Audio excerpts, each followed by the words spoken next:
Chapter 31. 3 more months until summer break.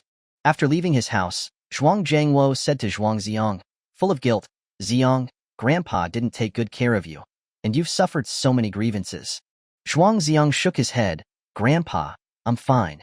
Now that I've moved out and am living alone, I'm very free and happy." Looking at the old man's white hair, his heart ached. His grandparents were farming in the countryside, saving every penny to support his schooling.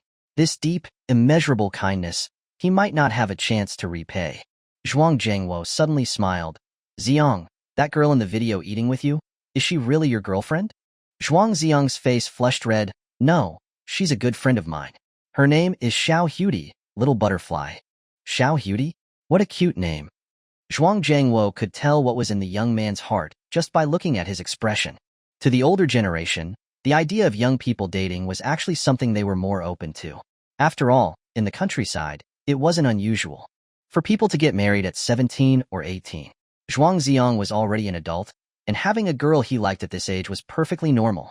Zhuang Jiangwo brushed aside the unpleasantness from before and completely changed the subject. "If you like that girl, you should ask her out more often. When I was young and wanted to court your grandma, her dad would chase me all over the village with a pole every day. It was thanks to my thick skin that I was finally able to win her over." Zhuang Zi'ang listened quietly, his heart filled with sadness. With only 3 months left to live, he no longer had the right to pursue the girl he loved. Passing by a phone store, Zhuang Zi'ang pulled Zhuang Jiangwo in. "Grandpa, let me buy you a phone so it's easier for us to keep in touch." Zhuang Jiangwo thought for a moment, then nodded. "All right." People had tried to convince him to get a phone a few times before, but the old man didn't want to pay a monthly fee, saying that the landline at home was enough. After this incident, he finally realized he needed one. He wanted to be able to contact Zhuang Zi'ang anytime, anywhere, to avoid worrying. Inside the store, with the help of a store clerk, they picked out the cheapest phone for seniors. It had a large screen, large buttons, and a loud volume. In the end, including the SIM card, it cost just over 200 yuan.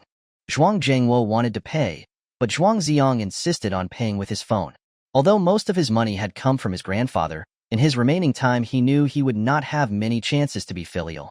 Sitting on a bench outside the phone store, Zhuang Zi'ang taught his grandfather how to use the phone. He saved his number into the phone book, explaining that by pressing the menu button on the upper right corner, he could bring it up, and then by pressing the green call button, he could make a call. There were only 2 steps, easy to remember. "You taught me how to use chopsticks, how to tie my shoelaces. Now that you're old, I'm teaching you how to use a phone." Zhuang Jiangwo didn't want to interrupt Zhuang Zi'ang's studies, so he said he needed to go back to the countryside. Zhuang Zi'ang took him to the bus station to wait. "Zi'ang, you have 3 more months until your summer vacation, right?" Zhuang Jiangwo asked, smiling. 3 months. Zhuang Zi'ang was startled. He was extremely sensitive to this time frame now. Zhuang Jiangwo, unaware of what was going on in his head, continued. "Your grandma has been raising lots of chickens. She's been saying that by the time you're on summer vacation, they'll be grown, and she'll make you chicken soup." Hearing this, Zhuang Zi'ang's eyes filled with tears again. What would his grandparents do if they knew? "That Su Yudie, if you truly like her, you should be a little more proactive as a boy. Once you're on summer vacation, bring her back to the countryside for a visit and make your grandma happy. This old man still wants to live to see you get married and hold your great-grandchild." Every gentle word the old man spoke was like a sharp blade, piercing Zhuang Zi'ang's heart. Zhuang Zi'ang covered his mouth, desperately trying to suppress his sobs. Seeing this, Zhuang Jiangwo thought he was just reluctant to part with him, and tried to comfort him further. It wasn't like they would never see each other again. Finally, the bus arrived. Zhuang Zi'ang, tears streaming down his face, said, "Grandpa, you and Grandma have to take care of yourselves." Zhuang Jiangwo smiled kindly. "Okay. 3 months later, on summer vacation, come back early." After the bus drove away, Zhuang Zi'ang sat at the station for a long time. His mind was filled with the image of his grandparents crying their hearts out after learning the terrible news. That was too cruel. "I'm sorry. I'm so sorry." Lost and disheartened, Zhuang Zi'ang walked towards school. Passing by the gatehouse, he suddenly remembered something. He poked his head in and said to the security guard on duty, "Uncle, when my grandpa came this morning, you were able to find my class by using my name, right?" The guard nodded. "Yes, the computer system has information on all the students." "Then, could you help me look up someone? Her name is Su Yudie." Zhuang Zi'ang requested. The guard nodded and turned to the computer. After a moment, 4 words appeared on the screen. No such person found. Zhuang Zi'ang's eyes widened immediately in disbelief. How could this be? After thanking the guard, he left the gatehouse and walked to his classroom. All sorts of questions swirled in his mind, and he finally came up with a reasonable explanation. She must have 2 names. Just like Li Huangxian, who had said his childhood name was Li Chao, but he changed his name to Li Huangxian when he was a teenager because his original name was too ordinary. So, the older people in the family still called him Chao Chao. Su Yudie must also have been her childhood name, which she'd changed by now. Yes, that must be it. What other reasonable explanation could there be? When Zhuang Zi'ang returned to the classroom, the first afternoon class had already started. Zhang Ziyuan had informed the teachers that Zhuang Zi'ang was having some family issues recently. The teachers didn't ask further questions and just let him return to his seat. Son, where did you run off to again? Li Huangxian whispered. My grandfather came from the countryside, Zhuang Zi'ang answered briefly. Your Xiao Yudie came looking for you, but you weren't here. All the guys in our class are almost dying of envy. Not to mention other boys, even Li Huangxian himself was jealous. To be missed by such a beautiful girl was truly a blessing. Zhuang Zi'ang pulled out his phone and typed under his desk. What did you want? Why didn't you call? His phone vibrated soon after, receiving a new message from Xiao Yudie. Nothing special, I just wanted to see you. Zhuang Zi'ang replied instantly, see you at the flower bed after class? Xiao Yudie, okay. As soon as the bell rang, Zhuang Zi'ang bolted out of the classroom. The teacher was dumbfounded. I haven't even said class dismissed yet. I was planning to hold you for a couple more minutes. By the flower bed, full of hyacinths and wisteria, sat that girl, forever immaculate. The peach blossoms near her temples looked like pink clouds. When Su Yudie saw Zhuang Zi'ang, she immediately stood up and handed him an ice cream. Zhuang Zi'ang was even more puzzled. Class 9 was on the 2nd floor, and Su Yudie said her class was on the 5th. He left the second the bell rang. How did she have time to buy ice cream? Zhuang Zi'ang, eat it quickly, it'll melt. Xiao Yudie, is there something you can't tell me? Chapter 32. Everyone here is trash. Faced with Zhuang Zi'ang's question, Su Yudie didn't answer directly.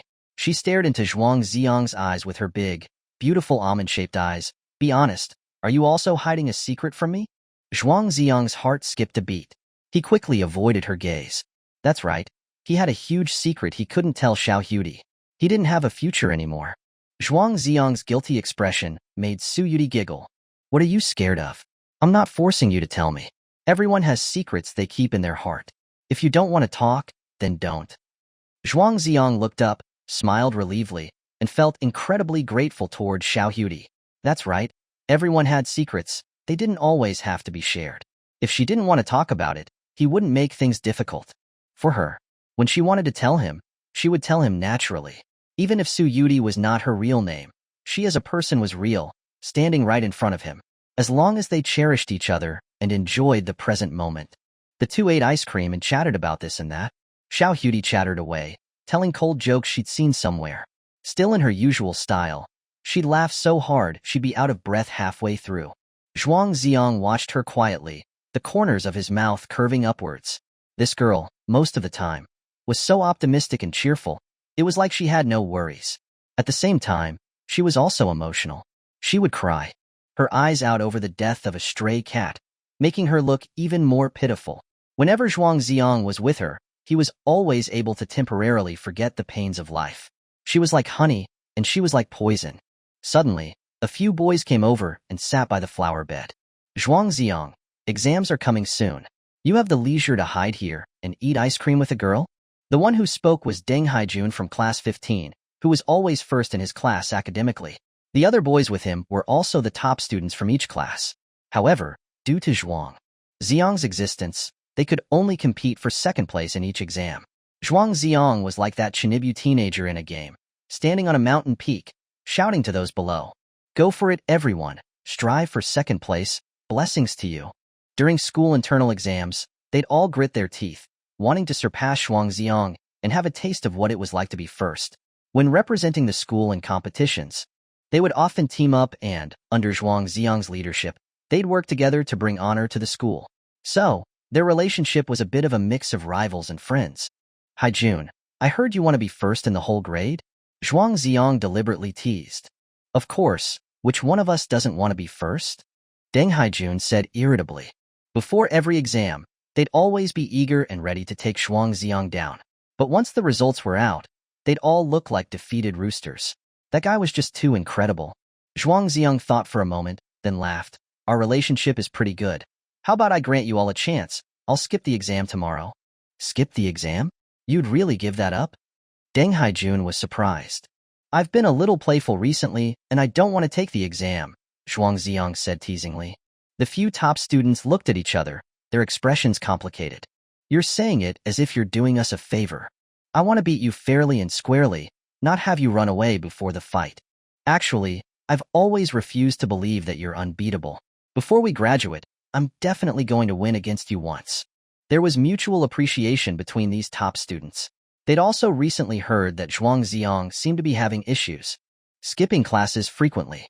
So they'd arranged to come and see him specifically to help him get back on his feet and compete fairly. Su Yudie, who had roughly understood the situation, chimed in, Zhuang Zi'ang, you're so good at your studies? Zhuang Zi'ang chuckled, actually, I'm not that good. I just have some excellent companions. Deng Haijun and the others looked embarrassed. Who the hell is he talking about? Don't you know it's rude to speak so bluntly? Su Yudie patted Zhuang Zi'ang's shoulder. Why would you skip the exam? You'd better take it seriously and beat them all. Who are you? What a big mouth. Deng Haijun glanced at Su Yudie. This top student was a bit of a neurotic. In his eyes, girls were neither beautiful nor ugly. Even Su Yudie, as beautiful as she was nothing more than a stumbling block on their path to studying. Zhuang Zi'ang mixing with girls was obviously a sign of his moral decay. The old Zhuang Zi'ang was very humble. Every time he came in first, he'd say it was just a fluke and encourage them to keep working hard. This Zhuang Zi'ang was different. It was time to let his true nature shine. He looked at Su Yudie. Do you really want me to get first place? Su Yudie nodded. Of course. If I get first place, will you agree to something for me? If it's not too much, I can consider it. Hearing this, Zhuang Zi'ang's eyes gradually became sharp. A smile formed at the corners of his mouth. He stood up and glanced at Deng Haijun and the others sitting by the flower bed. If you'll forgive my frankness, in my opinion, everyone here is trash.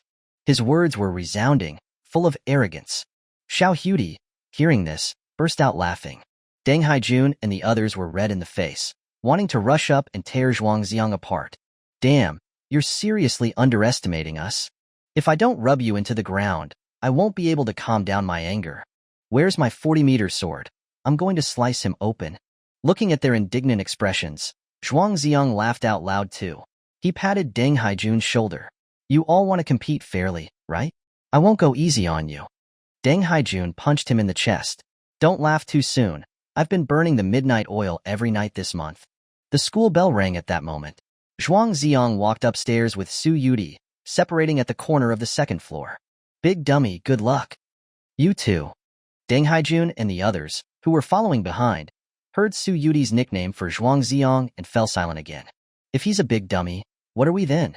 After the last class of the afternoon was over, school let out a little later than usual because they had to set up the exam halls. Zhuang Zi'ang looked at the time. It was already past 6:10 p.m. He couldn't help but message Xiao Yudie. Are you on the bus yet? Xiao Yudie replied quickly, yeah, see you tomorrow. Zhuang Zi'ang had nothing better to do, so he went to check out the exam halls. Each classroom had 30 seats, and the students' names and student numbers were pasted on the upper right corner of the desks. The school arranged the exam halls based on the number of strokes in the students' surnames. The students sitting in front and behind Zhuang Zi'ang all had the surname Zhuang. Zhuang had 6 strokes, and Su had 7. Su Yudie's exam hall should be close to his. He looked at the classrooms behind his, and soon found the exam hall for students with the surname Su. He checked several times, over and over, but there was no student named Su Yudie. Zhuang Zi'ang stood in the exam hall, stunned for several minutes. Since he'd met Su Yudie, scenes flashed in his mind. The inconsistencies became more and more apparent. Xiao Yudie, what are you hiding from me? Chapter 33, The Third Wheel. After leaving the school, Zhuang Zi'ang went to the snack street to look for food. In the distance, he spotted a stall selling fried potatoes. It was the first thing he and Su Yudie had eaten together. Auntie, give me a portion of potatoes, extra chili, Zhuang Zi'ang said, walking up to the stall. The auntie was busy, she smiled. nodded and casually asked, "Where's that girl who was with you last time?" Zhuang Zi'ang asked, pleasantly surprised, "Auntie, do you know Su Yudie?" The auntie thought for a moment and said, "She used to come to buy potatoes often. She would always chatter away and say a lot of things. She's a very lovely girl, so I remembered her." "When was the first time you saw her?" "About 3 months ago." Zhuang Zi'ang stopped there and didn't ask any more questions. Otherwise, the auntie might have misunderstood and thought he was some sort of scheming pervert. Eating the spicy fried potatoes and holding an ice-cold cola, Zhuang Zi'ang bumped into two familiar faces, Lin Mushi and Xie Wenyong. "Zhuang Zi'ang, I'm a little nervous about the exam tomorrow, so I asked Xie Wenyong to come with me to eat barbecue. There's nothing between us," Lin Mushi said quickly. Zhuang Zi'ang looked puzzled. "Why are you explaining to me? Just eat your food." Lin Mushi furrowed her brow. "I don't know what you've been so busy with lately. You don't even eat with me anymore." Xie Wenyong happened to be free. "You don't mind, do you?" "I don't mind. It's normal for classmates to eat together," Zhuang Zi'ang said, smiling. Lin Mushi gritted her teeth in anger, her face turning red. "Oh, so you're always with other girls these days. You completely forgot that we were supposed to watch a movie together." "Zhuang Zi'ang, do you want to eat something with us?" Xie Wenyong asked tentatively. After all, Zhuang Zi'ang had spoken up for him during the class meeting yesterday. He was too embarrassed to be so aggressive anymore. After some reflection, he felt he'd also been wrong in the past. "Sure, I have nothing to do after I get back anyway." Zhuang Zi'ang agreed immediately. "Xie Wenyong, I was just being polite. You really don't consider yourself an outsider." He wanted to slap himself. Why did he ask that? It took so much effort to finally ask Lin Mushi out, and now I've added a third wheel, and I have to spend more money. It's just pointless. The barbecue restaurant they were at was the same one that Zhuang Zi'ang and Su Yudie had come to last time. Zhuang Zi'ang couldn't help but smile when he saw the beer in the display case. The barbecue was buffet style. Xie Wenyong started working diligently as soon as he sat down, brushing oil, grilling meat, making dipping sauces, and everything else. Lin Mushi, as the high and mighty princess, wouldn't do anything and was just waiting to enjoy the food. Zhuang Zi'ang was too lazy to move and ate his potatoes with bamboo skewers like a boss. "Can you stop eating the potatoes? Aren't you just wasting my money?" Xie Wenyong glared at him. The buffet was priced per head. Zhuang Zi'ang was just filling himself with potatoes, which was not cost-effective. Zhuang Zi'ang didn't care. He continued to eat with great relish. Lin Mushi's eyes were fixed on Zhuang Zi'ang. She couldn't shake the feeling that his carefree attitude was hiding a layer of darkness. He really had been missing too many classes lately. Once the first plate of food was cooked, Xie Wenyong dutifully began to peel shrimp for Lin Mushi. Zhuang Zi'ang chuckled. "You're quite skilled at peeling shrimp. Why don't you peel a couple for me too?" "Can't you peel them yourself?" Xie Wenyong grumbled. "I'm too lazy to wash my hands. Just be a good guy and peel them for both of us," Zhuang Zi'ang said casually. Xie Wenyong was breathing heavily in anger. "You're the good guy. Your entire family are good people." Lin Mushi giggled. It was quite funny seeing Xie Wenyong struggling in front of Zhuang Zi'ang. "Zhuang Zi'ang, that girl who was looking for you outside the classroom the other day, is she your girlfriend?" Lin Mushi asked hesitantly. Zhuang Zi'ang shook his head. "No, I just met her last week." Lin Mushi immediately followed up. "What class is she in then?" Zhuang Zi'ang said honestly, "To be honest, I don't know. She said she was in class 23. As everyone knew, there were only 22 classes in the entire grade. So that was definitely a lie. That doesn't make sense. If there was such a beautiful girl in our grade, how could nobody know her?" Xie Wenyong joined the conversation. Lin Mushi, with a hint of jealousy, asked, "How beautiful is she?" Xie Wenyong quickly backtracked. "Of course, you're still a step above her, Mushi." The doubts they had, Zhuang Zi'ang had already mulled over for several days. There was still a layer of mystery about Su Yudie. During the meal, Lin Mushi spent most of the time talking with Zhuang Zi'ang. Zhuang Zi'ang was also very generous and shared some exam tips with them. As for Xie Wenyong, he was like a waiter the whole time, only focusing on grilling the meat, and barely ate anything himself. After a long period of hesitation, he lowered his ego and humbly asked Zhuang Zi'ang, "What's the secret to being a good class monitor? Why does everyone listen to you but not me?" He'd gotten a favor and accepted the meal they were offering. They weren't on bad terms, so Zhuang Zi'ang smiled and revealed his secret. A class monitor is supposed to serve the whole class, not to put on airs. As long as you wholeheartedly serve the class, the teachers and classmates will be able to feel it. Keep going. You'll become a good class monitor. Xiao Wenyong listened, looking ashamed and thoughtful. Zhuang Zi'ang's broad-mindedness and perspective were truly far superior to his. He had to admit it. I'm full. I can't eat too much in the evening, otherwise I'll get fat, Lin Mushi said, putting down her chopsticks. I'm about done too. I did eat a portion of potatoes, Zhuang Zi'ang said. What? You're not eating anymore? I'm just getting started. Xiao Wenyong panicked. Lin Mushi said kindly, then why don't you stay and eat for a bit longer? I'll go with Zhuang Zi'ang. Zhuang Zi'ang stifled a laugh. Xiao Wenyong, thank you for the meal. I'm going to head out first then. The two stood up together and walked out of the barbecue restaurant, side by side. Xiao Wenyong sat there stunned. The chicken wing in his mouth immediately lost its flavor.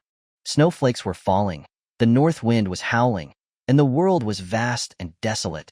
Mushi, you should take a taxi, Zhuang Zi'ang said, standing by the side of the road, trying to hail a taxi for Lin Mushi. Wait, Zhuang Zi'ang, there's something I want to talk to you about. Lin Mushi bit her lip. Zhuang Zi'ang turned around, quietly looking at the school beauty in front of him. Lin Mushi was very beautiful, and apart from being a bit of a princess, she was also a very lovely girl. However, due to her family background, she always carried a noble and elegant air, making Zhuang Zi'ang feel an unconscious sense of distance. Or, perhaps, he always felt a little inferior when he was around Lin Mushi. Su Yudie was different. She was beautiful, adorable, and down-to-earth. Whenever he was with her, he could instantly forget all his worries. After some hesitation, Lin Mushi finally mustered her courage and said, Zhuang Zi'ang, are you facing any difficulties? Zhuang Zi'ang's recent series of abnormal actions had her deeply concerned. She wanted to help Zhuang Zi'ang, but to avoid hurting the boy's pride, she tried to word her questions tactfully. Mushi, thank you. I'm fine. You don't have to worry, Zhuang Zi'ang said, forcing a smile. You're obviously dealing with something. Aren't we good friends? Why are you keeping it from me? Lin Mushi questioned with annoyance. Compared to the straightforwardly Huang Xian, Lin Mushi, as a girl, was much more thoughtful and sensitive. She had a hunch that Zhuang Zi'ang was in serious trouble. She even wondered if it was related to that mysterious girl. Zhuang Zi'ang, be honest with me, are you in love? No. Zhuang Zi'ang denied immediately, hesitating for a moment before adding, but I think I really like her. Chapter 34. Like a moth to a flame. Lin Mushi was stunned for a long time after hearing Zhuang Zi'ang's answer. So you were someone with hidden depths, Zhuang Zi'ang. She'd thought he was just a study machine. But it turned out, even an old tree could bloom. Zhuang Zi'ang, if you keep going like this, you'll become depraved, Lin Mushi said accusingly, a little agitated. I won't have the chance to become depraved, Zhuang Zi'ang said with a bitter smile. Lin Mushi didn't understand what he meant. She just felt pity for him. There were only 3 months left until graduation, and now his most important task was studying. If he made the slightest mistake now, it would affect his entire life. Zhuang Zi'ang, I won't allow you to skip class again. That girl's background is unknown. It's best if you keep a distance from her. If you continue to be so decadent, you won't have a future. Lin Mushi was both angry and anxious, adopting a commanding tone. No future. She hit the nail on the head. Under the neon lights, the night breeze ruffled the hair on Zhuang Zi'ang's forehead. Even though it was a misunderstanding, he was still deeply moved. Just like Mr. Zhang had said, there were still many people in this world who cared about him. He didn't want to avoid his feelings. He decided to reveal his most genuine emotions. Mushi, I'm 18 years old. It's normal for me to like a girl. Perhaps it's because heaven saw how pitiful I was and sent someone to keep me company. It was only when I met her that I knew what it felt like to truly like someone. Being with Su Yudie was an incredible experience that Zhuang Zi'ang had never experienced before. He could forget his sorrow, forget time, forget the whole world, as if the world was vast and only the two of them existed.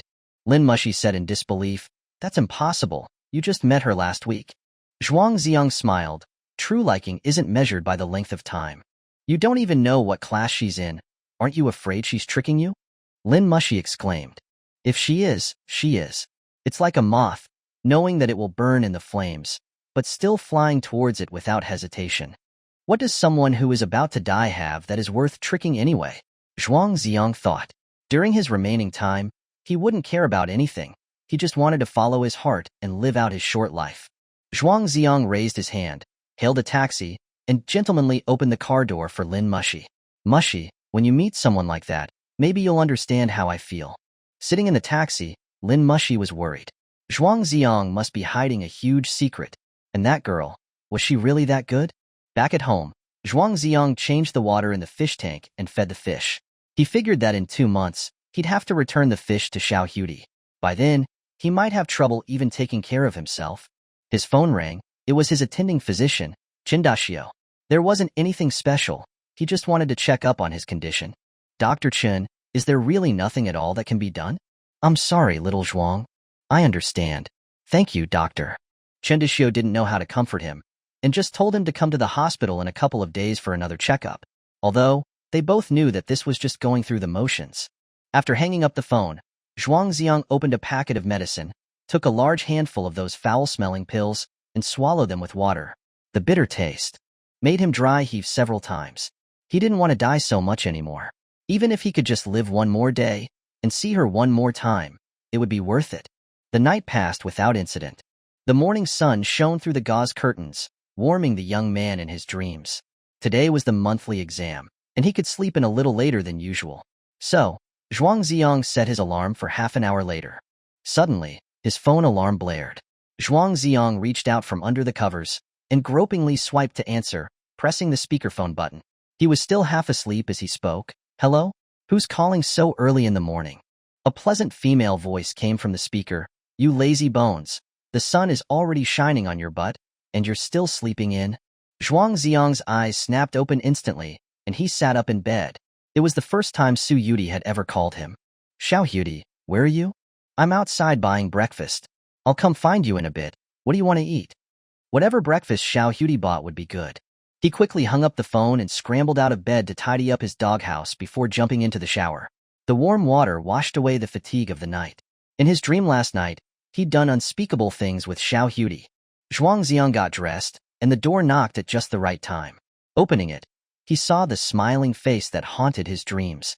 Su Yudie, good morning. The sun is already so high, it's not morning anymore. Su Yudie had bought 2 servings of porridge and some tea eggs. While Zhuang Zi'ang was eating, she peeled his egg. She put it in his bowl, and then picked up another one.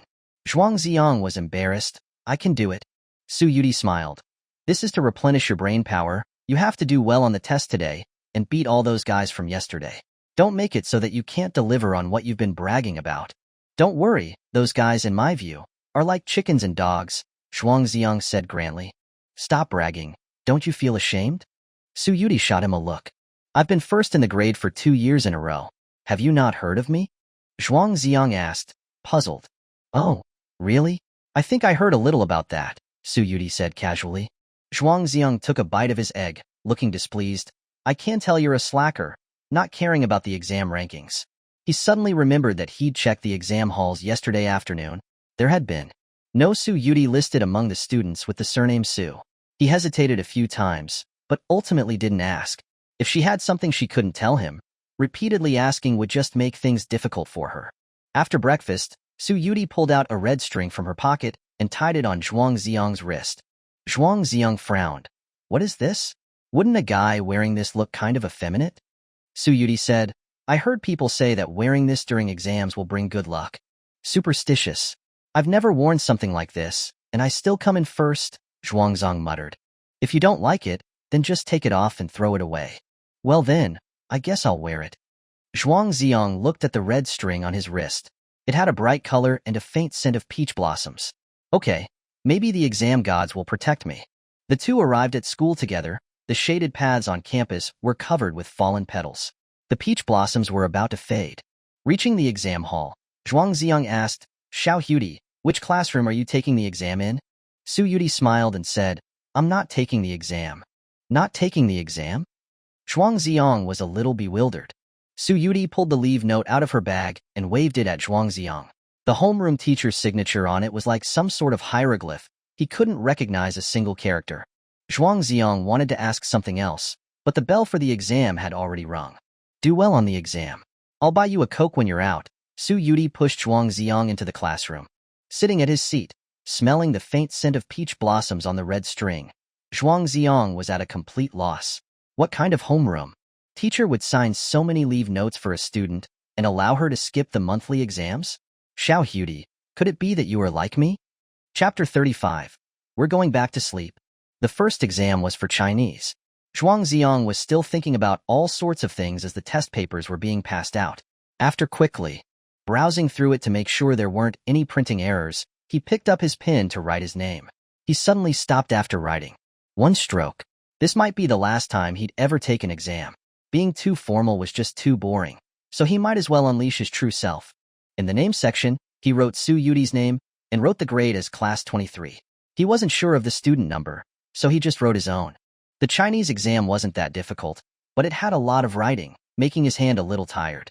When he got to the section on completing the classical poem, the line before Wang Di Chunxin Tuodu Jin, Wang Di's spring heart entrusted to the cuckoo, Zhuang Zi'ang looked out the window. From this angle, he could just see the basketball court. The wind blew past the ginkgo trees, sending down a few green leaves, like butterflies dancing in the air. The beauty of their first meeting came to mind.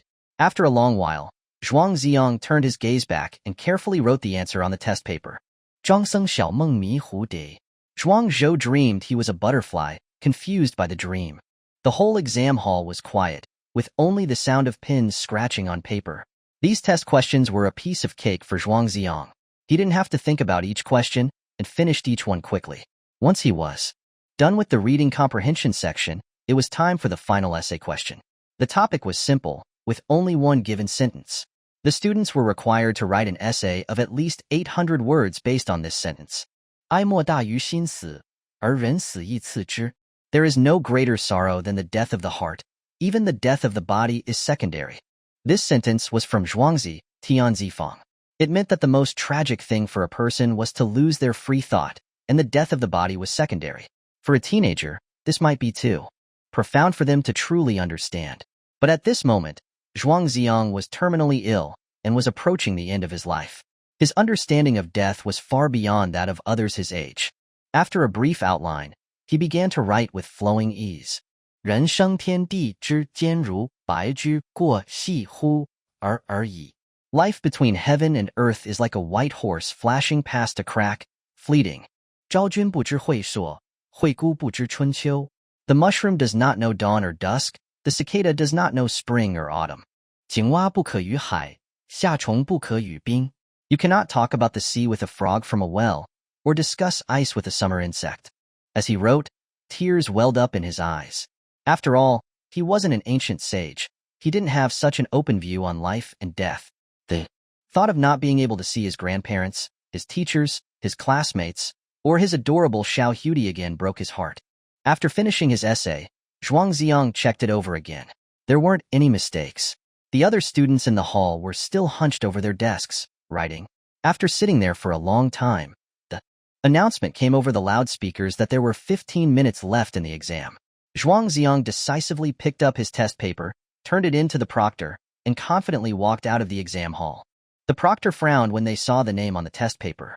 They didn't know what the kid's parents were thinking, giving a boy a girl's name.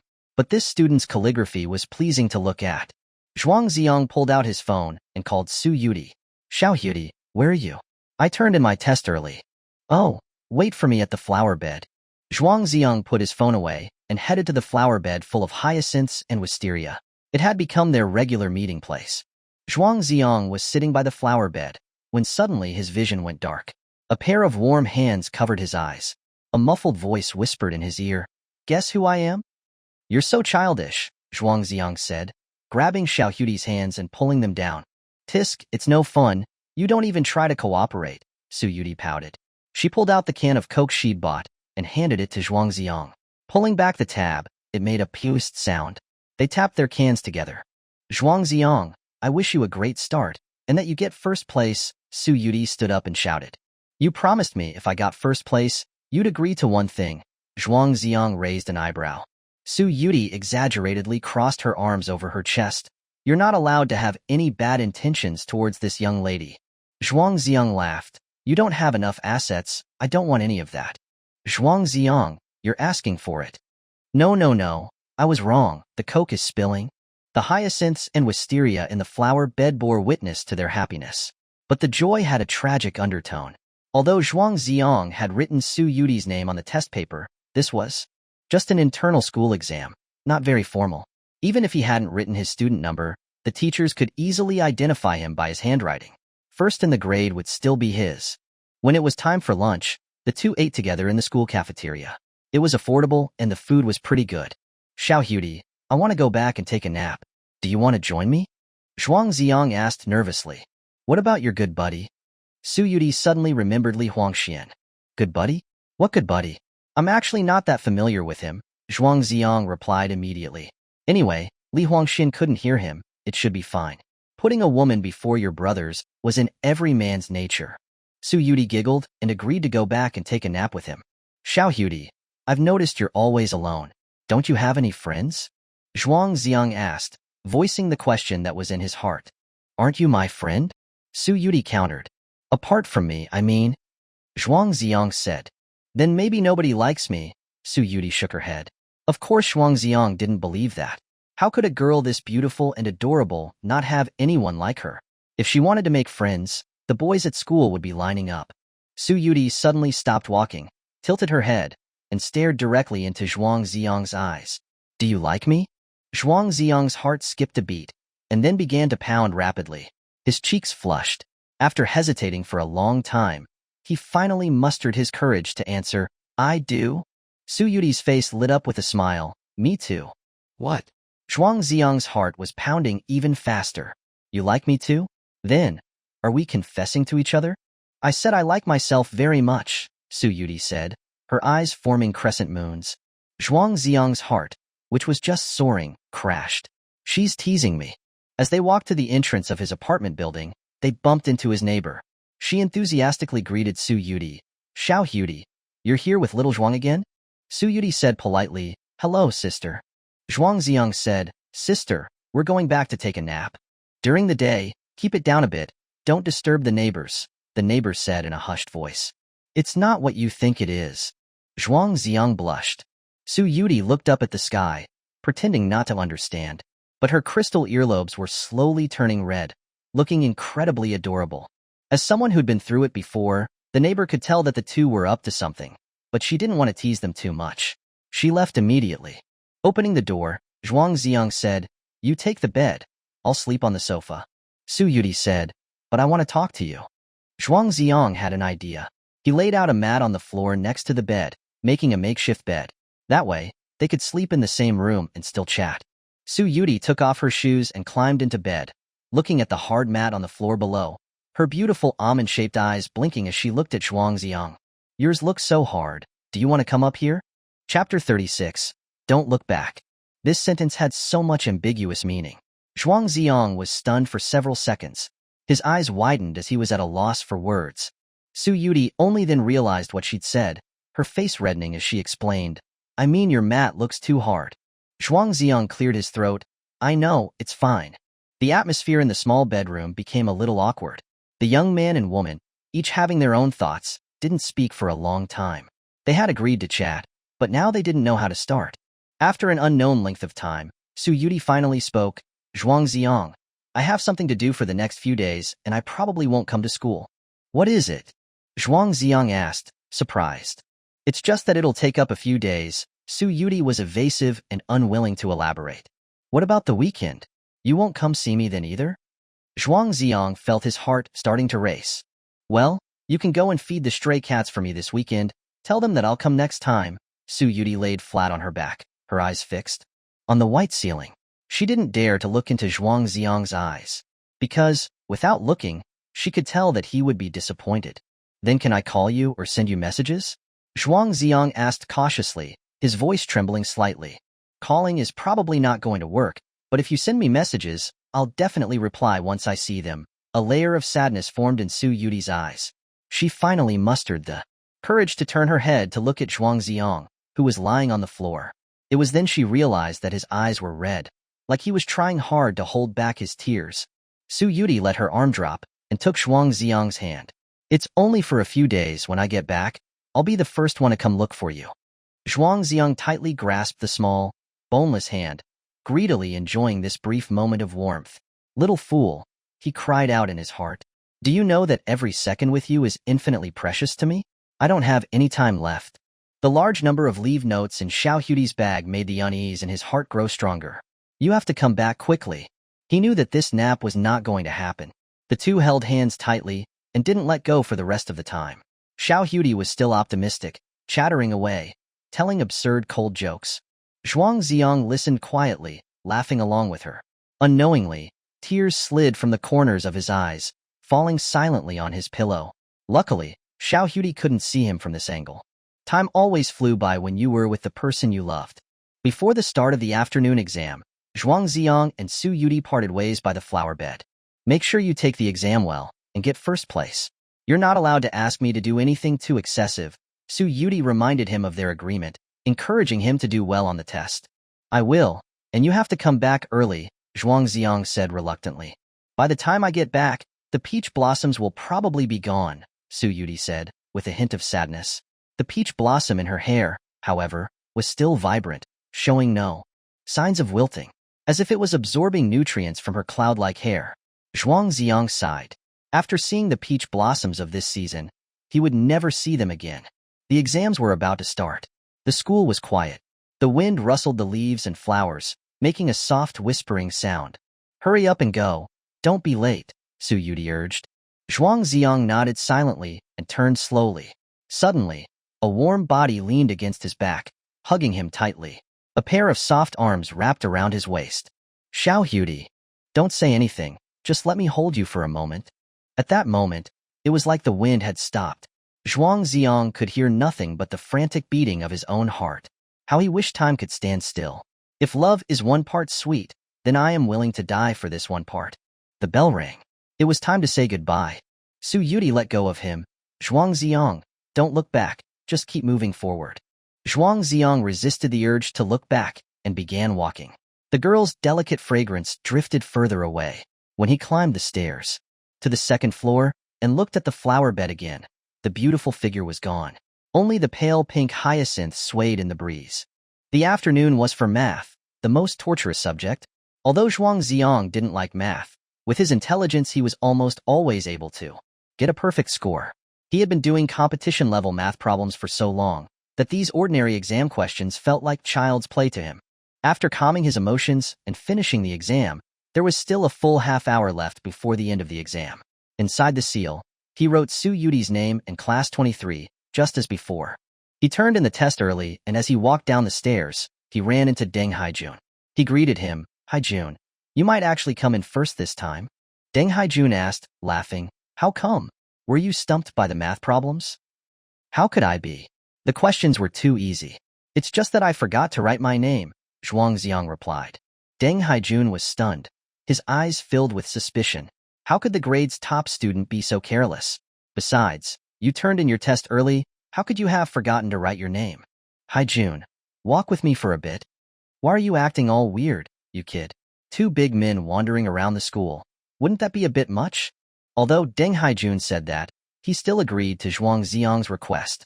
But they didn't walk around the campus. They headed towards the bus stop outside the school.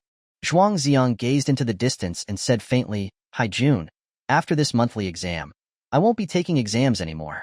You'll likely be first in the grade from now on. Deng Haijun asked, surprised. What do you mean? Are you transferring schools? Something like that. Before long, I probably won't be at school anymore, Zhuang Zi'ang answered. Are you sick in the head? You're going to transfer with graduation so close? Deng Haijun raised his voice. If I leave you'll be first. How come you seem to be a little reluctant to see me go? Zhuang Zi'ang teased. You better be serious, don't joke around with me. Deng Haijun's expression changed. Of course I'm serious. We competition students value precision and accuracy. Zhuang Zi'ang put aside his joking manner and became serious. The two of them had participated in many competitions together. They were comrades who had fought side by side. They had shared the glory of victory and tasted the bitterness of defeat. It was time for a proper farewell. Zhuang Zi'ang, you bastard, running away before the fight. What kind of man are you? I want to beat you, but I want to do it honorably in a fair competition, not because you're giving me a handout. If it weren't for wanting to surpass you, I wouldn't have the achievements I have today. What do you mean by leaving now? Deng Haijun suddenly exploded, making Zhuang Zi'ang at a loss. He hadn't expected this guy, who had always seen him as a rival, to be so reluctant to see him leave. Haijun, you'll meet more and stronger opponents in the future, But don't ever forget me, your former stumbling block. Zhuang Zi'ang, do you really have to leave? Deng Haijun asked gravely. I have to, Zhuang Zi'ang said with a desolate smile. He didn't have a choice in this matter. Chapter 37. A Bad Omen.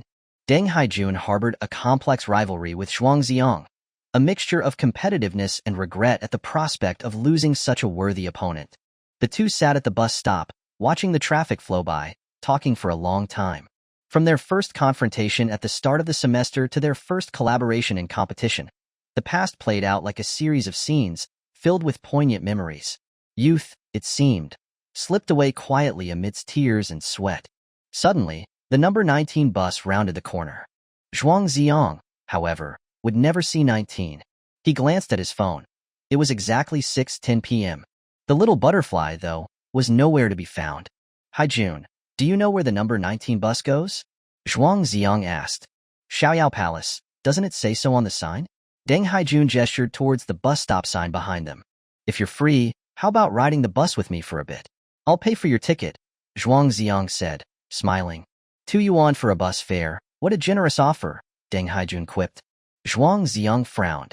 That's right, a single bus ride only cost 2 yuan. But the little butterfly needed 4 yuan to get home, which meant she had to transfer buses. Figuring out where she lived wouldn't be easy. The two boarded the bus, finding no seats and having to hold onto the hanging straps. The doors closed, the driver stepped on the gas, and the scenery outside began to blur past. Uncle, there's a girl who often takes this bus. She wears a white shirt and blue skirt, with a peach blossom in her hair. Do you know which stop she gets off at? Passengers weren't usually allowed to speak with the driver to avoid distracting them. So Zhuang Zi'ang spoke quickly and kept his question brief. The little butterfly was so beautiful. She was bound to attract attention wherever she went. He figured the driver would probably remember her. The driver waved his hand dismissively. I don't know. I can't disclose passenger information. His response immediately shut down Zhuang Zi'ang. Zhuang Zi'ang could only give the driver a mental thumbs up. The man had serious professional ethics. So after all this, you're dragging me along to chase a girl, Deng Haijun said, frowning with disapproval. It's the girl you saw yesterday. I'm a little worried about her, Zhuang Zi'ang admitted frankly. Zhuang Zi'ang, take my advice. Wise men don't fall in love. You're heading down the wrong path, Deng Haijun advised, his expression unchanging. You really don't have any interest in girls? Zhuang Zi'ang asked. Ha, women only slow down my blade, Deng Haijun replied, pushing his glasses up with his middle finger. In his eyes, Zhuang Zi'ang was clearly in decline. A top student shouldn't be troubled by such trivial matters of the heart. Just look at Newton, Leibniz, Descartes, Tesla, and Pascal. None of them had wives. The two rode the bus, swaying all the way, and having no idea where to get off. They decided to stay on until the final stop, Xiaoyao Palace. It was the most famous Taoist temple in the area, with incense burning year-round. The word Xiaoyao, carefree, represented a rare state of being. Zhuang Zi'ang and Deng Haijun stepped through the main gate, strolling around as they pleased. The strong scent of sandalwood filled the air, making their minds feel calm. In the northern sea there is a fish, named kuan. The kuan is so large, one does not know how many thousand miles it measures. Deng Haijun recited, unable to resist the words from wandering freely. Haijun, do you know what sound the kuan makes? Zhuang Zi'ang asked, smiling. Cluck, cluck, cluck. Deng Haijun guessed tentatively, even mimicking the flapping of wings with his hands. Zhuang Zi'ang burst out laughing. It turned out this serious, straight-laced academic had a sense of humor after all. Young man, no loud talking inside the temple, a voice called out. Zhuang Zi'ang immediately stopped laughing, turning to see a Taoist priest dressed in a robe. Sorry, master, he said. In front of the priest was a table with a bamboo container filled with fortune sticks, and behind him, a wall covered in fortune slips. He was clearly there to help visitors interpret their fortunes. Haijun, want to ask about your love life? Zhuang Zi'ang teased. No need, my fate is in my own hands, Deng Haijun scoffed, not believing in such things. Zhuang Zi'ang also didn't believe in it. After all, they were both good students of dialectical materialism. Seeking a fortune was nothing more than looking for a little psychological comfort. The Taoist priest stared at the red string around Zhuang Zi'ang's wrist. That thing you have on is from our temple. Zhuang Zi'ang lifted his wrist, noticing a faint scent of peach blossoms. Really? A girl gave it to me. It can protect you, the priest said. Zhuang Zi'ang felt a surge of excitement. It seemed the little butterfly had been here before. Her home might be nearby. Then I'll draw a fortune stick, Zhuang Zi'ang said respectfully. Boring, Deng Haijun muttered, rolling his eyes.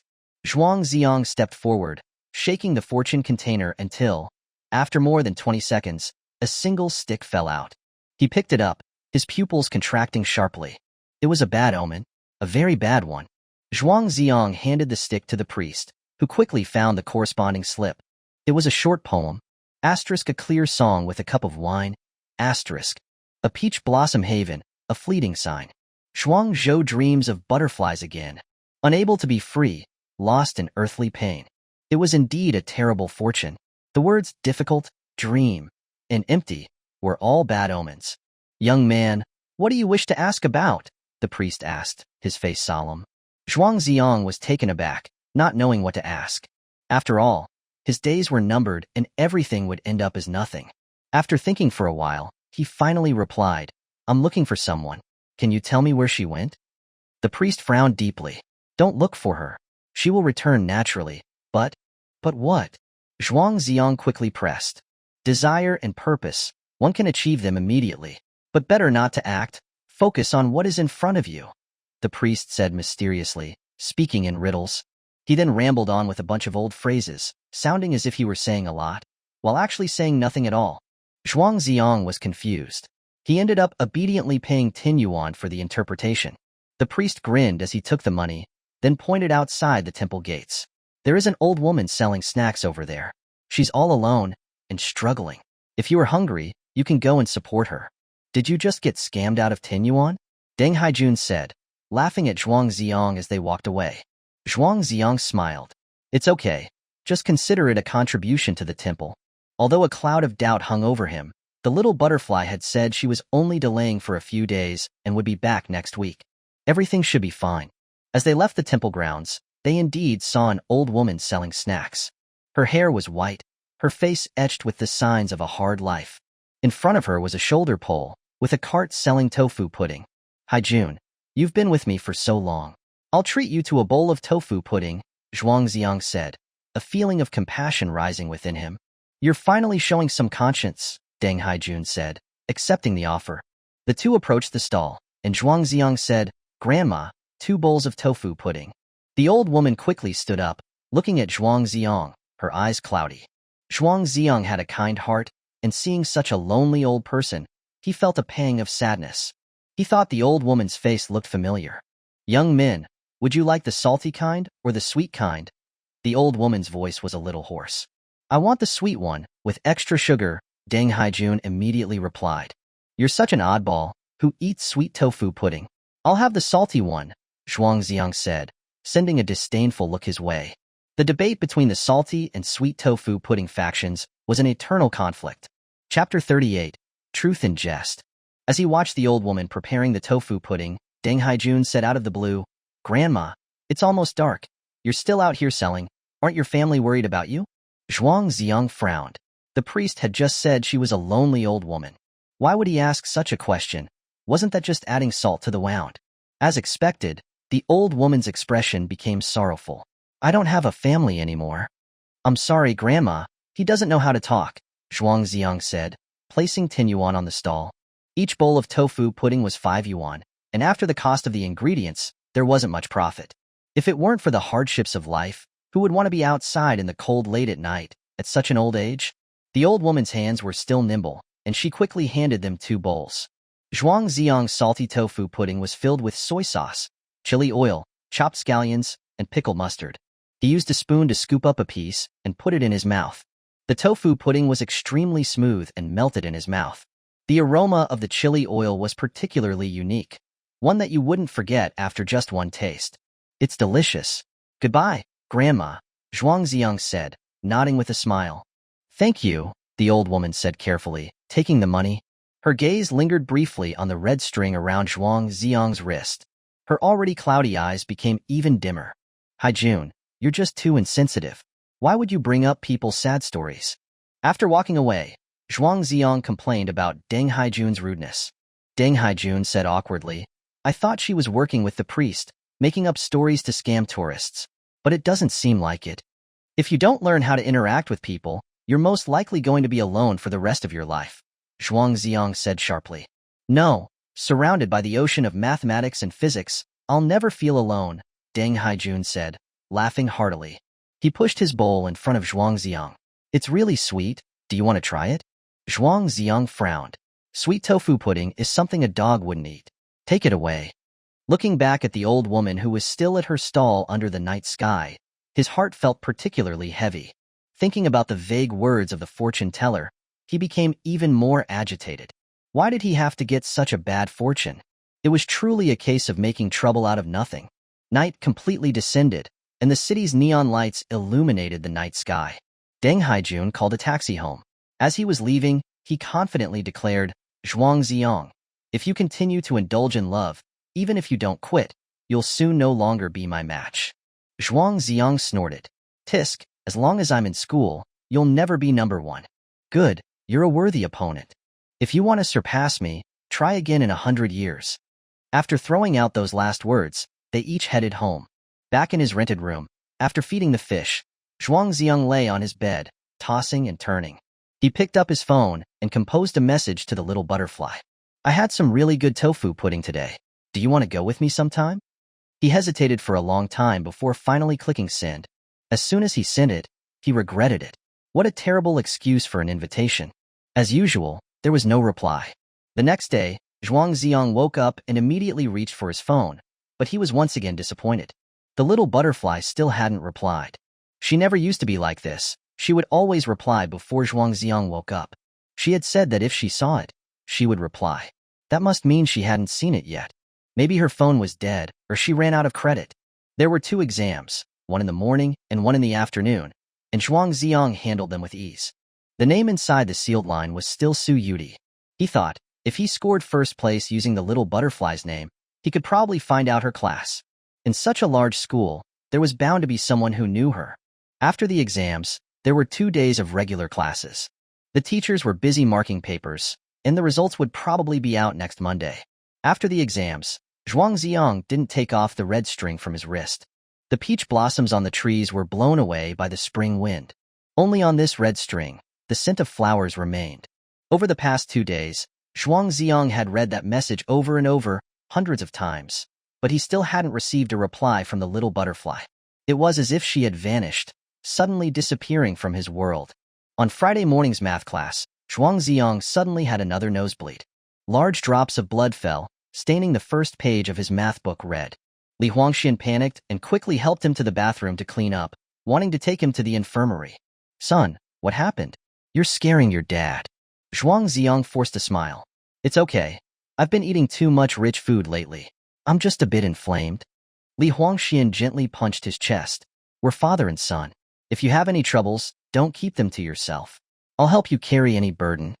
Okay. I'm bleeding this much. Am I going to die? Zhuang Zi'ang continued to smile. Then you should die quickly, so I can be a white-haired old man sending off a black-haired son. Do you want your coffin to be flip-top or sliding top? Li Huangxian also laughed. He never would have guessed. That truth was often spoken in jest. Oh yeah, what about your little butterfly? Why hasn't she been around for the past couple of days? Li Huangxian suddenly recalled that he hadn't seen the pretty girl for quite a few days. She seems to have something to deal with. She's on leave, Zhuang Zi'ang said, looking dejected. You two really are a match made in heaven, both of you skipping school all the time, Li Huangxian joked. Zhuang Zi'ang used a tissue to plug his nostril, finally stopping the bleeding. There were still 20 minutes left before class ended. It was hard to escape from the math teacher's class. He didn't want to go back too early. Li Huangxian raised an eyebrow. Want to play a game? Zhuang Zi'ang smiled. Let's do it, but no picking Zhuang Zhou. Li Huangxian had only said it casually because Zhuang Zi'ang would usually refuse and go back to class. He hadn't expected that this good student was actually getting this bad. The two logged into the game and started playing together. Time was truly a strange thing. A 45-minute class was so incredibly long. But that amount of time might not even be enough for 2 ranked matches. The 2 boys hid in the corner of the bathroom, playing games. Zhuang Zi'ang was terrible, and Li Huangxian was constantly criticizing him. Why is your butterfly flying all over the place? You cast your skill one in the wrong direction. Why are you coming over here when I'm attacking the red buff? You stole it with your second skill. Big man. I'm being targeted by the bird. Cast your ultimate. Zhuang Zi'ang stared intently at the screen, focusing on controlling Zhuang Zhou, who rode on a fish. Although he was bad, he still felt happy. He knew that there wouldn't be many opportunities to play games with Li Huangxian anymore. There's going to be a team fight. Listen to my orders, cast your ult when I tell you to, Li Huangxian said, his expression tense as if facing a great enemy. Seeing the enemy team initiating the fight, he immediately shouted, ult. Just as he finished, bang, the bathroom door was pushed open with force, revealing Zhang Zi'an's furious face. Li Huangxian trembled, his back against the wall. Mr. Zhang, were you in a stall? Zhang Zi'an snatched away the phone. Playing games during class. Your phone is confiscated. Write a self-criticism. After he finished speaking, he walked away with the phone. We were playing together. How come he didn't take your phone too?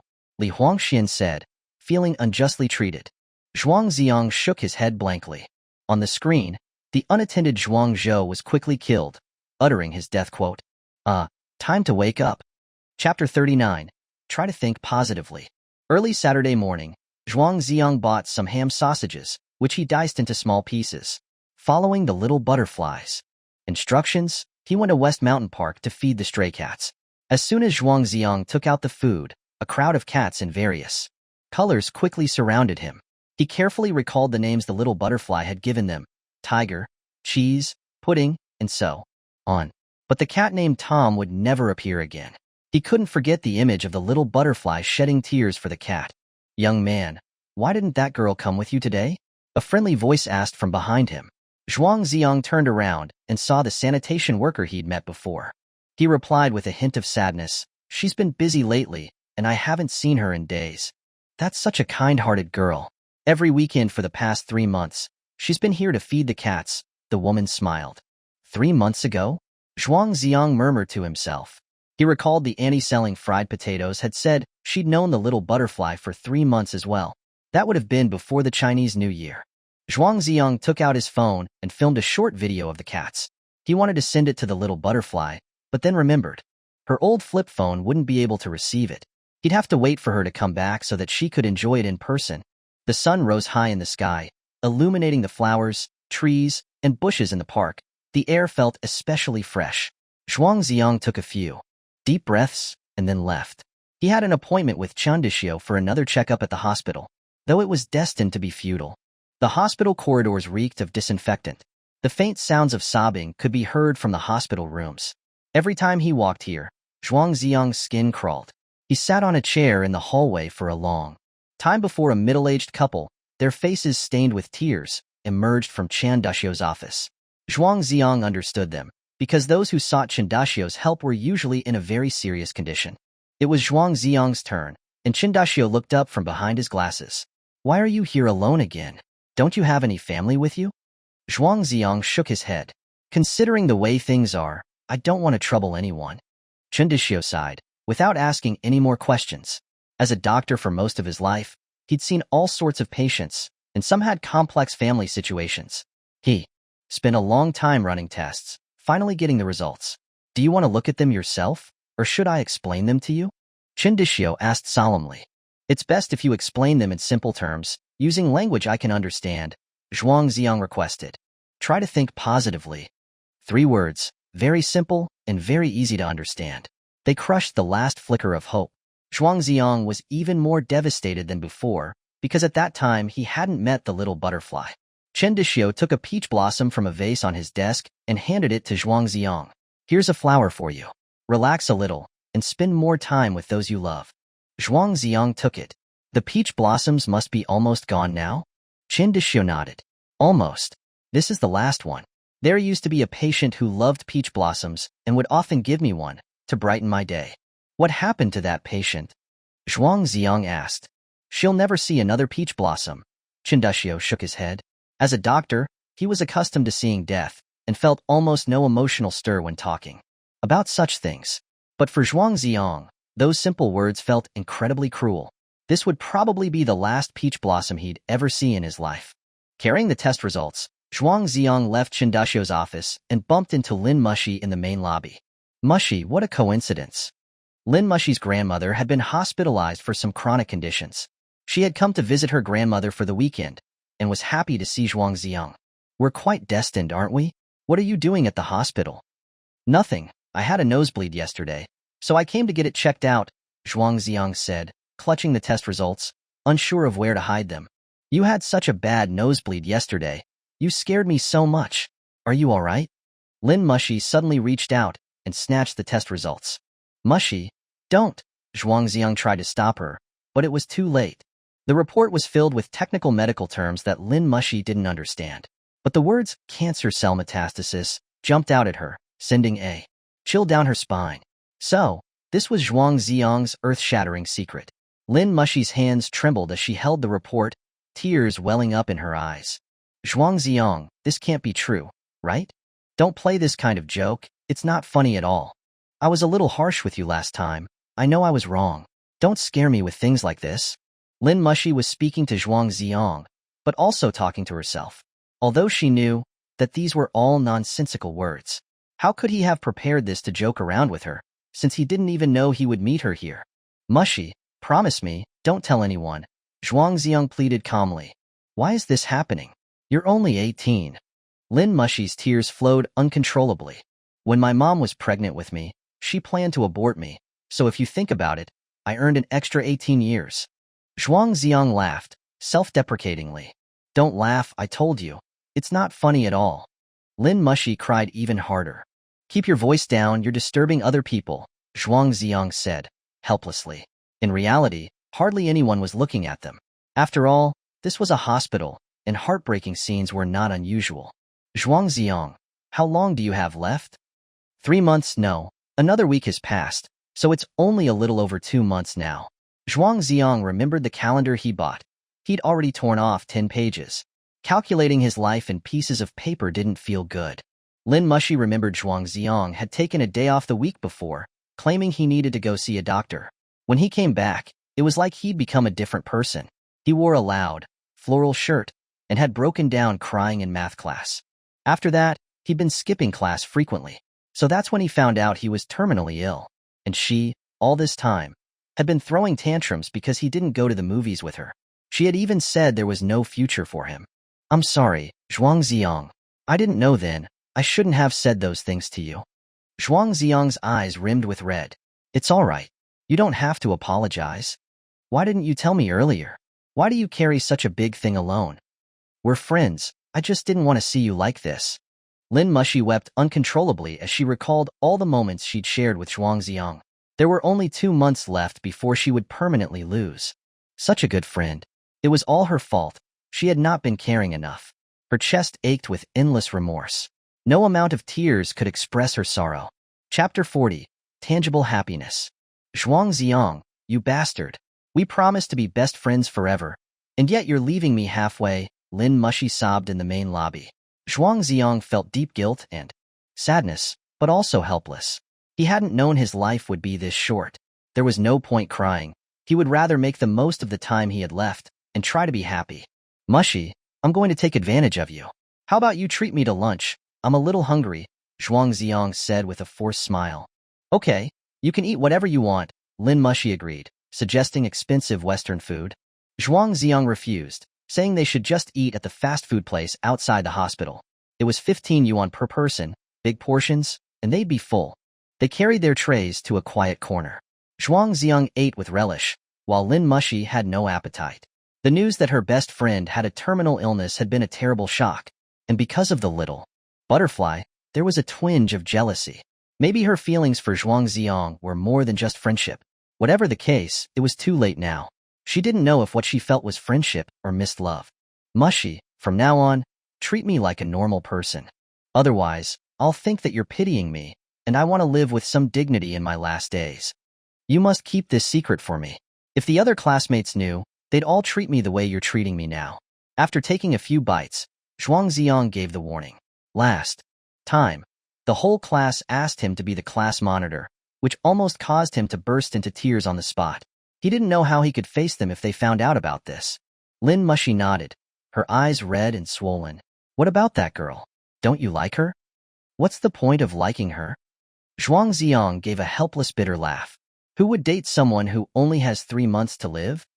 Lin Mushi was at a loss for words, and her eyes filled with tears again. She couldn't understand Zhuang Zi'ang's talk of moths flying into the flame. Right, who would date someone who only had 3 months left? Lin Mushi had many suitors as the school belle, but she had never known what it felt like to truly like someone, especially when life had a ticking clock attached to it, adding another layer of sorrow to the feelings.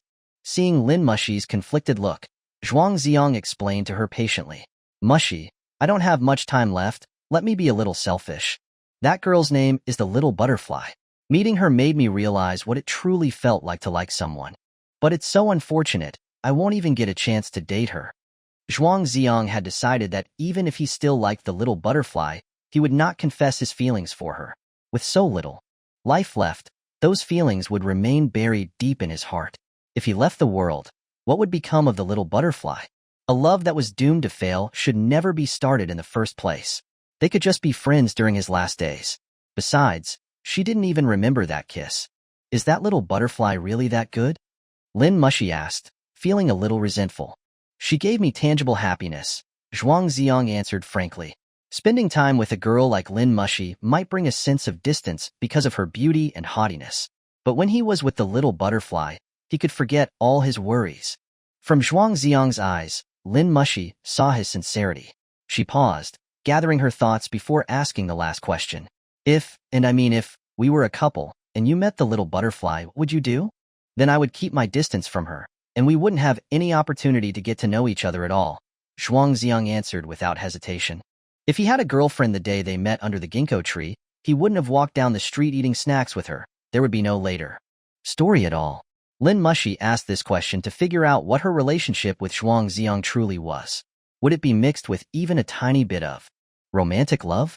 Zhuang Zi'ang's answer showed her that he was a truly good guy, honest, kind, and responsible. Being his friend was already very lucky. Back home, Zhuang Zi'ang crumpled the test results into a ball and threw them into his closet. He put the peach blossom from Chendushio into a Coke bottle filled with water and placed it off to one side. This simple room seemed a little more spring-like. Then, he looked at the 2 goldfish in the tank and quietly began to stare. Without the little butterfly, his life felt empty, and his heart felt hollow. After a while, Zhuang Zi'ang's gaze fell onto the bamboo flute beside the fish tank. It was the only thing he took with him when he ran away from his home. To pass the time, he picked up the flute and started to play it randomly. Music had a way of keeping his heart calm. La sol sol fa mi sol la. Sol la sol sol sol sol la sol la sol. He only remembered this part of the intro. He couldn't remember the rest of the melody. It felt like he could meet the little butterfly instantly, just by playing this tune. Sleepiness came over him, and he decided to take a nap. In his half-awake state, his phone made a ding sound. Zhuang Zi'ang picked up his phone, and the words on the screen immediately chased away his sleepiness. A new message, from the contact, Little Butterfly. He opened the message and saw 4 words and a punctuation mark. I miss you so much. Zhuang Zi'ang's hands trembled slightly as he typed a reply. I miss you too. Where are you? He sent the message, but once again, there was no reply. Zhuang Zi'ang felt uneasy and helpless. He tried calling, but the same annoying, out-of-service area message came up. He could only tell himself, again and again, that she had seen the message and she would reply. Music could keep one's heart quiet. Maybe he should listen to a song. In this situation, there was only one song that fit. Open the light, the scene before my eyes. In this large room, an empty bed. Close the lights, everything is the same. The wound in my heart, I cannot share. Life flows with the years, goes old with white hair. As you leave, joy has disappeared. As the past fades, as I sleep in dreams, my numb heart gradually goes away. The NetEase Cloud Music comments were not just hype. Zhuang Zi'ang had barely gotten halfway through the song when he began sobbing uncontrollably. His heart was not at peace at all. He knew that the little butterfly was hiding a secret from him. But wasn't he the same? With a huge secret hidden in his heart? A grown man shouldn't be shedding so many tears, but he couldn't help it.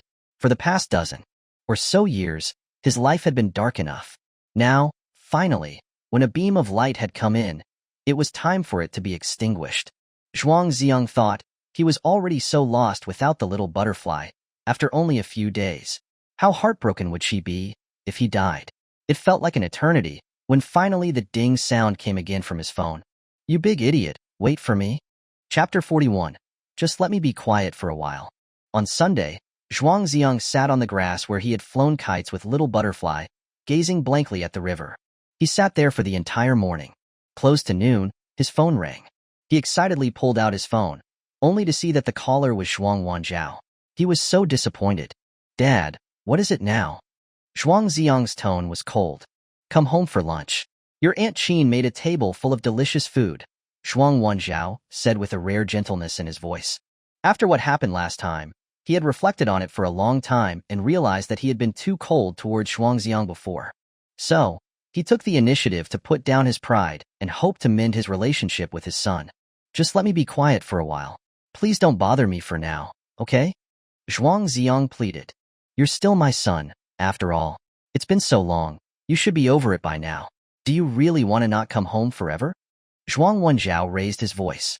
No, I won't.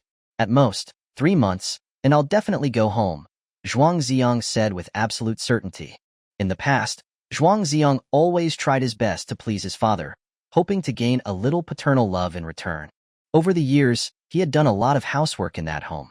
Mopping the floor, wiping windows, washing dishes, doing laundry. He even learned to fix pipes and clean the range hood, becoming as humble as a servant. But to his disappointment, he rarely received a smile from his father. Now that he was facing death, he had come to terms with it. Because the concern and care that Zhuang Wanjiao now expressed after learning the truth was not genuine paternal love. It was just a performance burdened by the shackles of morality. Zhuang Wanjiao took a deep breath and patiently tried to persuade him. Zi'ang, Dad admits that he failed before and didn't care enough about you. There were also problems with Yu Hang's education. He was disrespectful to you. I've already told him to correct that. For your grandfather's sake, move back home, so the old man doesn't worry. As soon as Zhuang Zi'ang heard about his grandfather, tears welled up in his eyes. He steadied himself and said, Dad, I talked to Grandpa. He agreed that I should stay with my mom for now. Just let me be quiet for a while. Zhuang Wanjiao was silent for a long time and could only agree, all right, whenever you've figured it out, come back home. After hanging up, Zhuang Zi'ang gazed at the flowing water below his feet and pondered for a long time. There wasn't any huge rift between him and his father. It was just that the coldness wasn't something that could be improved overnight.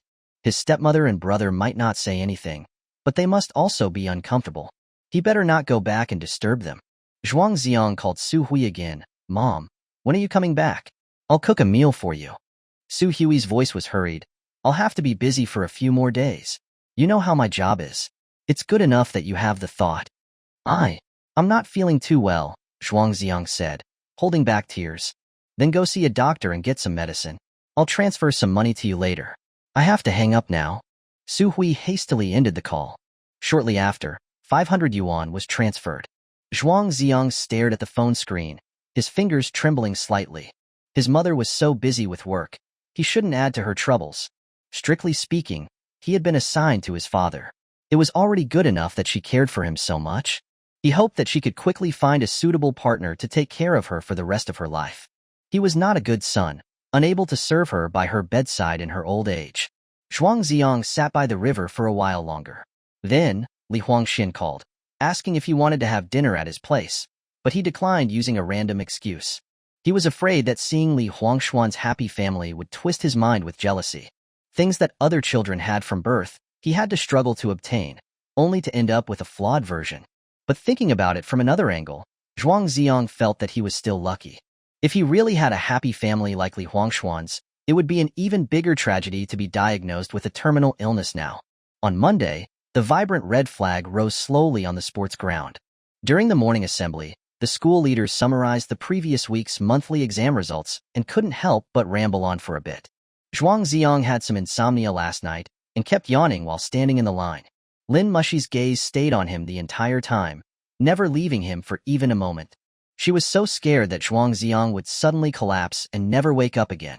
When it came time for the student council representatives to speak, Class 9 had once again missed the honor flag, and complaints arose. I knew it, Xiaowenyong is just not up to it. Under his brilliant leadership, our class was a mess in terms of discipline and hygiene last week. Without comparison, you won't feel the pain. Now, I finally understand how outstanding Zhuang Zi'ang was. Hearing these words, Xia Wenyang's heart ached like it had been sliced by a knife. He had clearly tried his best, but he was still only good enough to be Zhuang Zi'ang's shoe polisher. Now, he could only face the reality that he was indeed not in the same league as Zhuang Zi'ang. During the class meeting in the fourth period of the morning, Xia Wenyang inevitably faced another round of criticism. He stood on the podium, trying his best to explain and argue, but it sounded pale and weak. Finally, he snapped and threw down the blackboard brush. Then, how about I resign? Whoever wants to be the class monitor can have it. This was originally a way to retreat to advance. He thought everyone would persuade him to stay. Unexpectedly, the vast majority of people's gazes immediately converged on Zhuang Zi'ang, full of expectation. Zhuang Zi'ang had no choice but to stand up and said, "Everyone is responsible for our class not getting the honor flag. It can't be blamed on Xia Wenyang alone. Don't be too harsh on him." He actually knew the real reason very well. It was that Xia Wenyang did not have enough prestige and was not able to win over the class. So, many people deliberately went against him and sabotaged him, which caused all the class's metrics to decline. Zhuang Zi'ang then looked at Xia Wenyang. "Since you are the class monitor, don't just throw in the towel so easily. Remember what I said last time. Do things for the class with your heart. Let everyone feel your sincerity, and they will definitely support you." Zhuang Zi'ang, "Then why did you throw in the towel?" Xia Wenyang immediately retorted. "I have my reasons." Zhuang Zi'ang sighed helplessly. "Don't always preach to me. Come up with some practical and effective solutions," Xia Wenyang said in a somewhat harsh tone in his urgency. "That's enough, Xia Wenyang." Lin Mushi stood up angrily and said, "I won't allow you to talk to Zhuang Zi'ang like that." Xia Wenyang was immediately dumbfounded. The melody of Yi Jian Mei echoed in his head again. Why did their head cheerleader always protect Zhuang Zi'ang? It was so infuriating. Zhuang Zi'ang has done so much for us. It would be enough if you could learn even half of what he has done. Lin Mushi stared at Xia Wenyang resentfully. Tears welled up in her beautiful phoenix eyes. The other students were also confused and whispered amongst themselves. It seems like Lin Mushi is even nicer to Zhuang Zi'ang than before. Their relationship was pretty ambiguous in the first place. There were even rumors about them. It's not strange. Then what about that girl who came to look for Zhuang Zi'ang last time? Is it a love triangle? Zhuang Zi'ang repeatedly gestured to Lin Mushi, hoping that she wouldn't be impulsive and blurt out what happened. Chapter 42. I am her class teacher. Zhang Ziyuan appeared just in time, breaking the awkwardness in the classroom. He had heard a few sentences in the corridor and understood what was going on. So, he came to help Zhuang Zi'ang out of the situation. "Zhuang Zi'ang, come with me for a bit. The rest of you, continue with your class meeting." Li Huangxian was puzzled. "Teacher Zhang, why are you always looking for Zhuang Zi'ang recently?" Zhang Ziyuan said in a stern voice, "You better focus on yourself first. Haven't you submitted your self-reflection yet?" Li Huangxian immediately shut his mouth. His phone had been confiscated, and his weekend had been dull. On the way to the office, Zhang Ziyuan asked Zhuang Zi'ang, "I saw Lin Mushi with tears in her eyes. Did you tell her?" Zhuang Zi'ang said, "I happened to meet her at the hospital, and she saw the test report." "What did the doctor say?" "Think positive." After this exchange, there was a long silence. Zhang Ziyuan didn't know how to comfort him, so he walked with his head down. Zhuang Zi'ang had his hands in his pockets, appearing as if he had given up. When they arrived at the office, some of the subject teachers were also present. Zhang Ziyuan sat in his office chair, habitually took a sip of his goji berry tea, and glanced at Zhuang Zi'ang. "Do you know why I called you here?" Zhuang Zi'ang pondered for a moment. "Have the monthly exam papers been released?" Zhang Ziyuan slapped the table. "What are you up to?" "Who is Su Yudie from class 23? "Teacher Zhang, would you believe me if I said that I was confused for a moment and wrote the wrong name?" Zhuang Zi'ang shrugged. Zhang Ziyuan wanted to lash out, but considering Zhuang Zi'ang's physical condition, he had to forcefully restrain himself. As the two-time consecutive top student in the grade, Zhuang Zi'ang's exam papers always drew a lot of attention from the teachers. This time, after the papers were marked and the seal was broken, his paper wasn't found immediately. However, it didn't take much effort for the teachers to easily find him out. Except for the name and class, everything else such as his student number, handwriting, and scores, all confirmed that it was indeed Zhuang Zi'ang's paper. This little joke, however, caused a lot of trouble for the school. The Dean of Academics had called a special meeting for the teachers. The main topic of discussion at the meeting was whether Zhuang Zi'ang's scores this time were valid. The argument for the affirmative side was that Zhuang Zi'ang had only played a harmless joke. He was still serious about answering the questions and still got the top score in the grade, so his results should be valid. The argument for the negative side was that this kind of behavior that showed contempt for the rules shouldn't be encouraged, since he didn't even write his name properly. His score was equal to 0, no matter how high it was, and he must be punished and his score be invalidated. The two sides couldn't agree and argued for a long time without a conclusion. Zhang Zi'an called Zhuang Zi'ang here to hear his own explanation. Seeing his nonchalant attitude, it was clear that he had no intention of showing any remorse. Teacher Zhang, can you tell me, did this student, Su Yudie, get the top score in the grade? Zhuang Zi'ang asked with a smile. Consider yourself lucky, kid. Deng Haijun was only 2 points lower than you. Zhang Zi'an rolled his eyes at him, which was as good as an answer. Okay, I'm a practical person and don't care about empty fame. Just invalidate the scores. Zhuang Zi'ang was very open-minded. It was good enough to get the actual top place so that he could make a request to Little Butterfly. As for his rank on the transcript, it no longer mattered. Deng Haijun had been eyeing that top spot for 2 years. He might as well grant it to him this time. Zhang Ziyuan sighed and adopted a gentler tone. Okay, I'll explain it to the dean. You've been under a lot of pressure all these years, so you wanted to relax a little. I can understand that, but you're not allowed to do anything too outrageous. Then can you give Li Huangxin back his phone? I promise I won't do it again. Zhuang Zi'ang went on the offensive. Here, this thing is quite expensive. If I lose it, I won't be able to afford to pay for it. Zhang Ziyuan opened a drawer and threw the phone onto the table. Thank you, Teacher Zhang. May you live to be 100 years old. Zhuang Zi'ang happily picked it up. Hearing the blessing of 100 years, Zhang Ziyuan felt very saddened. After learning about Zhuang Zi'ang's condition, he could no longer be strict with him. He only wished that this good student could feel more warmth in the little time he had left. If there's nothing else, can I go back to class? Zhuang Zi'ang raised his eyebrows. Wait, there's another teacher who wants to talk to you alone. He's on his way here. Zhang Ziyuan stopped him. Which teacher? He's coming from the West Campus. It might take him a while. Zhuang Zi'ang was puzzled. He didn't know any teachers from the West Campus. The study tasks for each grade were different, and their schedules also differed to ensure that the students wouldn't interfere with each other. Therefore, each grade was divided into a separate campus.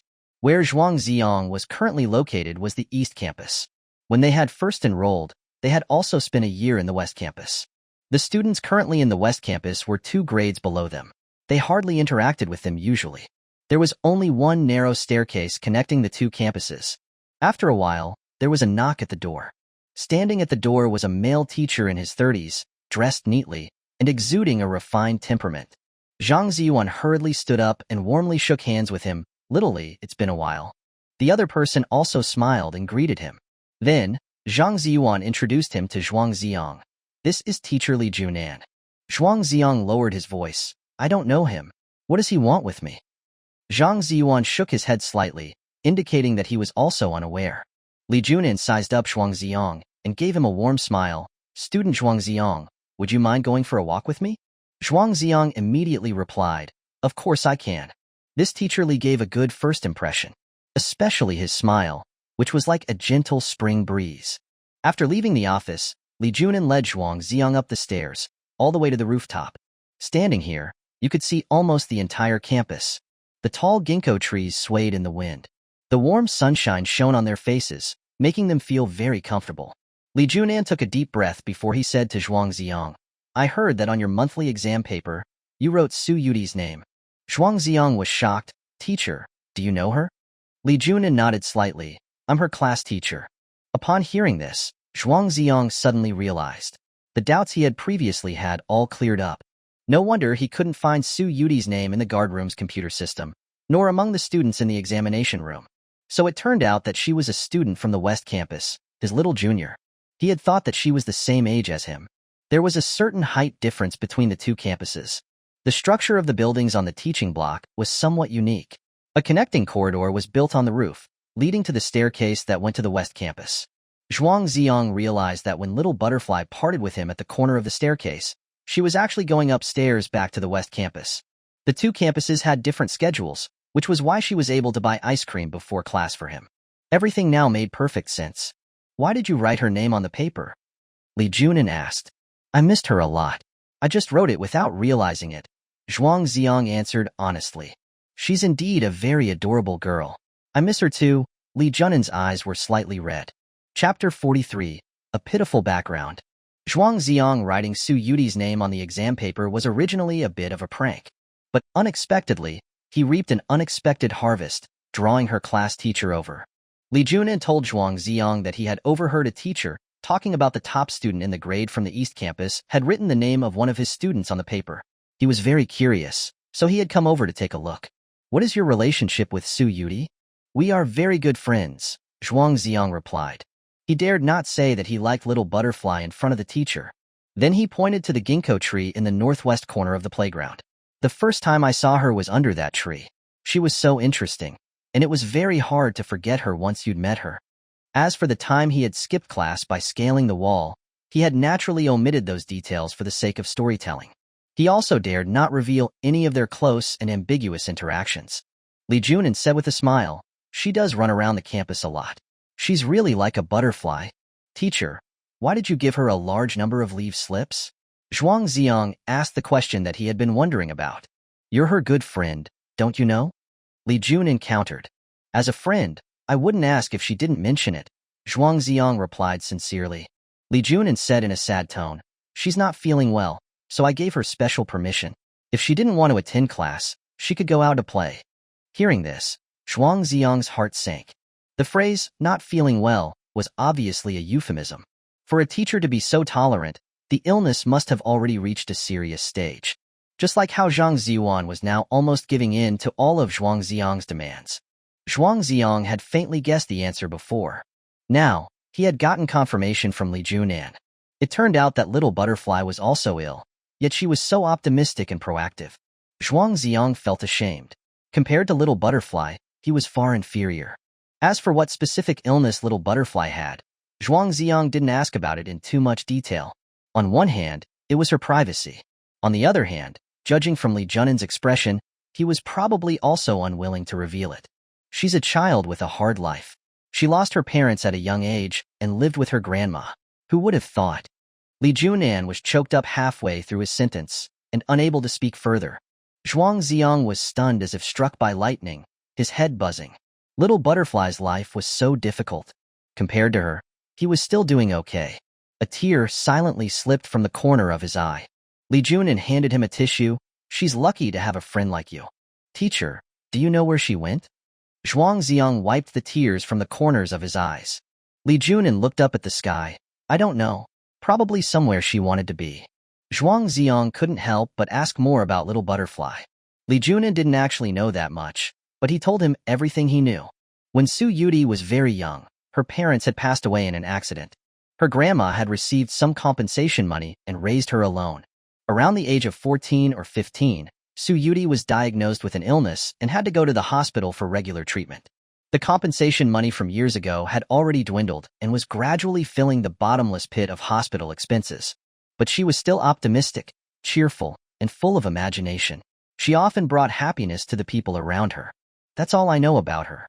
Didn't she tell you anything? Li Junan asked. Zhuang Zi'ang shook his head sadly. No, we just had fun eating, drinking, and playing. Li Junan smiled wryly. That's just the way she is. She'll share her happiness with others, but she endures her sadness alone. Zhuang Zi'ang completely understood Little Butterfly's actions. After all, he hadn't revealed his own condition to her either. The sun rose to the center of the sky, and its light became scorching hot. The school bell that signaled the end of classes echoed across the campus. Li Junan patted Zhuang Zi'ang on the shoulder. Don't be sad. I didn't come to you for anything else, just to satisfy my curiosity and see her friend. Zhuang Zi'ang said respectfully, Thank you, teacher, for telling me so much about her. The two of them came down from the rooftop and passed by the teacher's office. Zhuang Zi'ang requested, Teacher, can you sign your name for me? Li Junan was a little surprised, but didn't ask any further questions and agreed. Zhuang Zi'ang picked up the paper and pen from Zhang Ziyuan's desk, and Li Junan took it and signed it with a flourish.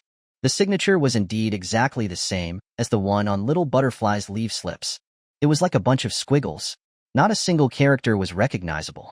Teacher, why do you write your name in such an illegible way? That's because of Su Yudie. She kept imitating my handwriting and signing leave slips for the students in the class. It made me spend dozens of yuan to design such a complex artistic signature. After hearing Li Junan's explanation, Zhuang Zi'ang smiled again. She was really mischievous. After saying goodbye to Zhuang Zi'ang, Li Junan returned to the West Campus. His appearance had answered most of the questions in Zhuang Zi'ang's mind, but it also felt as if it was not that simple. There were still some things that seemed unreasonable. Moreover, learning that little butterfly also had an illness. It was like a heavy rock pressing down on his heart, making it hard for him to breathe. It seemed like fate was mocking these two ill-fated people. Son, I've been looking for you for ages. Let's go have lunch together. Li Huangshuan's appearance interrupted Zhuang Zi'ang's thoughts. He composed himself and took out his phone from his pocket to give it to him. Li Huangxian was overjoyed. How did you get it? Zhuang Zi'ang raised a finger. Shu, be quiet. I helped you steal it from Teacher Zhang's drawer. Li Huangxian hurriedly stuffed his phone into his pocket, and he and Zhuang Zi'ang walked furtively towards the cafeteria.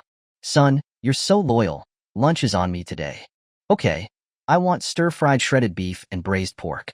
While the two of them were eating in the cafeteria, Xiao Wenyong and Lin Mushi suddenly came over with their plates and sat down opposite them. Zhuang Zi'ang remained calm and continued to eat his food. Li Huangxian frowned. There are so many empty seats. Why are you guys squeezing in here? Lin Mushi put a chicken leg on Zhuang Zi'ang's plate. Zhuang Zi'ang, eat more. I bought this especially for you. Xiao Wenyong was surprised. Mushi, why are you so nice to him? Flames of jealousy burned fiercely in his eyes. It was over. His goddess had already fallen for someone. Zhuang Zi'ang said helplessly, thank you for your kind intentions, but I can't eat anymore. Lin Mushi stubbornly said, Zhuang Zi'ang, you have to eat. You need to get more nutrition. Zhuang Zi'ang revealed a bitter smile. With his current physical condition, eating was pointless. Li Huangxian reached out, snatched the chicken leg, and started to eat with relish. If he doesn't eat it, I will. It's so good. Zhuang Zi'ang kept gesturing to Lin Mushi, hoping that she would see him as a normal person. But Lin Mushi was too soft-hearted and couldn't do it no matter what. The thought of never seeing Zhuang Zi'ang again was making her heart ache. What should she do for him during the last few days so that he would feel better? Chapter 44. A glimpse that lasted a lifetime. On Wednesday, the monthly exam report cards were printed. For the first time ever, Zhuang Zi'ang lost his top spot. Not only that, all his subjects were marked as 0, making him rank last in the entire grade. After much effort on Zhang Ziyuan's part, the head of academics agreed to exempt him from writing a self-reflection. Seeing this result, the whole class was in disbelief. What happened? Did Zhuang Zi'ang not take the exam? He is the backbone of our class. Won't our average score be pulled down a lot now? There must be something fishy going on. Zhuang Zi'ang must be in trouble. Various rumors spread throughout the class. The most outraged person, of course, was his good buddy, Li Huangxian. That's impossible.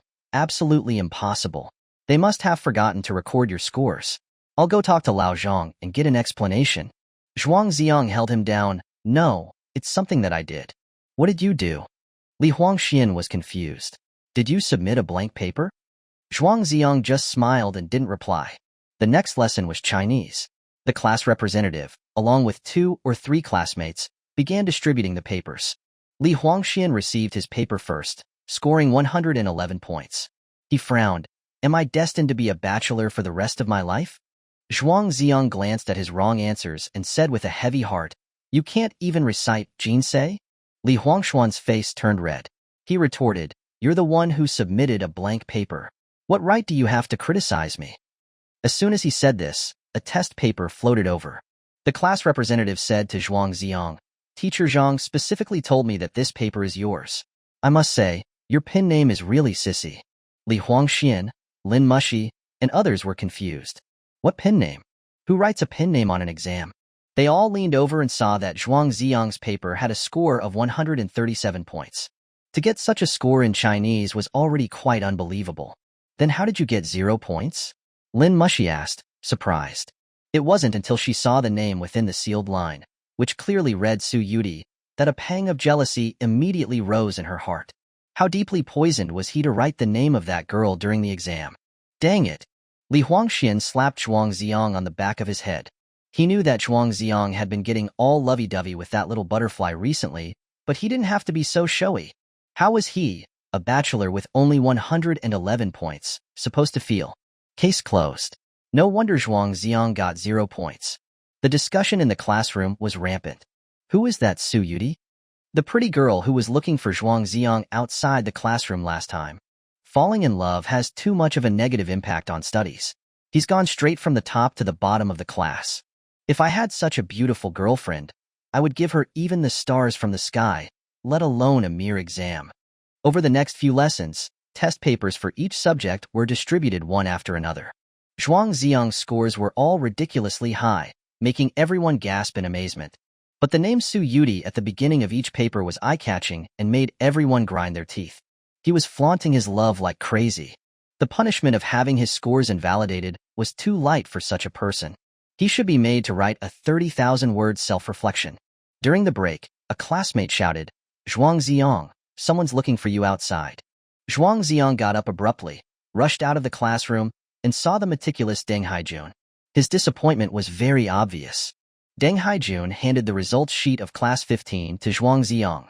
His class rank and grade rank both clearly showed 1. "Haijun, congratulations, you finally got your wish," Zhuang Zi'ang said with a smile. "I checked the overall grade rankings on the teacher's computer. If you were 2nd or 3rd, I might be a little happy, but you're ranked 1075th, Deng Haijun said indignantly. "I told you on the first day after the exam that I forgot to write my name," Zhuang Zi'ang joked casually. "You are deserting the battlefield. You're not a man." Obtaining the top spot in this way didn't give Deng Haijun the slightest bit of joy. He had to see Zhuang Zi'ang's test papers, or else he wouldn't be able to sleep. Zhuang Zi'ang was too tired to argue with him, so he had to go back to the classroom and take out all the test papers. Deng Haijun added up the total score and let out a shrill wail. "Aw, what are you yelling about?" Zhuang Zi'ang said in disgust. "I was just 2 points away. I was so close to beating you fairly," Deng Haijun said with frustration. Zhuang Zi'ang laughed out loud and found this guy quite adorable. When others saw his test papers, they focused entirely on the name Su Yudie. Only he was seriously calculating the total score. The mindset of a top student was indeed different from ordinary people. "By the way, are you participating in the physics competition next month?" Deng Haijun asked. "No, I might not have the time," Zhuang Zi'ang refused without even thinking about it. When he said he didn't have time, he meant it literally. Deng Haijun showed a look of disappointment in him and secretly vowed in his heart that he must stay away from girls. They were too demoralizing. Zhuang Zi'ang was a living example. How could girls possibly be more interesting than physics problems? Zhuang Zi'ang took a picture of Class 15's results sheet as proof, then sent Deng Haijun away, and went back to his seat to doze off. "Zhuang Zi'ang, someone's looking for you outside," another voice called. "This guy, is he ever going to stop?" Zhuang Zi'ang grumbled as he got up and walked out of the classroom. In the corridor, many students were chasing and playing. Amidst the fast-moving figures stood a quiet figure. She was a very beautiful girl, with an oval face, almond eyes, and an asymmetrical braid draped over her left shoulder. She wore a pure white shirt with a sapphire blue pleated skirt, the hem of which reached her calves. On her feet were spotless white canvas shoes. The sunlight shone on her, and she looked like a ray of light. Just like when they had first met under the ginkgo tree, it felt like a glimpse that lasted a lifetime. The only difference was that the peach blossom was no longer in her hair. Her figure was more slender, and her face was a little pale. "Little butterfly," Zhuang Zi'ang called out dreamily, his mind instantly blank. "You big dummy." Although Su Yudie's face was smiling, she was also on the verge of tears. Zhuang Zi'ang held his breath, his heart rate quickening, and took step by step towards her. He carefully reached out his hand, afraid that the girl in front of him was just a dream bubble that would shatter at a touch, until his fingertips touched the girl's soft cheek. The warm sensation clearly registered on his fingertip. Tears welled up in his eyes, blurring his vision. "Little butterfly, where did you go? I really missed you so much." "You big dummy, I'm back. Why are you crying? You promised to be happy every day." Little butterfly was affected by Zhuang Zi'ang's emotions. Her eyes filled with tears as well, like 2 clear springs. Her pitiful expression made people feel sorry for her. If they weren't outside the classroom with so many other students around, Zhuang Zi'ang would have hugged her without any hesitation. But at this moment, they could only stare deeply at each other, speechless and choked with emotions. Little butterfly had disappeared for a whole week. During this time, Zhuang Zi'ang had deeply experienced the old saying, A day apart feels like 3 autumns. Her reappearance, her slender figure, and her pale face all caused Zhuang Zi'ang's heart to ache. What had she been through this week? Chapter 45. I missed you. Zhuang Zi'ang tore off a tissue to block both nostrils, and then went to Zhang Ziyuan to get a leave pass. Zhang Ziyuan approved it right away without a word. Teacher Zhang, how about you sign a few more for me, so that I won't have to keep bothering you later? Zhuang Zi'ang took advantage of the situation. All right, that's a good idea. Who came up with it?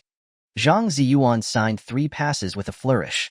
His handwriting was much neater than Li Junan's. Since Little Butterfly had the ability to imitate handwriting, he should try to bother his dear teacher as little as possible in the future. Zhuang Zi'ang, I'm going to eat all the food, from one end of the street to the other. Standing at the entrance of the snack street, Su Yudie made a bold statement. Zhuang Zi'ang nodded with a smile. Not to mention eating together, he was willing to accompany her even through fire and water.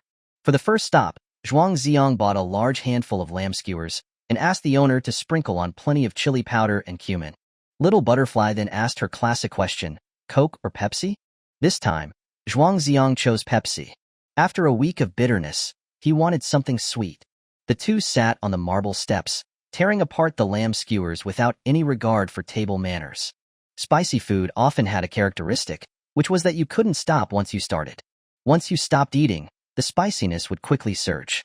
Little Butterfly's cheeks were red with the heat, sweat was beading on her forehead, and she was hissing from her mouth to cool the spiciness down. She drank half a can of cold Coke in one go, and only after she burped did she feel a little relieved. Zhuang Zi'ang watched her with a smile. A beautiful girl, if also down to earth, was definitely a killer to the boy. Su Yudie raised her head, looked at the blue sky, and suddenly raised her arms and shouted, Wow! The world is so wonderful. In the past, Zhuang Zi'ang would have laughed along with her. But now, his heart felt like it was weighed down by a huge rock. It was hard to imagine that she was a girl who had lost both her parents at a young age, relied on her grandmother, and also had an illness. She was always so positive and optimistic, bringing happiness to the people around her. Little Butterfly, where exactly did you go this week? Zhuang Zi'ang's question was intentionally indirect. After his conversation with teacher Li Junan on the rooftop, he could easily guess that Little Butterfly probably needed to receive treatment. This week, she must have spent most of her time with hospital beds and 4 drips. I went to play, Su Yudie said enthusiastically. Play what? Zhuang Zi'ang didn't expose her. He also didn't intend to tell Little Butterfly that he had met her class teacher and knew her situation. The sad things should be kept in their hearts. It was better to be happy every day. I went to a very fun place and met a lot of new friends. I could lie down and look at the sky every day without having to do anything. I slept really soundly at night. I almost didn't want to come back because I was having too much fun. Little Butterfly chattered on and even let out a clear bell-like laugh. Listening to her describe it so vividly, Zhuang Zi'ang almost believed it. His eyes turned red, and he asked along with her words, Then why did you come back? I missed you. Su Yudie poked his head with her finger. Then, in the place you went, were there gardens and butterflies? Of course there were.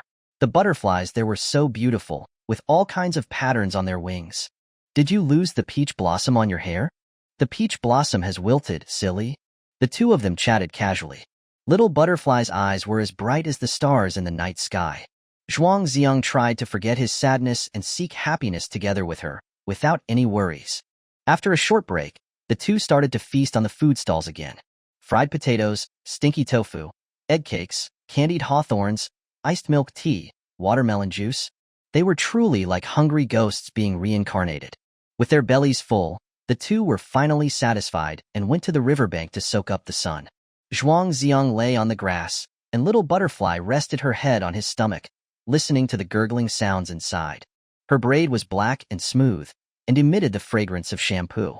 Zhuang Zi'ang couldn't help but grab it and play with it at will. The sun was shining warmly on the earth, and a gentle breeze was blowing through the willows by the shore. The air was filled with the fragrance of grass and soil. At this moment, it was like a scene from a dream. Zhuang Zi'ang pulled out his phone, turned to the video of feeding the cats in the park on the weekend, and showed it to Little Butterfly. Tiger is still so bossy, so good at stealing food. Cheese and pudding are no match for him, Little Butterfly watched with interest. I heard from the sanitation worker that you've been feeding them for 3 months, Zhuang Zi'ang said. Yes, 3 months, that's quite short, Little Butterfly said casually. Yes, 3 months, that's quite short, Zhuang Zi'ang repeated, his voice showing sadness that he couldn't suppress. Little Butterfly's departure this week made Zhuang Zi'ang deeply understand a truth. If two people are in love, and one of them has to face death, the person who survives is actually the one who suffers the most. The one who dies will leave everything behind, with everything ending at once. The one who lives on will have to endure prolonged suffering and endless sadness and longing. Although he had learned from teacher Li Junan that Little Butterfly also had a certain illness, it shouldn't be as severe as his own. The remaining days should be counted with his fingers. By the way, do you still remember our agreement? Zhuang Zi'ang took out his folded monthly exam paper from his pocket. Did you really get the first place? Su Yudie asked in surprise. No, I got the last place, Zhuang Zi'ang smiled. He swiped his phone screen and displayed the report cards of Class 9 and Class 15. Deng Haijun got first place in the grade, and he was ranked 1075th. How come you have all zeros? Su Yudie asked in surprise. She glanced at the spread-out test papers. The scores on them were clearly ridiculously high. Zhuang Zi'ang reached out and pointed to the name within the sealed line. Because of you. Su Yudie opened her eyes wide. So it turned out that her name could be written so beautifully. Zhuang Zi'ang, why did you write my name? I missed you so much. My hand just wrote it without thinking, Zhuang Zi'ang said with deep affection in his eyes. Then you didn't get first place, so our agreement doesn't count, Su Yudie said with a pout. How can it not count? Add up my total scores. It's 2 points higher than Deng Haijun's, Zhuang Zi'ang quickly argued. I don't care. You have all zeros.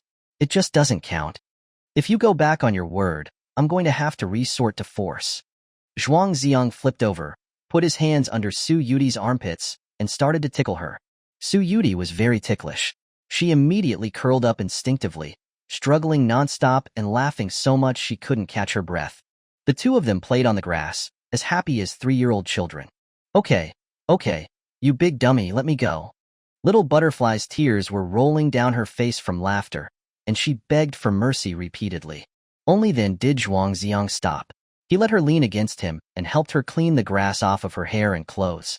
After she caught her breath, Little Butterfly looked up and asked, What do you want me to do? Zhuang Zi'ang tenderly rubbed her head. I want to take you to a place called Manhwa Village. Chapter 46. Once illuminated by the colorful clouds. Manhwa Village was Zhuang Zi'ang's hometown, where his grandparents lived. Every winter and summer vacation, he had spent his time in that beautiful village.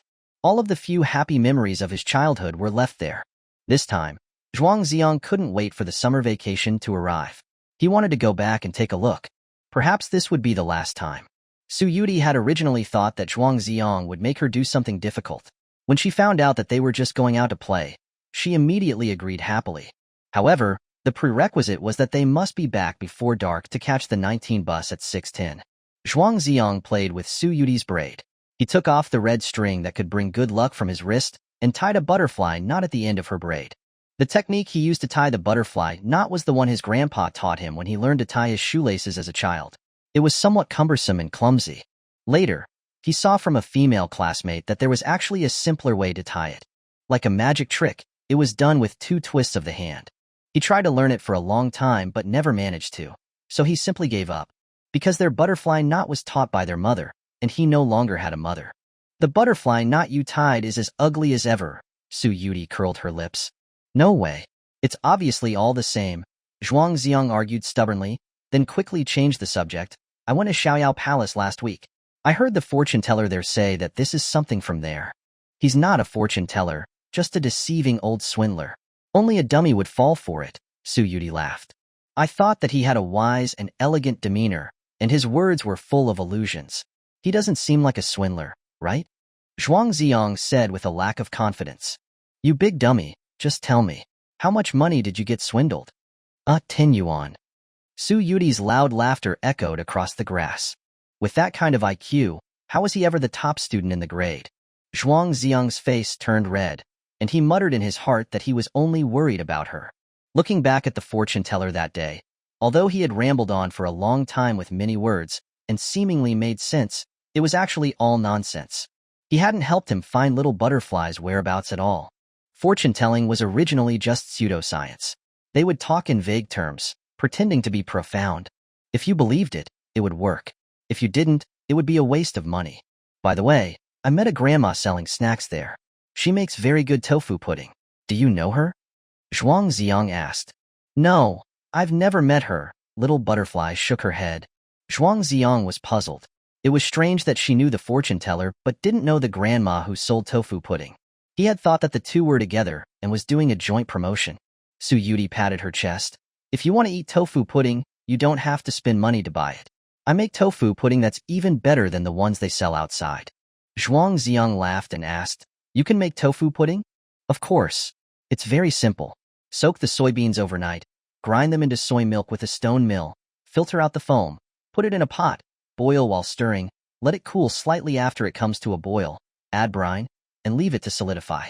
Su Yudie explained it all clearly, and finally didn't forget to ask, Isn't it very simple? Zhuang Zi'ang listened dumbfounded and muttered, Yes, it's very simple. When he was in his hometown, he had seen people in the village making tofu. And tofu pudding was a semi-finished product of tofu, with a few less steps, but it still seemed extremely complicated to him. Why not just buy a bowl with that amount of effort? But when he recalled the scene of Su Yudie making a kite, he understood the girl. She must be enjoying that process. Turning ordinary soybeans into white and tender tofu pudding was a magical experience. Suddenly he really wanted to eat her tofu pudding. The setting sun filled the ground, and the water flowed silently. Time was quietly blown away by the wind by the river. Seeing that it was almost 6 o'clock, it was time to say goodbye again. Zhuang Zi'ang accompanied Su Yudie to wait for the bus at the station. After contemplating for a while, he said, I have nothing to do anyway. How about I take you home? Little Butterfly shook her head. No, I'm not a child anymore. I can go back by myself. I want to spend more time with you. Zhuang Zi'ang pulled at Little Butterfly's wrist, as if he was a child, acting spoiled. Little Butterfly stared at Zhuang Zi'ang's eyes, reached out her finger, and pointed it at his nose. Are you thinking of going back to my house with me, then saying you're tired and want to go inside to have a drink of water, but end up dawdling around and never leaving and wanting to stay overnight, and then trying to take advantage of me in the middle of the night? Zhuang Zi'ang's face turned red, and he stammered, No, I didn't think that much. Little Butterfly burst out laughing. Why are you so flustered? I was teasing you. Zhuang Zi'ang glared at her angrily, his face drawn out. You've slept at my place twice, but you won't tell me where you live. You also pretended to be drunk, stole my first kiss, and then pretended as if nothing happened. Wasn't this just a female hooligan? The 19 bus turned out from the corner of the street, and it was time to part. Su Yudie said softly, Okay, I'll come find you to play again tomorrow. Don't disappear for a long time again, Zhuang Zi'ang said reluctantly. I won't. I'll definitely tell you in advance if something comes up. Su Yudie took 2 steps and then turned back to wave. Goodbye, big dummy. The bus slowly drove away, carrying up a few falling leaves on the road. In the evening sky, you could see both the sun and the moon at the same time. When the bright moon was there, it once illuminated the return of the colorful clouds. After dinner, Zhuang Zi'ang returned to the rented apartment and called his grandfather. The phone rang a few times before it was picked up. It seemed that Zhuang Jiangwo was not very familiar with using the phone yet. Hello, who is this? Zhuang Jiangwo's old voice came from the receiver. Although the phone had caller ID, he couldn't see it clearly, so he didn't know who was calling. Grandpa, it's me. As soon as Zhuang Zi'ang spoke, his nose felt a little sore. Zi'ang, is it you? Did your dad bully you again? Zhuang Jiangwo asked hurriedly.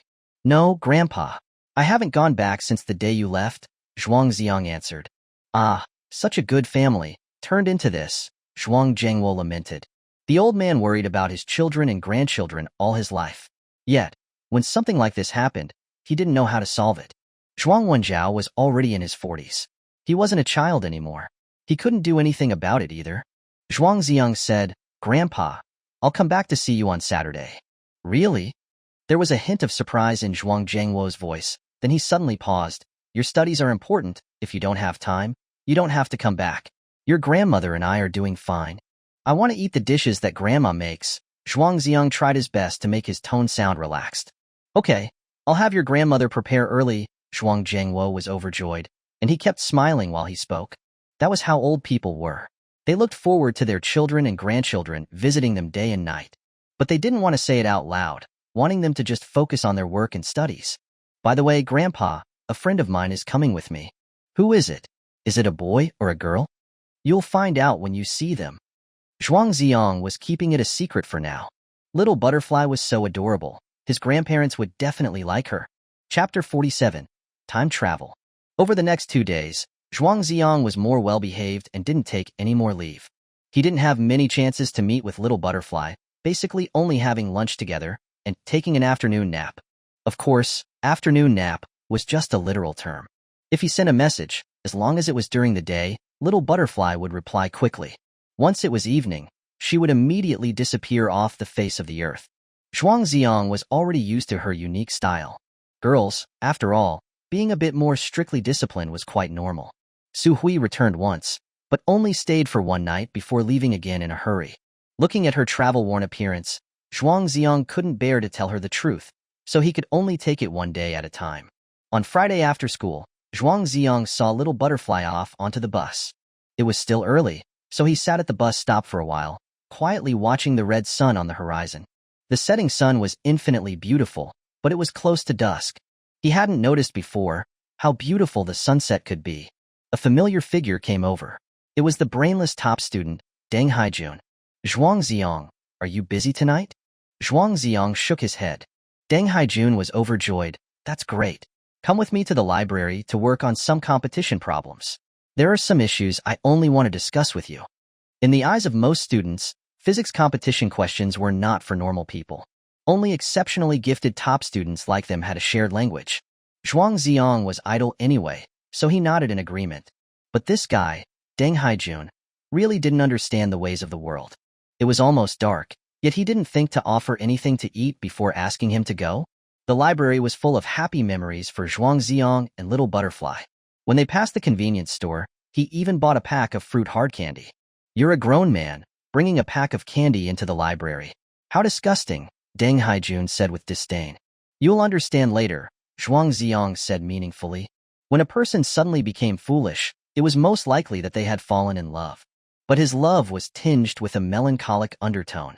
After finding a seat in the library, Deng Haijun took out some reference books and started to work on the physics competition questions. At first, he was focused and ignored Zhuang Zi'ang. It wasn't until he encountered a difficult point and wanted to discuss it with Zhuang Zi'ang that he found the talented student in the teacher's words was actually holding a pinyin-annotated children's joke book, reading it with great interest. A spring-like smile rippled across his face. Are you crazy? Deng Haijun complained. I didn't notice before, but now I find that reading joke books is really relaxing, Zhuang Zi'ang chuckled. The difficult point that Deng Haijun had encountered was a problem about speed. It was indeed very difficult. Zhuang Zi'ang also took a pen to continuously calculate on a piece of draft paper. After discussing it with Deng Haijun for a long time, they finally solved it. Both of them felt a sense of accomplishment. It was a unique joy for top students. Deng Haijun looked at the densely packed formulas on the draft paper and then glanced at the reference books by his side. Suddenly, a thought occurred to him. Zhuang Zi'ang, do you think time travel is really possible? Time travel has always been a subject of discussion in the scientific community, with countless scientists having proposed various hypotheses and conjectures. For example, the famous Hawking proposed 3 ways to achieve time travel: wormholes, black holes, and the speed of light. He even held a time traveler's dinner party, inviting people from the future to attend. Unfortunately, after waiting for several hours, no one came. Compared to time travel, people should be more familiar with another term, transmigration. In online novels, this was a huge genre, full of imagination and fun. Of course, people can travel through time, Zhuang Zi'ang said with a smile and nodded. Have you seen a time traveler? What's the theoretical basis for saying that? Deng Haijun asked seriously. I'm just guessing. There's no theoretical basis. There are so many things that even scientists can't figure out. With the limited wisdom of the two of us, is there any need to discuss this matter? Zhuang Zi'ang rolled his eyes. I heard that there is a place called Blue Star, where tens of thousands of transmigrators live, making a living by copying songs and poems, Deng Haijun muttered. Zhuang Zi'ang was amused by him. He hadn't expected that this serious bookworm had read some online literature as well. Tracing back to its origin, it should be a man with the surname Xiang who went to help Qin Shi Huang unify China. The gears of fate began to turn. After ending that conversation, Zhuang Zi'ang continued to read his silly jokes, while Deng Haijun continued to work on his distorted problems, occasionally discussing them. They continued until the closing music of the library sounded. After coming out, Deng Haijun asked seriously, Zhuang Zi'ang, are you really not participating in the physics competition? Zhuang Zi'ang looked at his comrade in arms with whom he had fought side by side so many times, and patted him on the shoulder with emotion. Haijun, work hard. You will definitely realize your dreams and become an excellent scientist in the future. Then what about you? Have you abandoned us? Deng Haijun questioned. Even if I can't participate, I will cheer you on in my heart, Zhuang Zi'ang said somewhat sadly.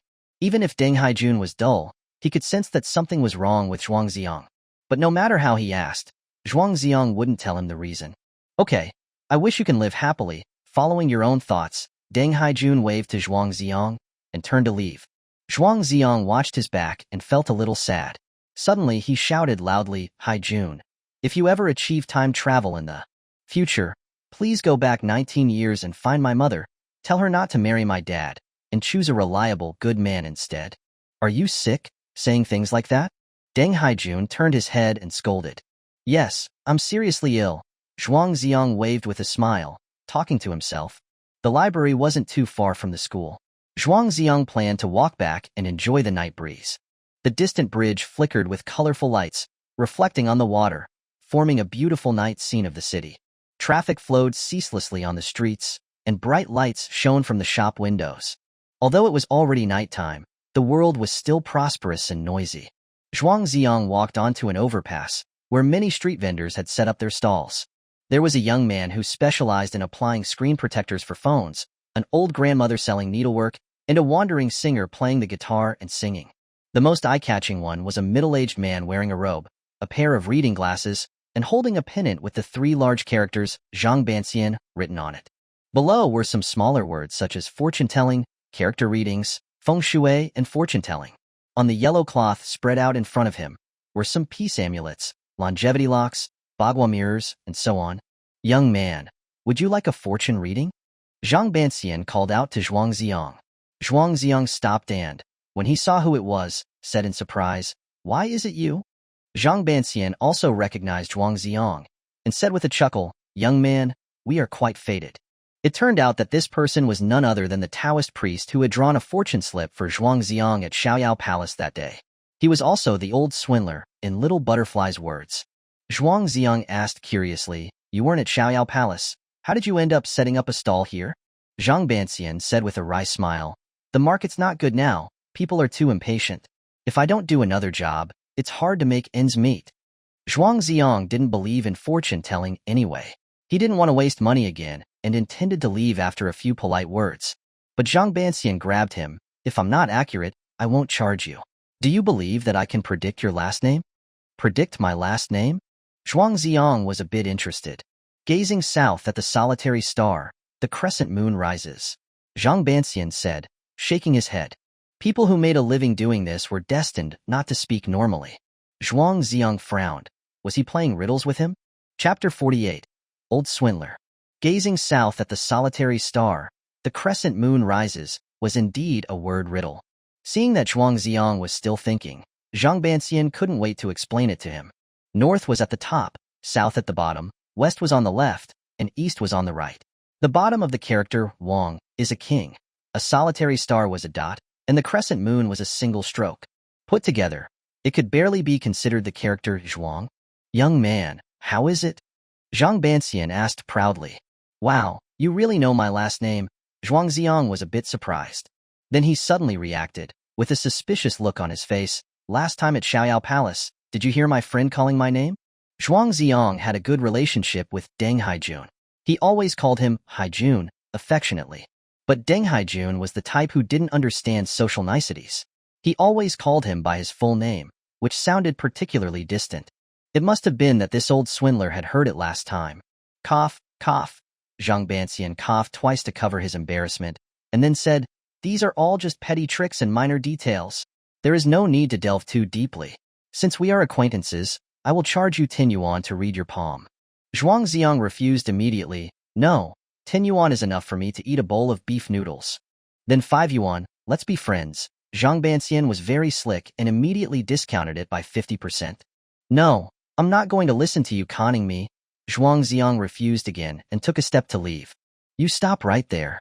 Zhang Banxian raised his voice with a serious face. Young people are ignorant and make arrogant remarks. I'll give you a free reading, and if I'm accurate, you can pay me then, okay? Zhuang Zi'ang still shook his head. After hearing what Little Butterfly had said, he was wary of this man, afraid of getting conned out of his money. There are so many people watching on the overpass. At least, give me some face.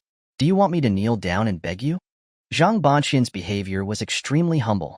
Zhuang Zi'ang saw that he was almost 50 years old and was selling at a stall on the overpass late at night. It was also not easy, so he couldn't help but feel some pity.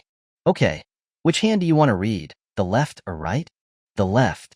Zhuang Zi'ang extended his left hand, intending to just humor him. Zhang Banxian was probably trying to use him as a stooge to flaunt his palm reading skills in public and drum up business. No matter what he said, he would just let it pass through one ear and out the other. Zhang Banxian held the tips of Zhuang Zi'ang's fingers, staring at the lines on his palm. After looking at them for a full half a minute, he suddenly sighed softly. Your lifeline is too short. This is the sign of a short life. In an instant, Zhuang Zi'ang was no longer calm. If this had been in the past, he would have turned around and walked away after hearing a fortune teller say something like this. But now that he had been diagnosed with a terminal illness, and the fortune teller before him had pointed it out, it couldn't help but make his heart pound in fear. Did this old swindler really know something? Generally speaking, even if a fortune teller saw that a client was having a disaster or a hardship, they would phrase things more subtly. How could there be a fortune teller who would just directly start by saying something unlucky like this? Zhang Banxian turned over Zhuang Zi'ang's hand, and his tone changed abruptly. Your hands are a little dry. I recommend this hand cream. It moisturizes the skin on your hands and delays skin aging. It's only 20 yuan a tube. As he spoke, he took out a box of hand cream from behind him. Zhuang Zi'ang was taken aback. Aren't you a fortune teller? Are you also a skincare product salesman? Zhang Banxian chuckled. One more source of income, to make a living, you know? You're really unreliable. I don't have time to mess around with you. Zhuang Zi'ang withdrew his hand and turned to leave with long strides. Little Butterfly was right. He was indeed a swindler. Zhang Banxian, looking at Zhuang Zi'ang's back, said calmly, Young man, you will come back to find me. Zhuang Zi'ang said with disdain, If I come back to be conned by you again, I'll call you Grandpa. Zhang Banxian unhurriedly took out a dark, clunky thing from his pocket. It looked like a cow horn, with holes of varying sizes on it. It was an ocarina. As Zhuang Zi'ang was walking, a melodious tune sounded from behind him. The clear, bright tones sliced through the night sky, traveling far away. His body suddenly froze, and the expression on his face became fixed. He couldn't move his feet, because he had heard the melody that Zhang Banxian was playing somewhere else before. Under a lush ginkgo tree. Lai Suwa 11 Duo 11 La. Suwa La 11 11 11 11, La 11 La Suwa. Grandpa, what's the name of this song? Zhuang Zi'ang obediently returned to Zhang Banxian's fortune-telling stall. Zhang Banxian put down the ocarina and laughed. I knew you would be back. Stop being a tease. I'm asking you about this song. Zhuang Zi'ang asked impatiently. Zhang Banxian stretched out his hand and beckoned with his finger, 10 yuan.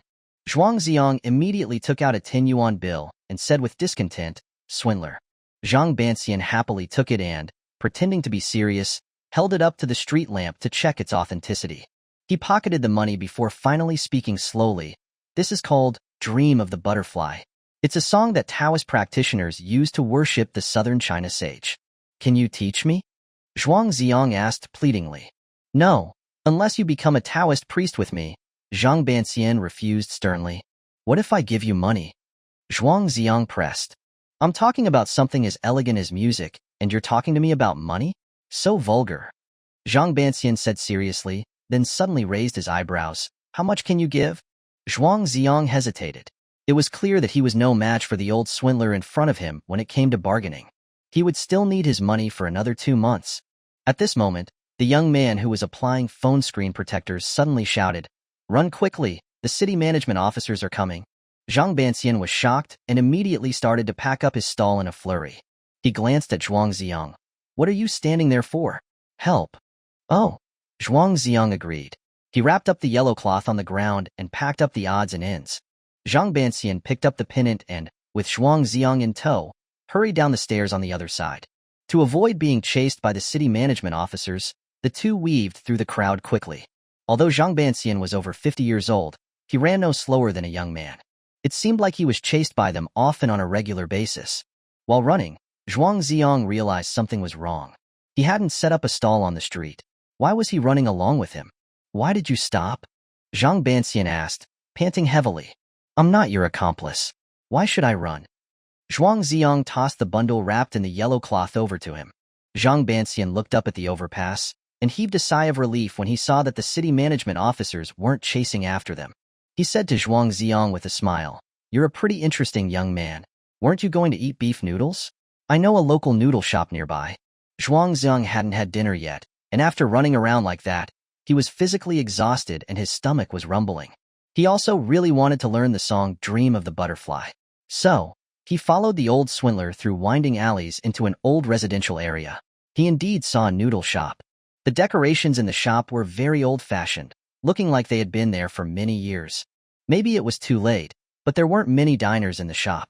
Zhang Banxian sat down at the dining table with his legs wide apart and said to the owner, 2 large bowls of beef noodles with an extra 10 yuan's worth of beef. Zhuang Zi'ang came to the table opposite Zhang Banxian. As soon as his butt touched the chair, he heard him slam the table. This shop requires payment first. What are you sitting there like an idiot? Why am I paying? Zhuang Zi'ang was a bit reluctant to hear that he had added 10 yuan's worth of beef. I'm so old. Do you not understand the concept of respecting the elderly and caring for the young? Zhang Banxian said with a straight face. This old swindler was really brazen. Chapter 49. The Unknown Truth. In Taoism, the Chuanjin school forbids eating meat, while the Jingyi school doesn't abstain from meat, but prohibits beef. Seeing Zhang Banxian devour large chunks of beef, grease dripping from his mouth, it was clear he wasn't a legitimate Taoist priest. Zhuang Zi'ang, feeling incredibly hungry, also picked up the noodles and began to eat heartily. The springy noodles, coated in broth, slid down his throat, warming him from the inside. In that moment, he felt a surge of emotion. The noodles were truly delicious. He was lucky he hadn't died yesterday. Zhuang Zi'ang felt that the taste of the broth was very similar to his grandmother's cooking. Thinking of his grandparents in the countryside, and then his own illness, his vision blurred. When his disease took a turn for the worse, how would he face the 2 elderly people? Is it just because I ate some of your noodles? Are you going to cry your eyes out? Zhang Banxian scoffed. He reluctantly picked up a few slices of beef and put them in Zhuang Zi'ang's bowl. Then, a little unwilling to part with them, he took 1 slice back. Zhuang Zi'ang said in a mournful voice, I'm going to die. This secret had been weighing on him, making it hard to breathe. Now, facing a stranger, he couldn't help but want to confide, just to ease his own suffering. Dying is good. You have a short lifespan according to my reading just now. What's the pleasure of living? What's the pain of dying? Zhang Banxian said, showing no sign of comfort, instead slurping his noodles loudly. Zhuang Zi'ang thought he didn't believe him and said earnestly, I've been diagnosed with terminal cancer. I have about 2 months left to live. Zhang Banxian remained unmoved, his face unchanged. After you die, do you need me to perform a water and land ritual to help you pass on? I charge very little. Hey, do you have any human empathy? Zhuang Zi'ang asked, annoyed. Everyone has to die. It's not like you're unique. What are you even whining about? Zhang Banxian said indifferently. Zhuang Zi'ang had almost teared up, but to him, it was whining. This person was definitely out of his mind. Talking to him about death was like talking to a brick wall. Zhuang Zi'ang asked the question that had been bothering him all along. How did you know that if you played that song Dreaming of a Butterfly, I would come back to you? Do you know Su Yudie? Zhang Banxian didn't answer directly, instead staring at his wrist and asking, Where's the red string on your wrist? I gave it back to her. The day before yesterday by the river, Zhuang Zi'ang had used the red string as a hair tie, tying it in Su Yudie's braids. Zhang Banxian's gaze shifted. You asked me to interpret the bamboo slips last time, just to find someone. It seems like you have found her. Yes, she's back. Zhuang Zi'ang nodded. Reunion means facing the next separation, Zhang Banxian sighed. Zhuang Zi'ang's brow furrowed. This man really spoke unpleasant truths. Did he need reminding? He resisted the urge to storm off, lowering his voice. Teach me that song. I think it's really good. Zhang Banxian decisively shook his head. I can't teach you. That would harm you. It's just a song. How could it harm me? Zhuang Zi'ang was surprised. From the first time you heard this melody, You have entered a dream, life and death, like Zhuang Zhou dreaming of a butterfly, the butterfly dreaming of Zhuang Zhou. This old con man's words were confusing, making no sense. He knew whether he was dreaming or not, didn't he?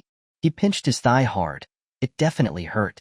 Thank you for the noodles. When you know the truth, I'm afraid you won't be able to handle it. If you still want to learn this song then, you can come to Xiaoyao Palace to find me, but there will be a fee. Zhang Banxian pushed away his bowl, shouldered his bundle, picked up his prayer flag, and walked out of the noodle shop. Under the desolate night sky, his thin figure floated like the wind. He recited a poem, the words reaching Zhuang Zi'ang's ears on the night breeze. Washing feet by the swift night beach, drying hair in the cool north wind. I've roamed all of Wu and Chu, only lacking a visit to Shao and Xiang. Having bought a small boat to return, heaven has entrusted this to me, the 6th month's ride on the surging waves. Shedding the mortal coil, dreaming of butterflies in a land of water and clouds. The following lines became inaudible.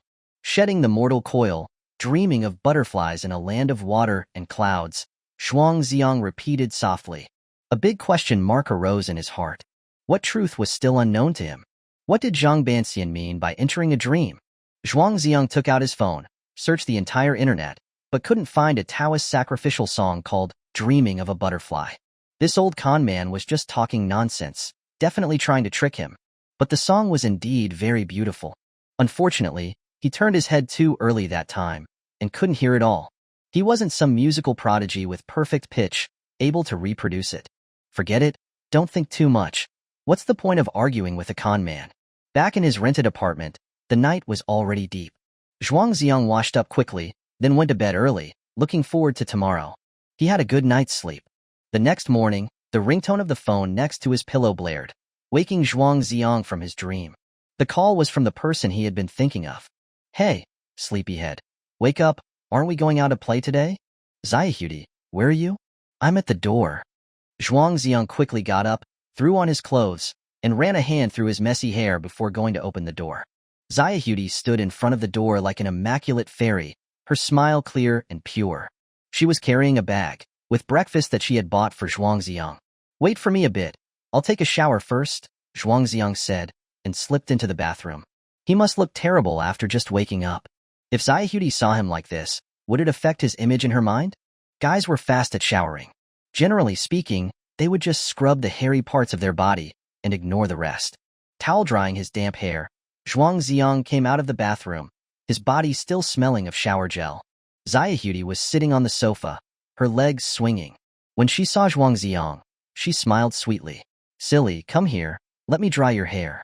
It's okay, my hair is short, it will dry soon, Zhuang Zi'ang said, feeling a little embarrassed. If your hair is wet, you'll get sick, Su Yudie insisted. Zhuang Zi'ang had no choice but to sit obediently on the sofa, though he wasn't afraid of getting sick at all now. Su Yudie plugged in the hairdryer, first blowing on the palm of her hand to test the temperature, then she began to dry Zhuang Zi'ang's hair. The warm air blew through Zhuang Zi'ang's black hair. His heart also warmed considerably. Besides the barber, no one had ever dried his hair for him. Su Yudie's movements were very gentle, her fingertips weaving through Zhuang Zi'ang's hair, creating clear partings. One sat, the other stood. Zhuang Zi'ang's gaze was level, just at the level of Su Yudie's chest. A faint fragrance wafted straight into his nostrils. Through the collar of her shirt, he could faintly see a patch of snow-white skin. An 18-year-old, full of youthful vigor, couldn't handle this? A tickle in his nose, warm drops of liquid fell. Ah, why are you having a nosebleed again? Su Yudie exclaimed in shock. Zhuang Zi'ang quickly covered his nose and rushed to the tap to rinse it. This time's nosebleed was different from all the other times. It shouldn't be because of his illness. It was because his heart had become moved by earthly desires. Chapter 50. Manhwa Village. Zhuang Zi'ang, is your health not good? Why are you having another nosebleed? Su Yudie asked innocently, following behind him. After cleaning up, Zhuang Zi'ang turned around and said, if you button up your chest, I probably won't have a nosebleed. Su Yudie looked down, remembering where he had been looking. Her cheeks instantly flushed red with shame. Pervert, I'm ignoring you. Su Yudie, I'm sorry, I didn't mean to, Zhuang Zi'ang apologized quickly. Of course, Su Yudie wouldn't really be angry, but if she didn't pretend, she would seem to lack modesty. She buttoned up her chest tightly, sat on the sofa, becoming a silent clam. Zhuang Zi'ang opened the bag on the table, and an aroma immediately filled the air. This little foodie had bought so many delicious things. He picked up a meat bun, took a bite, and then exclaimed with exaggerated praise, "Wow, this bun is so delicious." Su Yudie glanced over, swallowed her saliva, then hummed and turned her head away. Zhuang Zi'ang picked up a bun and held it to her mouth. "If you don't eat it, I'll eat it all." "You dare." Su Yudie turned back and took a big bite of the bun. If Zhuang Zi'ang hadn't pulled back quickly, she would have bitten his finger. Then he took out a bowl of lean meat porridge from the bag, took a spoonful, blew on it, and fed it to Yudie's mouth. Su Yudie obediently opened her mouth and accepted his feeding. No foodie could resist the temptation of good food. A smile appeared on Zhuang Zi'ang's lips. "That's a good girl." He enjoyed the happiness of feeding Yudie. After a few spoonfuls, Su Yudie felt embarrassed and took the bowl, eating it herself. Zhuang Zi'ang also had to eat his share. The little awkwardness from before had vanished. "Oh yeah, last night I saw that old con man you were talking about again. He was setting up a fortune-telling stall on the overpass," Zhuang Zi'ang said casually. "What did he say to you?" Su Yudie's expression suddenly became tense. "It was all gibberish, I didn't understand most of it, and he even cheated me out of a bowl of beef noodles," Zhuang Zi'ang laughed. Hearing this, Su Yudie breathed a sigh of relief. Zhuang Zi'ang continued, "Actually, I wanted to learn a song from him. It's the one that came from nowhere the first time I saw you." Su Yudie looked puzzled. "Was there? I didn't hear anything." "No? I remember a little bit of the beginning. I'll play it for you." Zhuang Zi'ang picked up the bamboo flute and played the prelude to Dreaming of a Butterfly. Because he hadn't practiced for a long time, he made a few mistakes, and it didn't sound very good. Su Yudie giggled. "You play well, don't play it next time." This was an internet meme, and not much different from cursing someone. Zhuang Zi'ang's flute playing was really not flattering. "What is it? I thought that tune had something to do with you."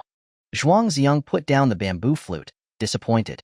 Su Yudie turned her head away, then turned back after a while. Her beautiful, expressive eyes were slightly red. She warned him, "Stay away from that old con man. Don't believe anything he says, or he'll trick you out of everything you own." Zhuang Zi'ang nodded vigorously. "Yeah, I'll listen to you." After breakfast, the two went out to take the bus. The morning sun shone warmly on the earth. Yudie's sapphire blue pleated skirt, like the sea, was particularly beautiful. To get from the city to Manhwa village, they needed to transfer 3 times. Along the way, Su Yudie kept telling Zhuang Zi'ang bad jokes. Some of the jokes were so embarrassing that the people sitting next to them couldn't help but curl their toes. When she got tired of talking, she leaned her head on Zhuang Zi'ang's shoulder and took a nap. Zhuang Zi'ang smelled the fragrance from the girl's hair, the corners of his mouth curving upwards. A few stray strands of hair, lifted by the breeze, brushed against his face, causing a tingling sensation. It also stirred the young man's heart. When they transferred for the last time, they were in a small town. Zhuang Zi'ang bought a lot of nutritional supplements, planning to give them to his grandparents. Su Yudie then realized and asked, "Aren't we going to play? Where are we actually going?" Zhuang Zi'ang replied with a smile, "To my home." A shy expression appeared on Yudie's face. Meeting the parents, such an embarrassing thing. Learning that there were only 2 kind, elderly people at home, she felt a little more at ease, and insisted on using her own money to buy small gifts for the old folks. Manhwa village was a beautiful and peaceful small village. Most of the villagers were surnamed Zhuang. Maybe the village name was to commemorate the Manhwa Zhenren, master of Manhwa, from more than 2,000 years ago. A small stream meandered through the entrance of the village, the water gurgling, clear to the bottom. Red azalea blossoms covered the mountains and plains. Groups of butterflies danced among the flowers. From the forest, the distinctive call of a cuckoo could be heard. This scene was just like the famous lines in the poem, The Brocade Zither. Master Zhuang dreams of the butterfly. Hopeful Spring's cuckoo calls. Su Yudie walked onto the stone bridge at the entrance of the village. In the quietly flowing stream below, fish could be seen clearly. Her sea-like skirt fluttered in the wind. She shouted excitedly, "Silly, this place is so beautiful." Zhuang Zi'ang looked at her with a smile, recalling a famous saying, "I am willing to turn into a stone bridge, to endure 500 years of wind, 500 years of rain, 500 years of sun," only hoping that this girl will walk across the bridge. After walking across the stone bridge, they saw houses in the village, with smoke rising from chimneys. In a small courtyard with a 1-story house, Zhuang Zhangwo, leaning on a cane, was craning his neck in anticipation. Zhuang Zi'ang's grandmother's name was Lin Suzhen. She was a typical rural woman, not very educated, but hardworking, kind, frugal, and thrifty. Jiangwo and Suzhen were very common names for their generation. Grandpa. Zhuang Zi'ang waved to Zhuang Jiangwo from afar. Zi'ang. Zhuang Jiangwo greeted excitedly. Grandson and grandfather met, tears welling in their eyes. Despite Su Yudie being usually outspoken and talkative, she was a bit shy when she met Zhuang Zi'ang's grandfather. Zhuang Zi'ang said to Zhuang Jiangwo, "Grandpa, let me introduce you. This is—" "No need for introductions, this is Yudie," Zhuang Jiangwo said happily. Seeing Yudie, his wrinkles had already relaxed into a smile. "Grandpa, how do you know me?" Su Yudie asked curiously. "I saw your picture on Zi'ang's phone," Zhuang Jiangwo said, his eyes full of joy. Although he didn't see very well, in the previous surveillance video he had only seen a blurry shadow of Yudie. But now Zhuang Zi'ang had brought back a beautiful girl, and he could guess who it was. This was the girl his grandson had been thinking about all the time. Lin Suzhen knew that Zhuang Zi'ang was coming back, and had been busy in the kitchen since early morning. Hearing voices outside, she hurried out, calling out happily, "Zi'ang, Grandma missed you so much." Zhuang Zi'ang rushed forward and hugged his grandma tightly. "Grandma, I missed you too." Lin Suzhen had learned from Zhuang Jiangwo that Zhuang Zi'ang had suffered a lot of injustice and felt very sorry for him. Now she touched his back lovingly, her tears falling uncontrollably. Su Yudie gave the gifts in her hands to Zhuang Jiangwo. Zhuang Jiangwo said happily, "It's good that you're back, you didn't need to buy anything." The two old people would never have imagined that Zhuang Zi'ang was returning this time to say his final goodbyes to them. In 2 months, they would be separated forever. Large, heavy tears slid from the corners of Zhuang Zi'ang's eyes, falling silently onto Lin Suzhen's clothes. Chapter 51. Transformation into a Butterfly. Lin Suzhen was nearly 70, her hair completely white. From years of hard work, her back was a little hunched, making her much shorter than Zhuang Zi'ang. The way she looked at her grandson was full of love and affection. "Zi'ang, if your dad bullies you again, just tell Grandma, and Grandma will beat him for you." Zhuang Zi'ang nodded, tears welling up. "Okay, I know, thank you, Grandma." In fact, in Zhuang Wenjiao's eyes, his parents had long grown old and muddled. They wouldn't listen to a single word of advice from them. "Yudie, welcome to our home," Lin Suzhen said with a smile, asking Su Yudie, "Are you and our Zi'ang dating?" Su Yudie's face turned pink. "No, Grandma, we're just good friends." Zhuang Jiangwo deliberately put on a stern face. "You old woman are really confused. The children are still in school." Lin Suzhen quickly apologized. "Sorry, I'm just an ignorant old woman from the countryside. I don't know how to talk." "It's okay, Grandma," Su Yudie said, her heart fluttering like a little deer. She stole a glance at Zhuang Zi'ang. Zhuang Zi'ang's mood was especially heavy. He feared that the more his grandparents expected, the greater their disappointment would be in the future. At this moment, the two elders were beaming with joy, already thinking of Yudie as their granddaughter-in-law. The small courtyard was not large, but it was exceptionally clean and tidy. In front of and behind the house, the sounds of chickens and dogs could be heard, and the scent of fruits was in the air, full of rural charm. After welcoming Zhuang Zi'ang and Yudie into the house, the two old people couldn't stay idle, pouring tea and bringing out fruit. "Yudie, don't be shy. Treat this place like your own home." "Zi'ang, don't stand there like a fool. Peel some fruit for Yudie. What kind of dishes do you like to eat? Let this old woman make them for you." It was just past 10 in the morning, still a while before lunch, so the four sat in the living room watching TV. Zhuang Zi'ang knew his grandparents' preferences, so he specifically tuned in to an opera channel. The opera, Butterfly Lovers, was currently playing. As one of the 4 great folk love stories, the tale of Liang Shambua and Zhu Yingtai was well known to everyone. Many genres of opera had adapted this story, with opera being the most famous, with a history spanning more than half a century. Zhuang Zi'ang lowered his voice and said to Yudie, "Young people don't like watching this, just bear with it for a little while, keep them company." Yudie said earnestly, "I think it's very good." Zhuang Zi'ang smiled, thinking that she was just saying it to be polite. After all, the sing-song melodies of traditional opera were no longer in line with the mainstream aesthetics of young people. Out of 100 young people, it would be hard to find one who was a true opera fan. In his music class, Zhuang Zi'ang had heard his music teacher introduce the violin concerto version of The Butterfly Lovers, and remembered the sections, the Sworn Brotherhood at the Bridge, The Farewell at 18. Ingtai's resistance to the arranged marriage and transformation into butterflies at the gravesite. At this time, the opera being performed on TV was nearing its end. Zhuang Zi'ang kept glancing at Su Yudie and noticed she was watching very intently, even tapping her feet to the rhythm of the music occasionally. It didn't seem like she was just pretending. She was really watching attentively. When she saw Yang Shambua and Zhu Yingtai, deeply in love, transforming into butterflies, flying gracefully, Su Yudie was already in tears. Zhuang Jiangwo and Lin Suzhen both looked surprised. This little girl was just watching an opera.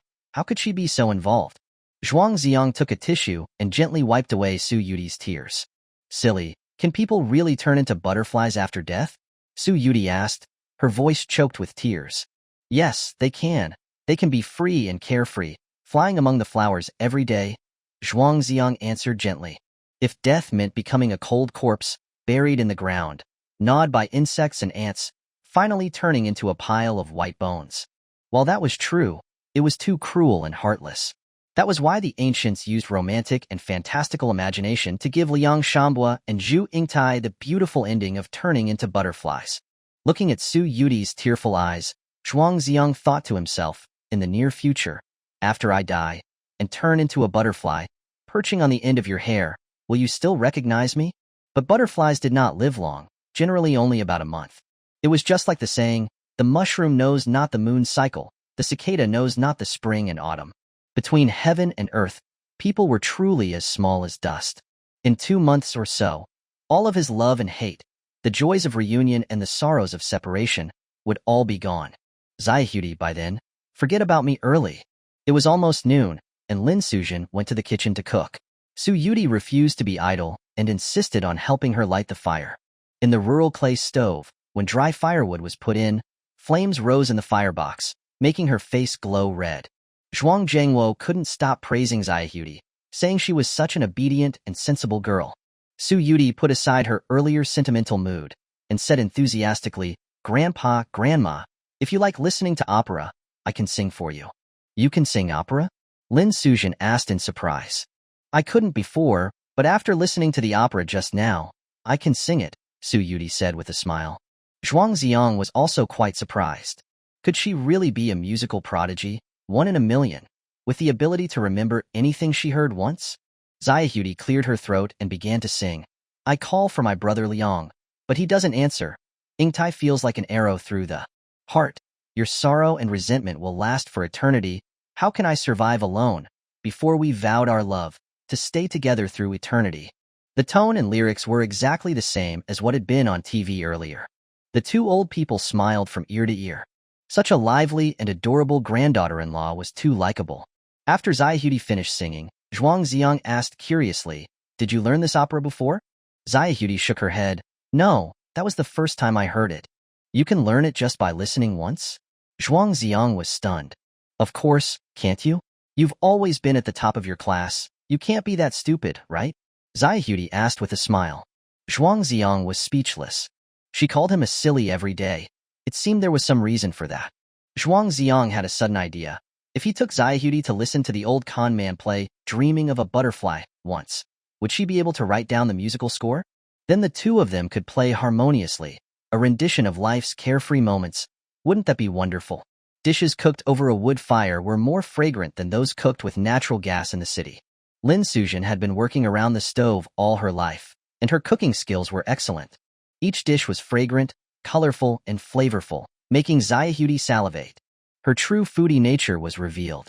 The two old people lived frugally, and usually, they just cooked a simple dish to get by. But today was different.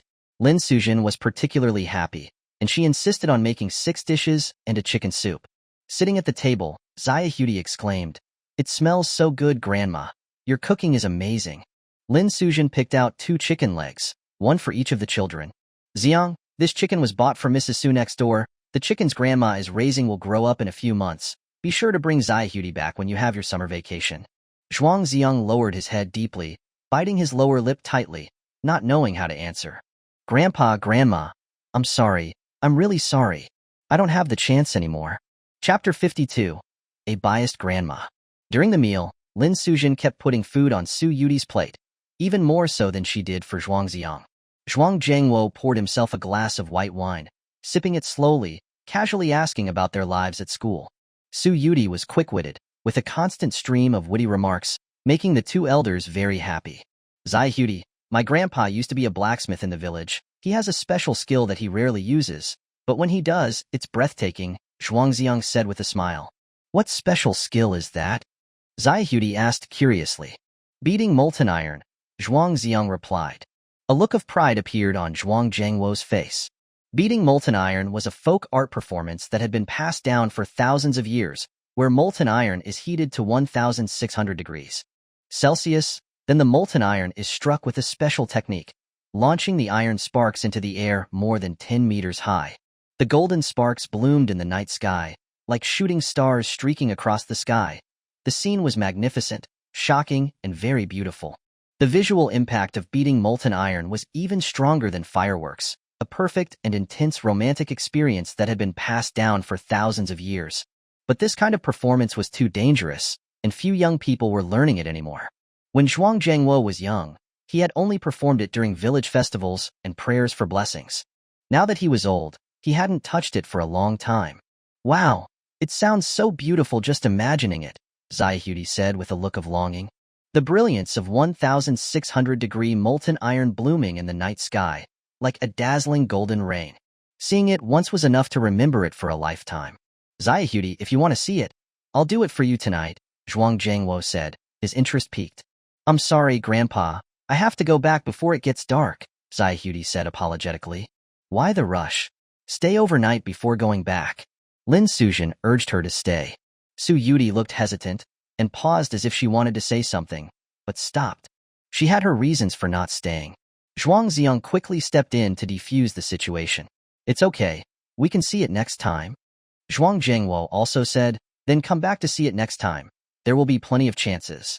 A hint of regret appeared in Su Yudie's eyes. Zhuang Zi'ang suppressed his sadness. Would there really be a next time? Would there be another chance to watch that ultimate romance from 1,000 years ago together? Silly, why are your eyes all teary? Su Yudie noticed Zhuang Zi'ang's unusual expression. Nothing, some oil splashed into my eyes. Zhuang Zi'ang made up an excuse. Let me see. I'll help you wipe it, Su Yudie said, concerned, as she leaned in closer. Seeing the two being so close, Lin Suzhen said with a smile, Zai Yudie, so you call our Zi'ang a silly? Hearing this, Su Yudie felt a little embarrassed. She had just said it out of habit. Calling someone's grandson a silly in front of the elders didn't seem appropriate. Zhuang Jiangwo said to Lin Suzhen, young people just like to call each other that. Just like you calling me an old codger, it's the same thing. His words made everyone laugh out loud. The atmosphere at the dinner table became particularly joyful. Putting aside his feelings, Zhuang Zi'ang forced a smile, laughing and chatting with them.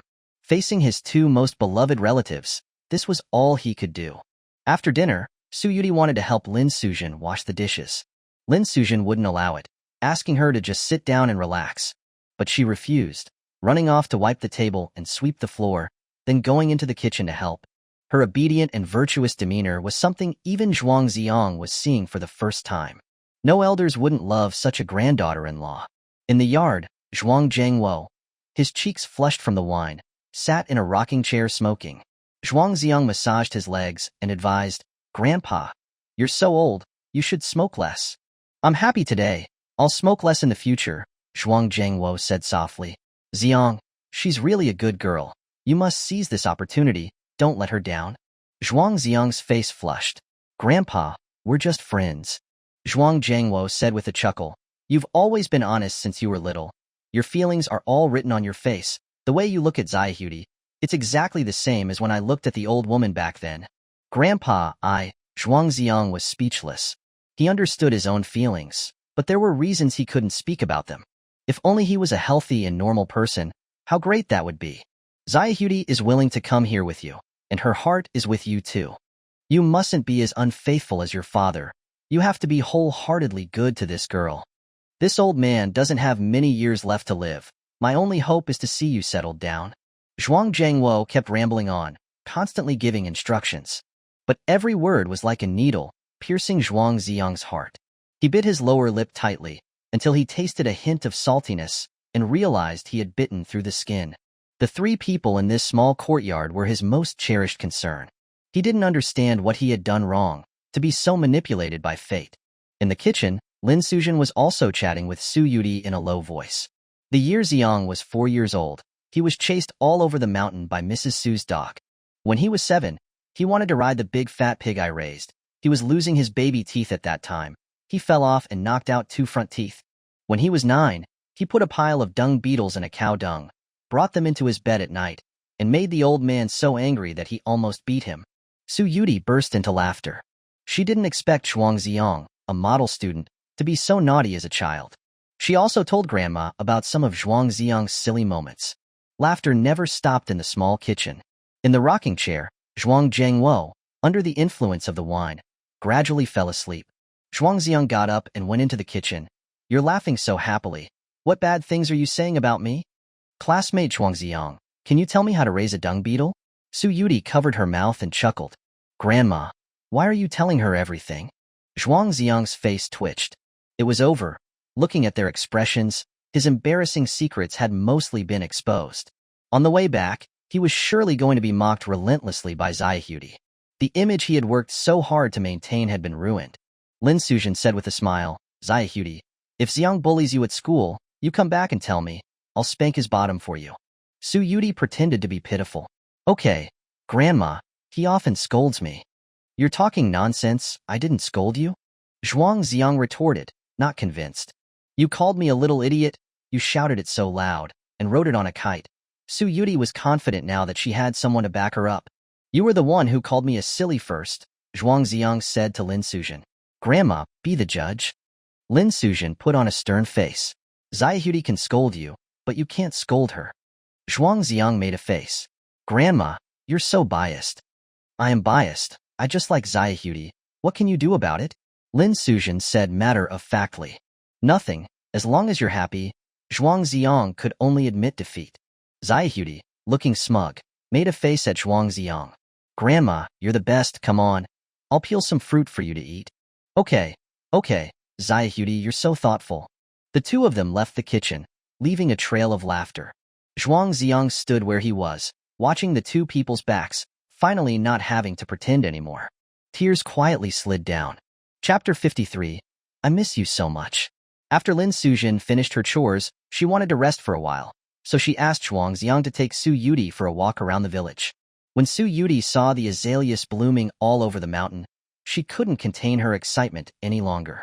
The two of them walked out of the small courtyard, under the warm afternoon sun, heading towards the back mountain. When passing by the houses, Zhuang Zi'ang saw some elders and took the initiative to greet them. When they saw him bring back a pretty girl, they all teased him.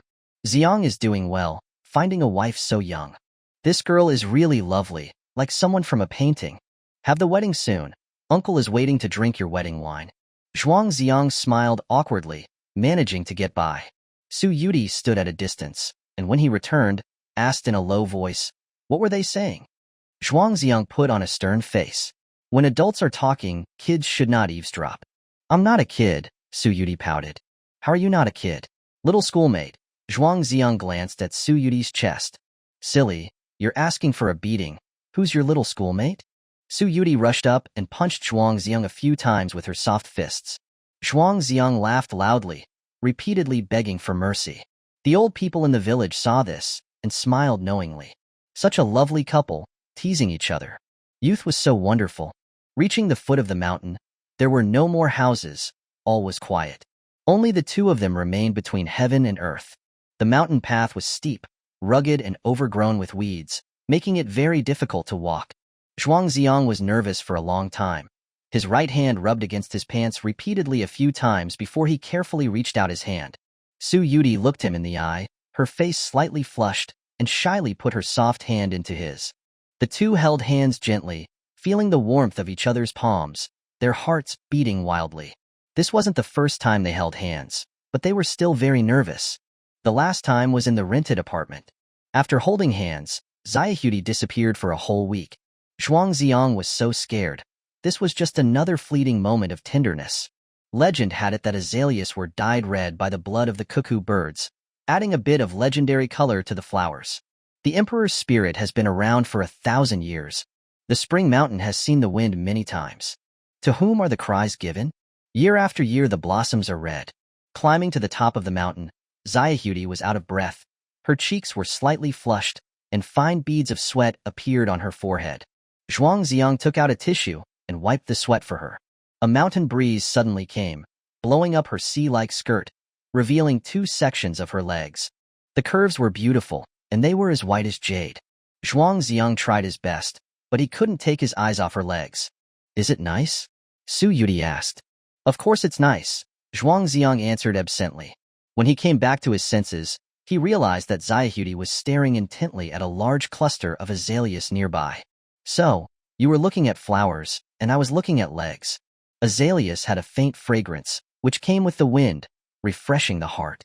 Su Yudie, in high spirits, climbed onto a large rock, put her hands to her mouth, and shouted into the deep valley, "Hey, silly, can you hear me?" Her voice echoed in the valley again and again. Zhuang Zi'ang covered his ears, looking disgusted. "Are you crazy? Why are you shouting so loud?" Su Yudie beckoned to him. "You should shout a few words too. Shout out what's in your heart, it'll feel especially good." "I won't do such a childish thing," Zhuang Zi'ang pouted. Su Yudie jumped down, grabbed Zhuang Zi'ang's hand, and forcibly pulled him onto the large rock. The wind got stronger, making her hair flutter wildly. She cupped her hands to her mouth again and shouted, "Yes, I'm crazy. Do you have medicine for it?" Infected by her emotion, Zhuang Zi'ang finally plucked up his courage and shouted, "I don't have medicine, but I'm sick too." Their 2 voices merged and collided in the valley, creating a wonderful duet. "Are you seriously ill?" "You're the one who is seriously ill." The 2 of them shouted again. "You're seriously ill" was a trending internet phrase. Zhuang Zi'ang was using it jokingly to shout out the secret he had buried deep in his heart, and suddenly he felt a sense of relief. What he was shouting was the literal meaning of being seriously ill. Su Yudie looked at him with a smile, thinking he was just joking. "How was it? Does it feel good?" Zhuang Zi'ang also laughed heartily. "If people from the village hear us, they'll think we're crazy." "I don't care what other people think, as long as I'm happy," Su Yudie said haughtily. Zhuang Zi'ang was easily moved by these words. Ever since he was little, he was too concerned about other people's opinions, wanting to be approved by everyone, trying to create the image of a good student and an obedient child, greatly suppressing his true nature. But he wasn't happy at all. Until he met Su Yudie, her unconventionality, her doing whatever she pleased, were very inspiring. Even though she herself was also walking in darkness and muck, Zhuang Zi'ang guessed that perhaps Su Yudie's appearance was the last ray of light that God had bestowed on him. "Su Yudie, I miss you so much." This time, Zhuang Zi'ang used all his strength, shouting until he used up his last breath, before bending over and stopping. The valley was filled with his echo. "I miss you so much. Miss you so much. Miss you. You're really silly. I'm right in front of you. Why do you miss me?" Su Yudie asked, puzzled. "Even when I'm facing you, I'll still miss you," Zhuang Zi'ang said, gazing at her clear autumn-like eyes. After looking at each other for a moment, Su Yudie shyly lowered her head, avoiding his gaze. Because she was nervous, her fingers unconsciously drew patterns on her skirt. Zhuang Zi'ang's heart was beating very fast. He knew that with his physical condition, he was not qualified to say, "I love you." So he would take a step back and say, "I miss you so much." "Silly, I miss you so much too." Su Yudie's voice echoed in the valley, layer upon layer, endlessly. This was her answer to Zhuang Zi'ang. All of the azaleas on the mountain were her witnesses. Zhuang Zi'ang quietly looked at the girl. She was beautiful like an immaculate fairy. He did not have the great fortune to be worthy of such a good girl. After he left, don't think about him for too long, just for 3 months, as long as they had known each other. 3 months later, please forget him completely and embrace a happy life. Never think of him again. Zhuang Zi'ang went to the cluster of azaleas that were blooming the best and picked the most beautiful flower. "Su Yudie, the first time I saw you, you were wearing a peach blossom. Do you mind changing it to this?" Su Yudie jumped to him and obediently tilted her head slightly. Zhuang Zi'ang carefully inserted the flower into her cloud-like hair. A colorful butterfly flew over, circling above the flower. Su Yudie raised her head, her eyes sparkling, even more beautiful than the flower. "Silly, come down a little." "What for?" Zhuang Zi'ang lowered his head. Su Yudie went on tiptoe and gently kissed his cheek. In just that instant, Zhuang Zi'ang felt a jolt, as if he was electrified. his blood rushing quickly through his body. The touch on his cheek was so clear. This wasn't a dream, was it? Chapter 54. Farewell? Last time, after eating barbecue and drinking beer, Zhuang Zi'ang had accidentally kissed Su Yudie when they got back to their rented apartment. But when Su Yudie woke up, she didn't remember anything. This time, kissing her cheek was in her completely sober state, and it was entirely different in meaning. She was just that kind of girl, doing whatever she thought of, without any regard for consequences. How would she know that this soft kiss would create such a massive storm in the heart of this young man, just beginning to experience love? They didn't speak for a long while, sitting together on the rock, leaning on one another, watching the sunlight illuminate the treetops, watching the mountain breeze ripple through the wheat fields, watching the precious time slowly slip away. It's getting late, let's go down the mountain, Su Yudie said, gazing at the clouds in the sky. Just a little while longer, 5 more minutes is fine, Zhuang Zi'ang said reluctantly. This mountain full of azaleas, he was seeing it for the last time. He wished so much that he could be with her like his grandparents, side by side, grow old together. But such an ordinary dream was destined to remain a fantasy. Coming down from the mountain and returning to the small courtyard, it was time for farewell. Zhuang Zi'ang's heart was heavy. Zhuang Jiangwo and Lin Suzhen, on the other hand, were okay, because they thought that 3 months later, when he had his summer vacation, Zhuang Zi'ang would come back again. Grandpa, please smoke and drink less, and take care of your health. Grandma, your back is not good. Don't do any heavy work. Spend all your money as needed. Don't save it for me. Holding the hands of the 2 old people, Zhuang Zi'ang choked up, his voice breaking, tears streaming down his face. Zhuang Jiangwo found it a little strange. In the past, when Zhuang Zi'ang left, although he was sad, he wouldn't say so much, let alone cry like this. He thought about it. It was probably because his scoundrel of a son had made his grandson suffer too much. Zi'ang, if you don't want to go home, just live outside, take good care of yourself. Lin Suzhen earnestly instructed him. Eat well, sleep well, don't tire yourself out too much with your studies, remember to put on more clothes when it's cold, and call home if you need money.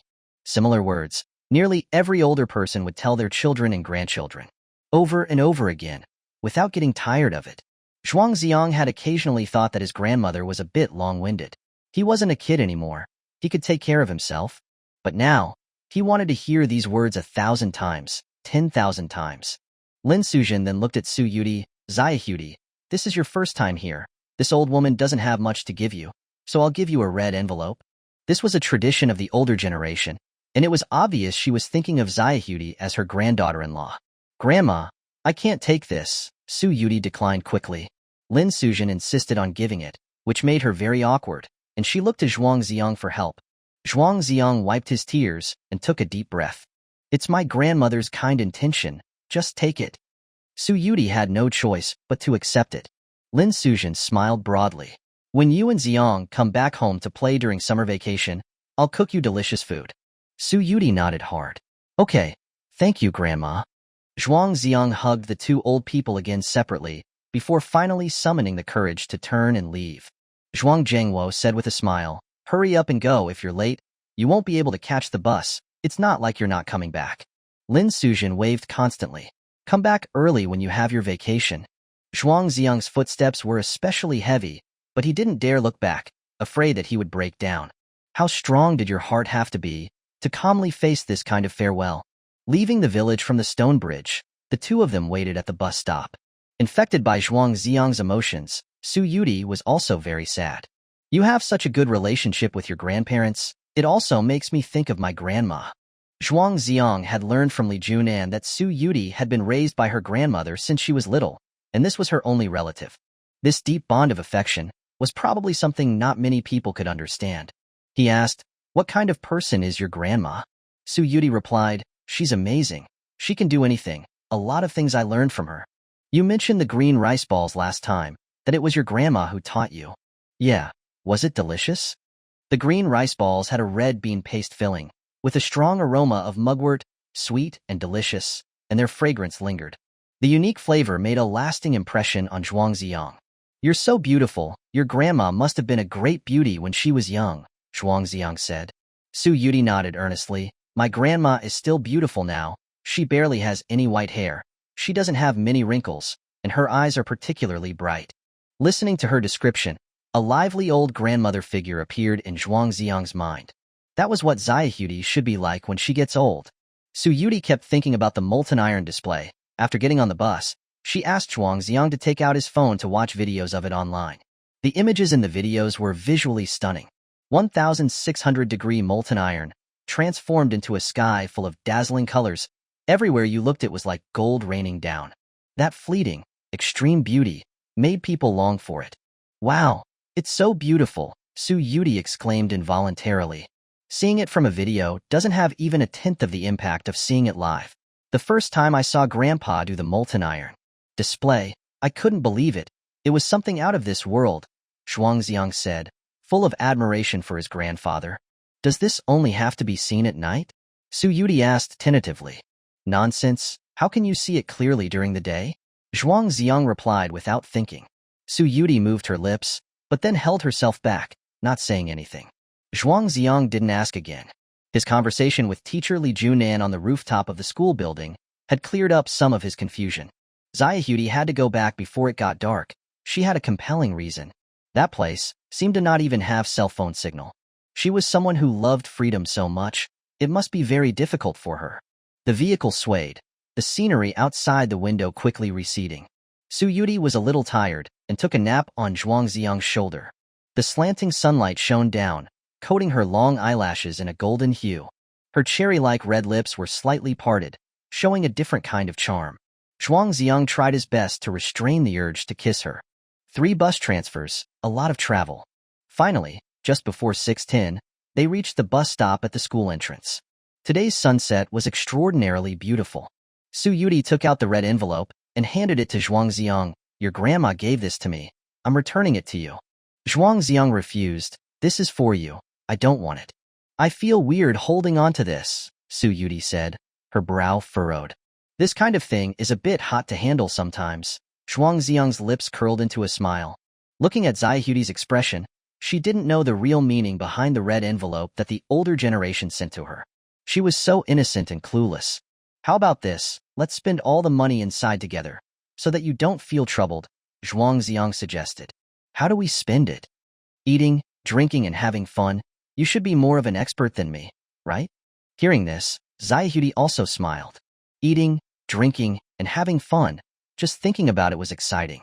Before getting on the bus, Su Yudie said, I'll come find you tomorrow morning, and you can try the tofu pudding that I'm going to make. Do you want it sweet or savory? Of course it's savory. I'm not like that guy Deng Haijun, with his weird taste, Zhuang Zi'ang said with a smile. Tomorrow, it was something he really looked forward to. Chapter 55. The same tofu pudding. The next morning, the sky was overcast with dark clouds, and it was drizzling. Zhuang Zi'ang got up early, listening to the spring rain against the window. He was a little worried about Su Yudie. Although he really wanted to see her, he still sent her a message. The weather isn't good today. Maybe you shouldn't come. This time, Su Yudie replied quickly. No matter the wind or rain, I want to see you. Zhuang Zi'ang stared at the words on the screen, his heart feeling like it had been hit hard by something. There was a girl who was willing to come see him, braving the wind and rain, crossing mountains and rivers. What a blessing that was. Although the sun didn't come out today, as long as she came, it would be sunshine. It was just past 9 o'clock when the doorbell rang. Zhuang Zi'ang immediately went to open the door, seeing Su Yudie standing there. Because of the rain, the weather was a bit cool, but she was still wearing that thin white shirt. To be precise, Zhuang Zi'ang had known her for more than half a month, and he had never seen her wear other clothes. Perhaps she had a lot of the exact same clothes. Su Yudie's bangs were soaked with rain, adding a touch of vulnerability to her temperament. In her hand was a floral umbrella, the price tag still attached, probably just bought after getting off the bus. Zhuang Zi'ang pulled her inside. How can you wear so little in this cold weather? Su Yudie muttered. It wasn't raining when I left the house. Zhuang Zi'ang got a dry towel and helped her wipe the rain from her hair. He also found one of his jackets and put it on her. The jacket was a little big, making her look even more petite and delicate and very endearing. Su Yudie carefully took out a thermos container from her bag and placed it in front of Zhuang Zi'ang. Inside was the tofu pudding she had carefully made. I spent a long time making it. If it doesn't taste good, you still have to say that it does. Opening the lid, a cloud of steam emerged. The tofu pudding was white and tender, topped with various seasonings, and looked very appetizing. Zhuang Zi'ang smelled the aroma, his mouth watering. He picked up a spoon, scooped some up, blew on it, and held it to Su Yudie's mouth. First bite for you. Su Yudie obediently opened her mouth, her eyes smiling like crescent moons. It's delicious. I'm such a genius. Hearing her boast about herself, Zhuang Zi'ang couldn't wait to try a spoonful too. The tofu pudding was smooth and silky, and a familiar taste slowly spread across his tongue. He exclaimed in surprise, "Huh, you don't like it?" Su Yudie asked, disappointed. "No." Zhuang Zi'ang shook his head and said, "Do you remember when I messaged you last time, saying I ate a very delicious tofu pudding?" Su Yudie nodded. "Yes, I remember. So what?" "The tofu pudding that you made. It tastes exactly the same as the one made by that old grandma," Zhuang Zi'ang said in disbelief. Hearing this, Su Yudie's smile suddenly froze on her face, and she stared blankly at him. Her beautiful eyes gradually became empty and lifeless. Last time at Xiaoyao Palace, Zhuang Zi'ang was instructed by Zhang Banxian to go and support the old grandma's business. The chili oil in that tofu pudding had a very unique fragrance. It was hard to forget after tasting it once. He had originally wanted to take Su Yudie there to try it. Unexpectedly, Su Yudie could make it herself. "What's wrong?" Zhuang Zi'ang waved his hand in front of Su Yudie's face. "What does the old grandma look like?" Su Yudie asked, her voice trembling. "I heard she's an elderly woman living alone, with no relatives, white hair, and a face full of wrinkles." Zhuang Zi'ang sighed. Her eyes were very cloudy. It was like she had no hope in life. It was heartbreaking to see. Before he could finish, Su Yudie suddenly burst into tears. 2 streams of tears fell down her face. "Su Yudie, what's wrong? Who is that old grandma?" Zhuang Zi'ang panicked. "It's all my fault, all my fault. I'm so sorry to her." Su Yudie didn't answer. Her crying grew louder and louder, heart-wrenching and grief-stricken. Zhuang Zi'ang was at a loss and full of confusion. Who was that old grandma? Seeing Su Yudie cry so sadly, he could vaguely guess that it was her grandmother. But Su Yudie had just said yesterday that her grandmother barely had any white hair, few wrinkles, and particularly bright eyes. With such different appearances, could they be the same person? Last time by the river, Su Yudie had also said that she didn't know an old grandma selling tofu pudding. But now he found out that the tofu pudding they made tasted exactly the same.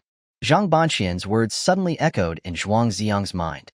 "When you know the truth, I'm afraid you won't be able to handle it." At the time, he thought this old con man was just talking nonsense, but now he thought about it. There must be something he hadn't understood. Zhuang Zi'ang's head was a complete mess. He couldn't think about that so much. He grabbed a tissue and helped Su Yudie wipe her tears. Su Yudie suddenly sprang up from the chair, sobbing uncontrollably. "I need to go find her." After saying that, she hurriedly opened the door and ran out. Zhuang Zi'ang followed her quickly, seeing Su Yudie running downstairs quickly, without taking her umbrella, and rushing into the rain. His heart ached. He picked up the floral umbrella and chased after her.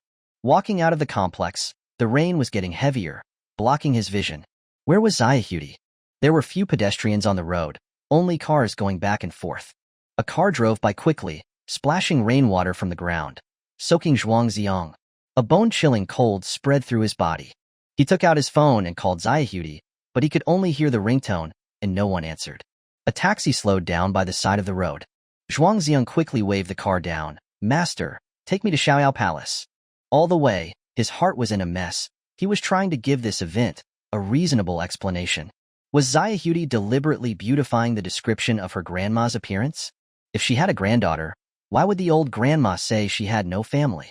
Already terminally ill, coupled with being caught in the rain, Zhuang Zi'ang's head was throbbing in pain. He didn't dare think any further. Because it was raining, there were no tourists at Xiaoyao Palace, and the gates looked lonely. The old grandma selling snacks would certainly not be setting up her stall either. Braving the rain, Zhuang Zi'ang searched outside the Taoist temple for a long time, before finally seeing that petite figure under a Bodhi tree. Su Yudie was soaked, squatting on the ground, hugging her knees, shivering. Zhuang Zi'ang walked over quickly, gently putting an arm around Su Yudie's shoulder. "Let's go back, you'll catch a cold." Su Yudie grabbed Zhuang Zi'ang and buried her face in his chest, crying, "I can't find her. I can't find her." Her voice was sorrowful, and it pained his heart. "Let's go back first, after the rain stops. I'll go with you to look for her." Zhuang Zi'ang reached out and picked up Su Yudie, holding her around her waist. Rainwater dripped down her soaked skirt.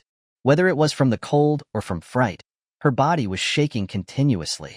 Hailing a taxi back to the rented apartment, Zhuang Zi'ang asked Yudie to go take a hot shower first. He went out to the nearest clothing store and bought her a set of clothes. On the way back, he staggered, his body burning up. Illness, once again, sounded the alarm. Chapter 56, A Farewell Kiss. Zhuang Zi'ang returned to the rented apartment, putting the clothes outside the bathroom. Inside, he could hear the sound of water. Yudie, I've put the clothes here. I'm a little sleepy. I'll go lie down on the bed for a while. After hearing Su Yudie's reply, he turned and went to the bedroom. Because he had been in the rain, he had a fever, and his head was in a dizzy state. After a while, Su Yudie came out of the bathroom. She had changed into the new clothes that Zhuang Zi'ang had bought for her. Her eyes were still red and puffy. She went to the bedroom and found that Zhuang Zi'ang was lying on the bed, his face pale, and that something wasn't right. Silly, what's wrong? Su Yudie shook Zhuang Zi'ang a little. I'm fine. I'll be fine after sleeping a bit. Zhuang Zi'ang replied vaguely, with a heavy nasal tone. Su Yudie reached out her hand and touched his forehead. It was burning hot. She pulled back her hand, her heart full of self-blame. I'm sorry, it's all my fault. I'm always making the people around me worry. The rain had gradually stopped. Su Yudie went out to the nearby pharmacy, bought some fever reducers, and fed them to Zhuang Zi'ang. She also put a cool washcloth on his forehead to lower his temperature. In his hazy state, Zhuang Zi'ang could feel the girl's gentle touch. If he hadn't opened his eyes and seen the lovely figure by the bed, he would have thought that he was in a dream. Since he was little, every time he was sick, he would just get through it by himself. Being taken care of so thoughtfully was a feeling he had almost forgotten. After an unknown period of time, Yudie's soft voice came from his ear. Silly, you have to take good care of yourself and get better soon. I can't be so selfish. I can't just think of my own pleasure. I have to go back and be with Grandma. Even when I'm not here, you must be happy every day. Zhuang Zi'ang's mind was blurred. Hearing these words, his heart suddenly tightened. He forced himself to open his eyes. Yudie, what did you say? At this moment, Yudie leaned down and kissed Zhuang Zi'ang on the mouth. The touch on his lips was so real. Zhuang Zi'ang's body stiffened, his hands tightly clutching the sheets underneath him, his eyes wide. His mind went blank. His heart almost jumped out of his chest. Yudie was close at hand, her eyes tightly closed, her eyelashes fluttering slightly. He wished that time would stop at this moment forever.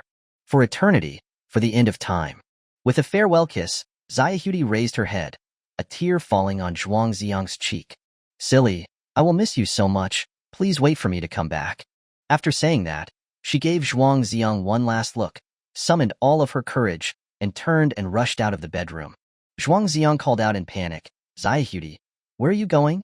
The only thing that answered him was the heavy sound of the door closing. The whole world seemed to have quieted down. Zhuang Zi'ang struggled to get off the bed, dragging his weak body, opened the door and looked down the stairs. That petite figure had already disappeared without a trace. He picked up his phone and called Yudie, but could only hear the cold message that her phone was turned off. Yudie, Yudie. Zhuang Zi'ang leaned against the wall, sliding down to the ground, mumbling Yudie's name. How long would she disappear this time? Could he even wait for her to come back? Without her, the boy's world would sink back into the dead silence of darkness. The goldfish in the glass tank were swimming around in pairs, carefree and untroubled. Zhuang Zi'ang stared at them blankly, sitting on the floor for a long time. If we can become two fish that swim side by side, what is death to me? I'd rather be a pair of mandarin ducks than be an immortal. This day, Zhuang Zi'ang felt like a walking corpse. Compared to the sadness in his heart, the illness in his body was nothing. Was death a kind of torture or a kind of relief? The next day was Monday. Zhuang Zi'ang's fever had broken, but his head was still hazy. He forced his sick body to go to school. For this last bit of time, he still wanted to be with his teachers and classmates. He didn't want to be alone, dying without anyone noticing. Zhuang Zi'ang's illness was only known by Zhang Ziyuan and Lin Mushi. When they saw that Zhuang Zi'ang's complexion wasn't right, they were particularly concerned and said many words of comfort. Zhuang Zi'ang tried to act nonchalant and told them not to worry. He planned to go to the West Campus during his lunch break to see if Yudie had come to class.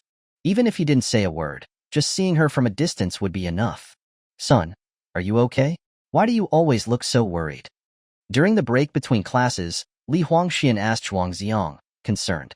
Although he was usually careless and reckless, he could clearly sense that Zhuang Zi'ang's emotions were particularly depressed. Zhuang Zi'ang made an excuse, saying, I watched a sad movie over the weekend, and it's been bothering me. Movies are all fake.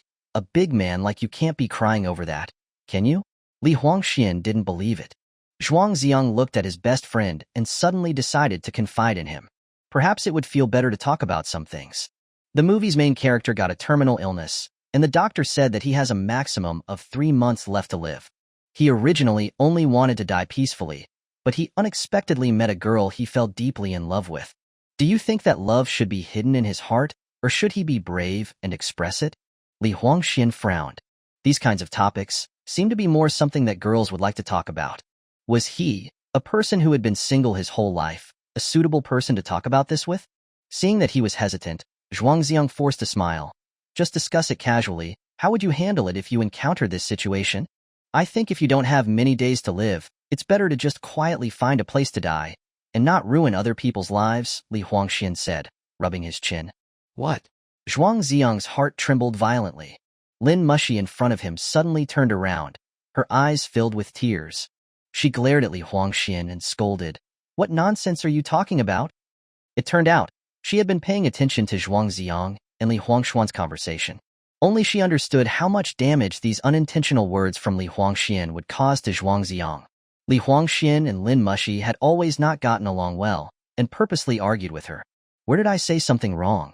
Someone who is going to die. Why are they still talking about love? If you can't give her a future, why would you go and attract her? If that man really loved the girl, he should take the initiative to let go, and let the girl find happiness again. In order to argue with Lin Mushi, his tone was very strong. But he didn't know that these words were like knives, piercing the heart of his best friend. Zhuang Zi'ang's expression froze, his fists clenched tightly. His heart was in so much pain that he could barely breathe. Zhuang Zi'ang, don't listen to his nonsense. He's a single dog. He doesn't understand love at all, Lin Mushi advised cautiously. No, he's right, Zhuang Zi'ang said in a hoarse voice. There was no longer any light in his eyes. That's right, if you were going to die soon, why would you still attract her?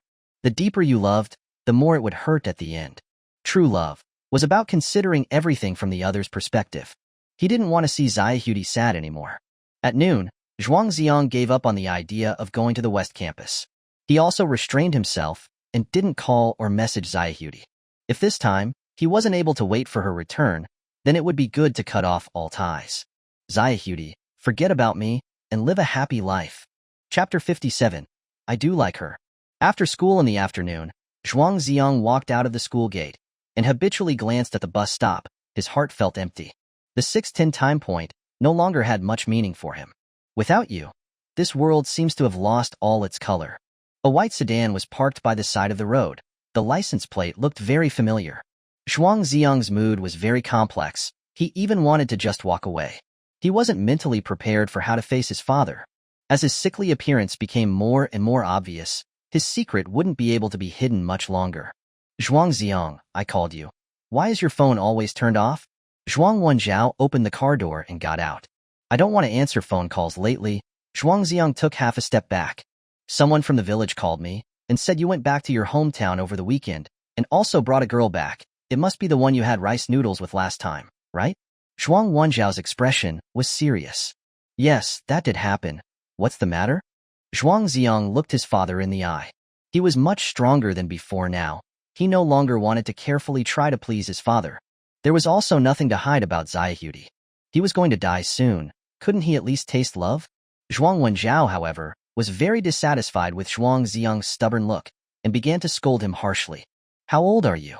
You're already dating while in school. You even brought a girl back to your hometown. Aren't you ashamed? I'm going to ask your homeroom teacher. What is this about? Are good students supposed to be hanging out with girls all day? Zhuang Wenjiao had received several phone calls these past few days, all from his hometown. His childhood friends teased him, saying he was going to be a grandfather soon. When he found out what had happened, he was furious. Dating while in school, wasn't this absurd? He had even brought a girl home and showed her off. It was truly disgraceful. After Zhuang Wenjiao finished venting, Zhuang Zi'ang said calmly, I'm 18 years old. I'm an adult. I know what I'm doing. Even if you're 80, I'm still your father, and can't I still manage you? Zhuang Wenjiao blurted out. When my grandpa talked to you, did you listen to even a few words? Zhuang Zi'ang retorted. Zhuang Wenjiao was stopped by that statement and habitually rolled up his sleeves, wishing he could hit him. The father and son arguing at the school gate attracted a lot of students to watch.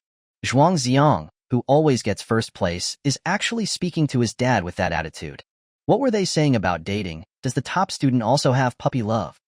If I had grades as good as his, I would dare to ride on my dad's back every day. In the past, Zhuang Zi'ang would have been very concerned about other people's gossip. But now, he didn't care.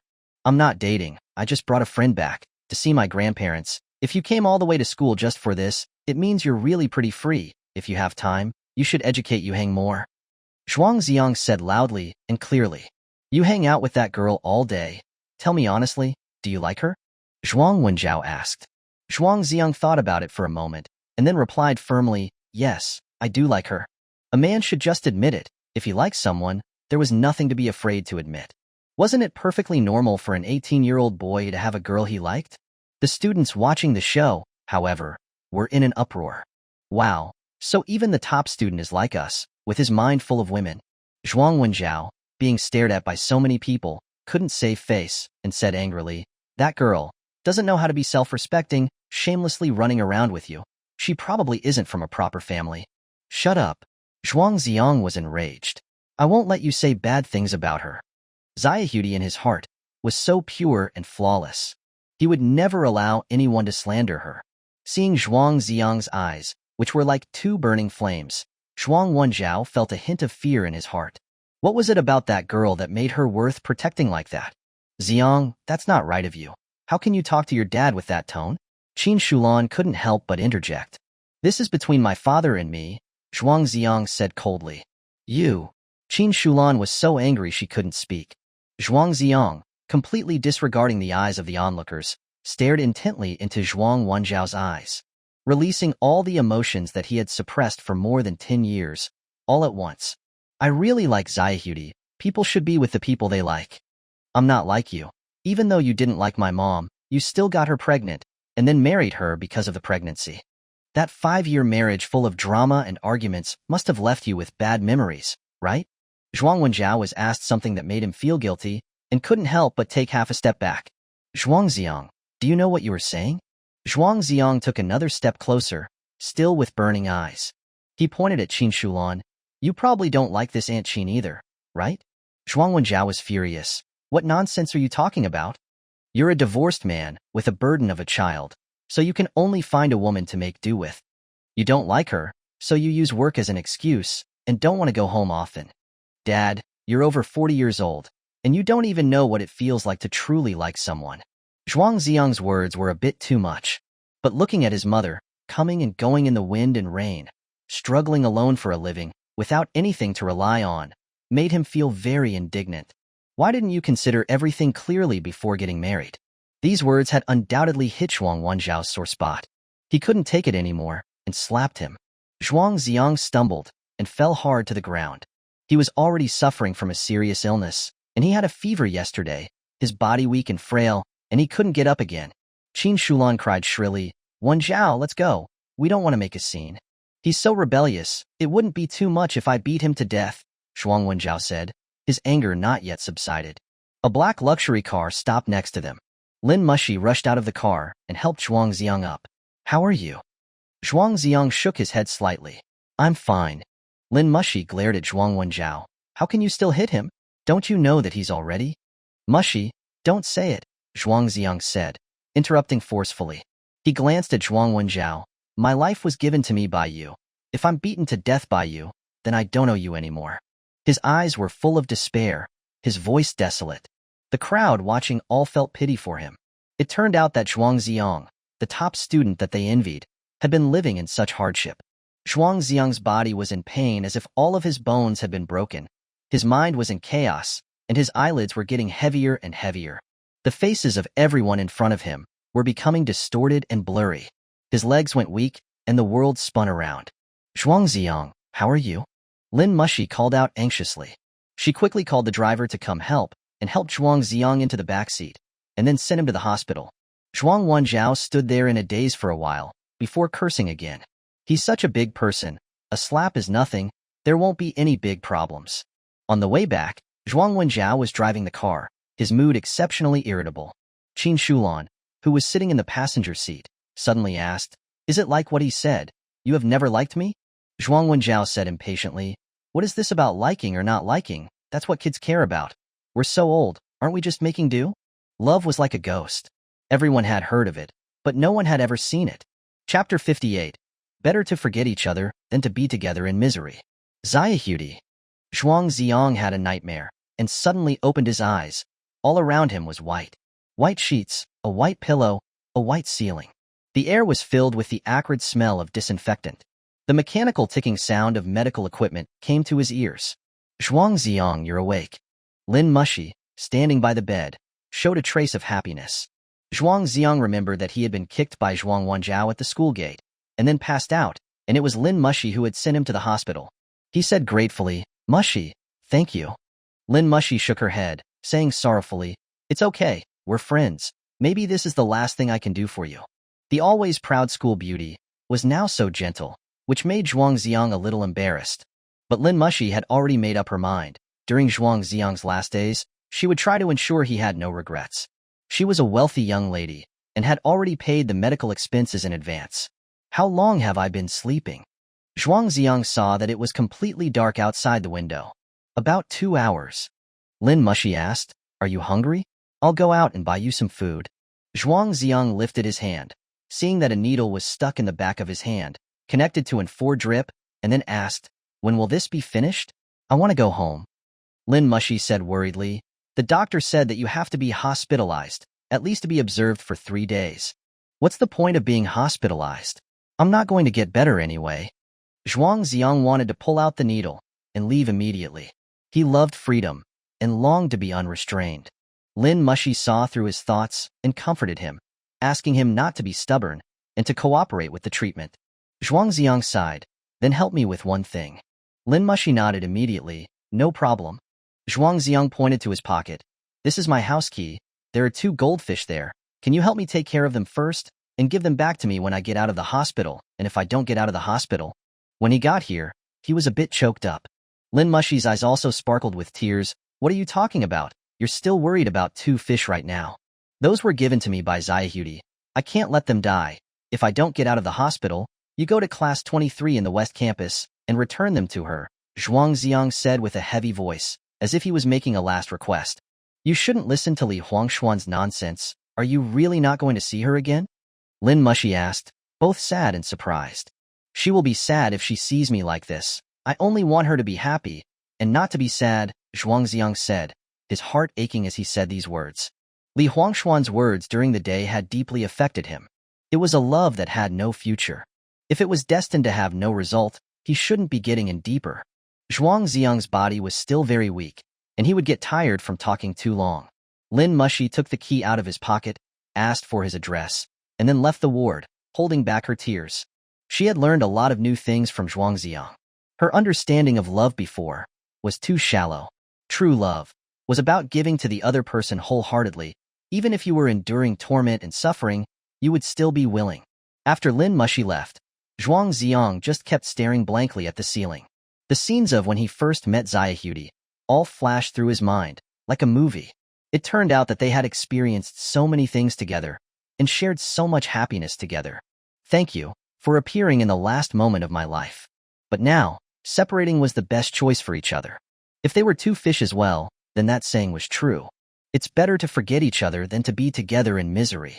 Forget me, you still have a long road to walk. And I can only go so far.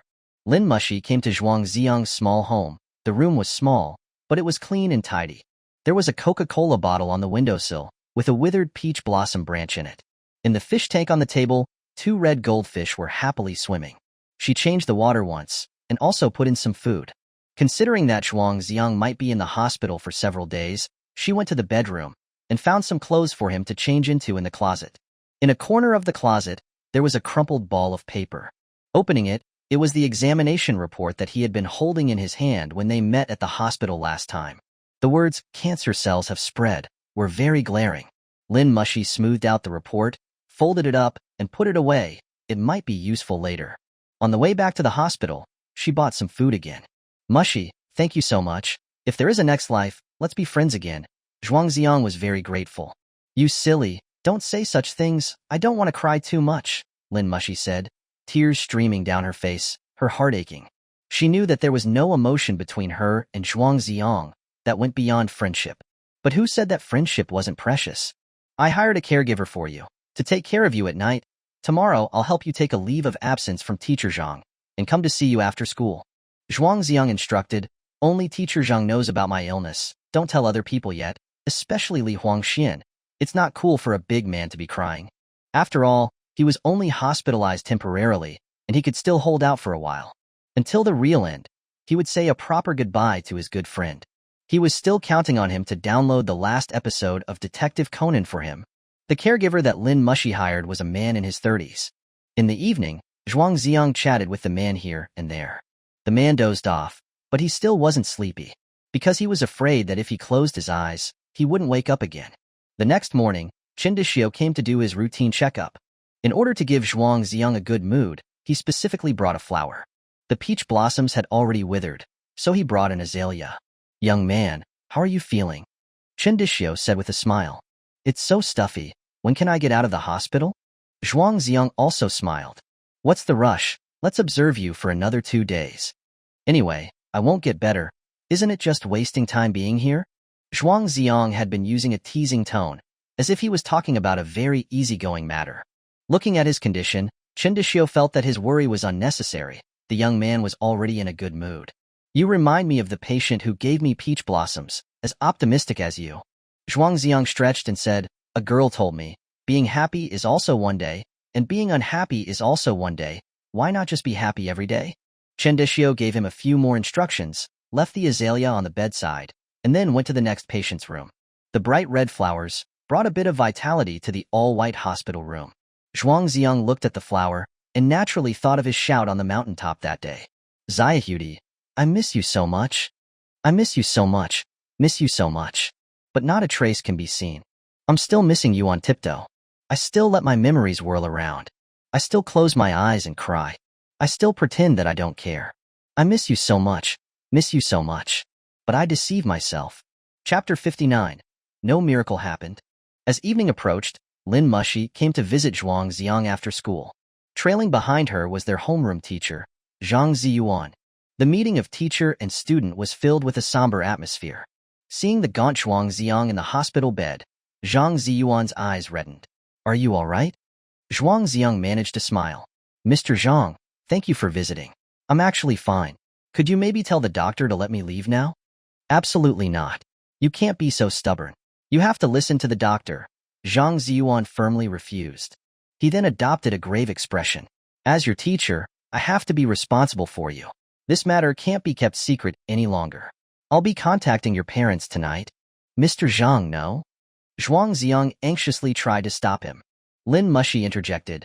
Zhuang Zi'ang is in the hospital because his father slapped him. What good would it do to inform his parents?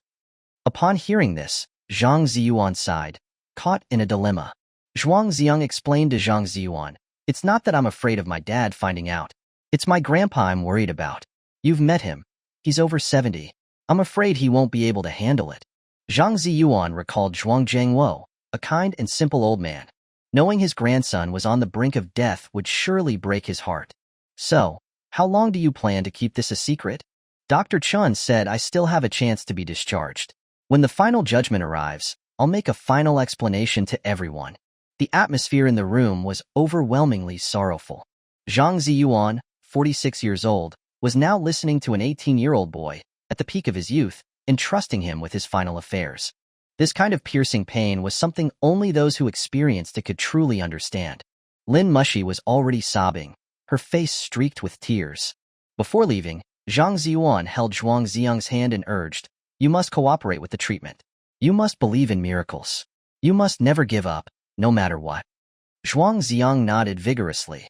Mr. Zhang, I feel so lucky to be your student. I'm also proud to have a student like you.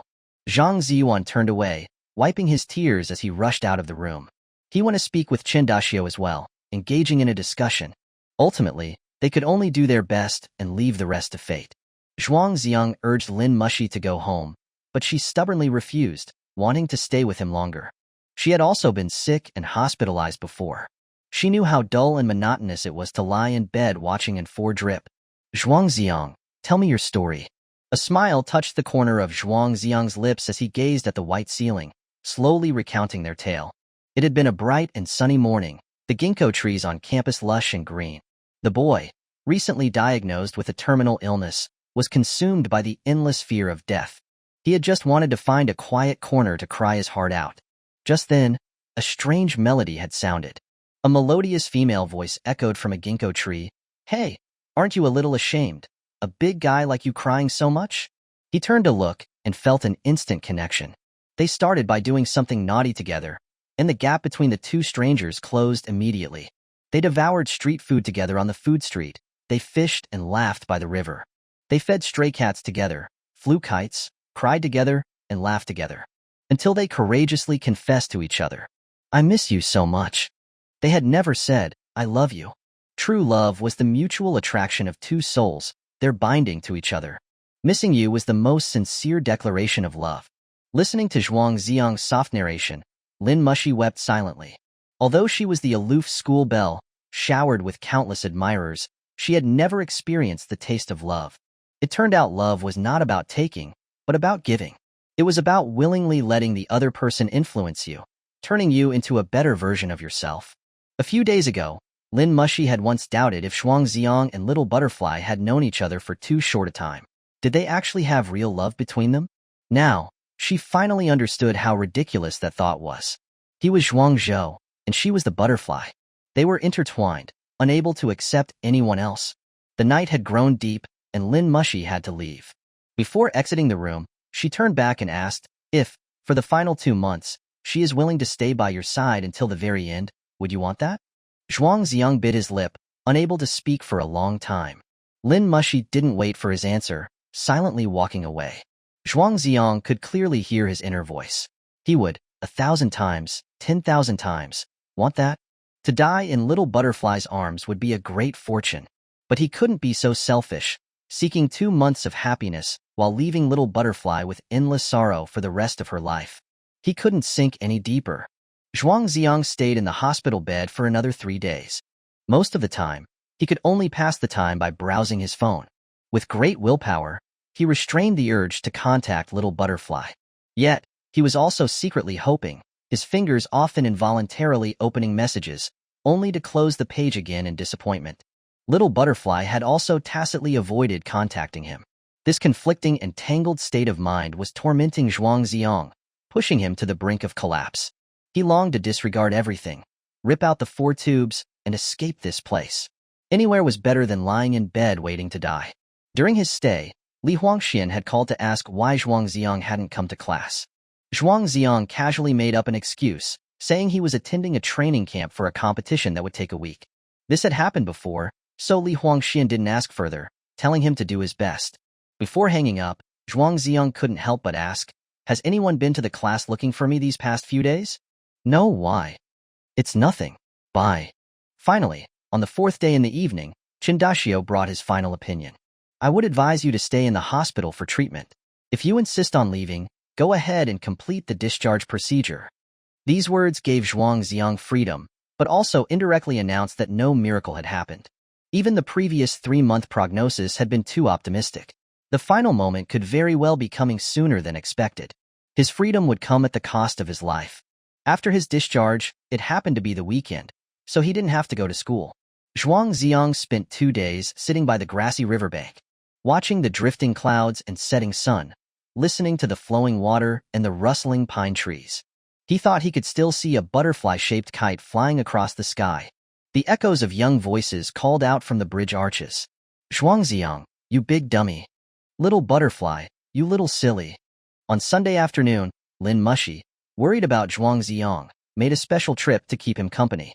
She was heartbroken to see Zhuang Zi'ang's pale and weary face. "Mushi, the kindness you've shown me, I'll only be able to repay in the next life," Zhuang Zi'ang said quietly, staring at the flowing water. If you're really gone, when she comes looking for you, What should I tell her? Lin Mushi asked, her eyes brimming with tears. Tell her that I never liked her. My studies are so good, of course I would abandon this place and go pursue a better future. Zhuang Zi'ang's voice choked. Does it really have to be so cruel? That way, she might hurt for a few days, better than her hurting for a lifetime. A gust of wind swept through, rippling the surface of the river. The water became more turbulent, crashing against the bridge piers, and the echoes in the arches sounded like a low moan. Even the flowing water seemed to be wailing. Chapter 60. The Warmth of the Class. The new week started, and Zhuang Zi'ang went to school as usual. He had lost a lot of weight, with a hint of sickness lingering on his face. Son, what's wrong? You don't look well. As soon as he saw Zhuang Zi'ang, Li Huangxian noticed something was off. I'm fine. The food at the training camp was terrible. It made me lose weight, Zhuang Zi'ang said, using the excuse he had prepared beforehand. Then I'll treat you to something good for lunch to make up for it, Li Huangxian said, putting an arm around Zhuang Zi'ang's shoulder. Lin Mushi turned around from the front row. I'll join you for lunch. No, I'll eat lunch with Zhuang Zi'ang every day from now on. Li Huangxian pouted. Why are you meddling in our lunch? My son has little butterfly. Don't go getting any ideas. Zhuang Zi'ang said instead, let Mushi join us. Li Huangxian was stunned. You're even nicer to her than you are to me? Within the whole school, Lin Mushi and Zhang Ziyuan were the only two who knew about Zhuang Zi'ang's condition. There were now many things that Zhuang Zi'ang could only share with Lin Mushi. As for Li Huangxian, Zhuang Zi'ang was really not ready to tell him the cruel truth. The final farewell would be a separation of life and death. During the break, while Zhuang Zi'ang went to the restroom, Lin Mushi grabbed Li Huangxian. I'm warning you, don't mention little butterfly in front of him anymore. Why not? Li Huangxian was confused, but then suddenly seemed to understand. Did those two have a fight? Lin Mushi was vague. Something like that. He's acting like he's heartbroken right now. You know how it feels to be heartbroken, right? Li Huangxian scratched his head. I've never even been in love. How would I know? It's like your heart is being cut out and your liver is being torn apart. Just don't pour oil on the fire, all right? Lin Mushi instructed. How do you know so much about it? Li Huangxian was puzzled. If you care about him, just do as I say, and don't ask too many questions, Lin Mushi said, unable to explain any further. Li Huangxian was saddened by this for Zhuang Zi'ang. Little Butterfly was such a great girl. Why couldn't he appreciate her? If it was him, he would give himself a slap if he even said one wrong thing to her. Back in the classroom, Zhuang Zi'ang noticed that the class banner was back in the corner. It seemed Xia Wenyong had done a good job over the past week. The classmates, for the sake of class honor, had stopped making things difficult for him and had begun to support his work. Zhuang Zi'ang smiled, feeling relieved. Sure enough, the world keeps turning, no matter who is there. The class wouldn't be too different without him. The fourth period of the morning was the weekly class meeting, hosted by the class president, Xia Wenyong. He stepped onto the podium, full of vigor, and smoothly summarized all the tasks of the past week. Thank you to all of the classmates for your efforts in making our class better and better. Finally, I would like to express my gratitude to one person in particular. Here, Xia Wenyong's gaze fell on Zhuang Zi'ang. All the classmates spontaneously began to clap. Zhuang Zi'ang, thank you for teaching me that you can only gain happiness through sincere effort. I always wanted to compete with you, to win against you. It was so immature of me. There is still so much that I need to learn from you, and I hope you will also oversee my work. Xia Wenyong's words were heartfelt and sincere. Zhuang Zi'ang felt a little embarrassed. He whispered to Li Huangxian, did this guy take the wrong medicine? He's being so mushy today. Li Huangxian replied, last week, Mr. Zhang used half a language class to recap all the honors you brought to the class and all the unsung efforts you made. It moved all the classmates. It was like a commendation ceremony. I wasn't even there. It sounds more like a memorial ceremony, Zhuang Zi'ang joked. Spit out that bad luck. Li Huangxian shot back, glaring at him. He had no idea of the true meaning behind Zhuang Zi'ang's words. Zhuang Zi'ang, it's so good to have you in our class. I feel so honored to be your classmate.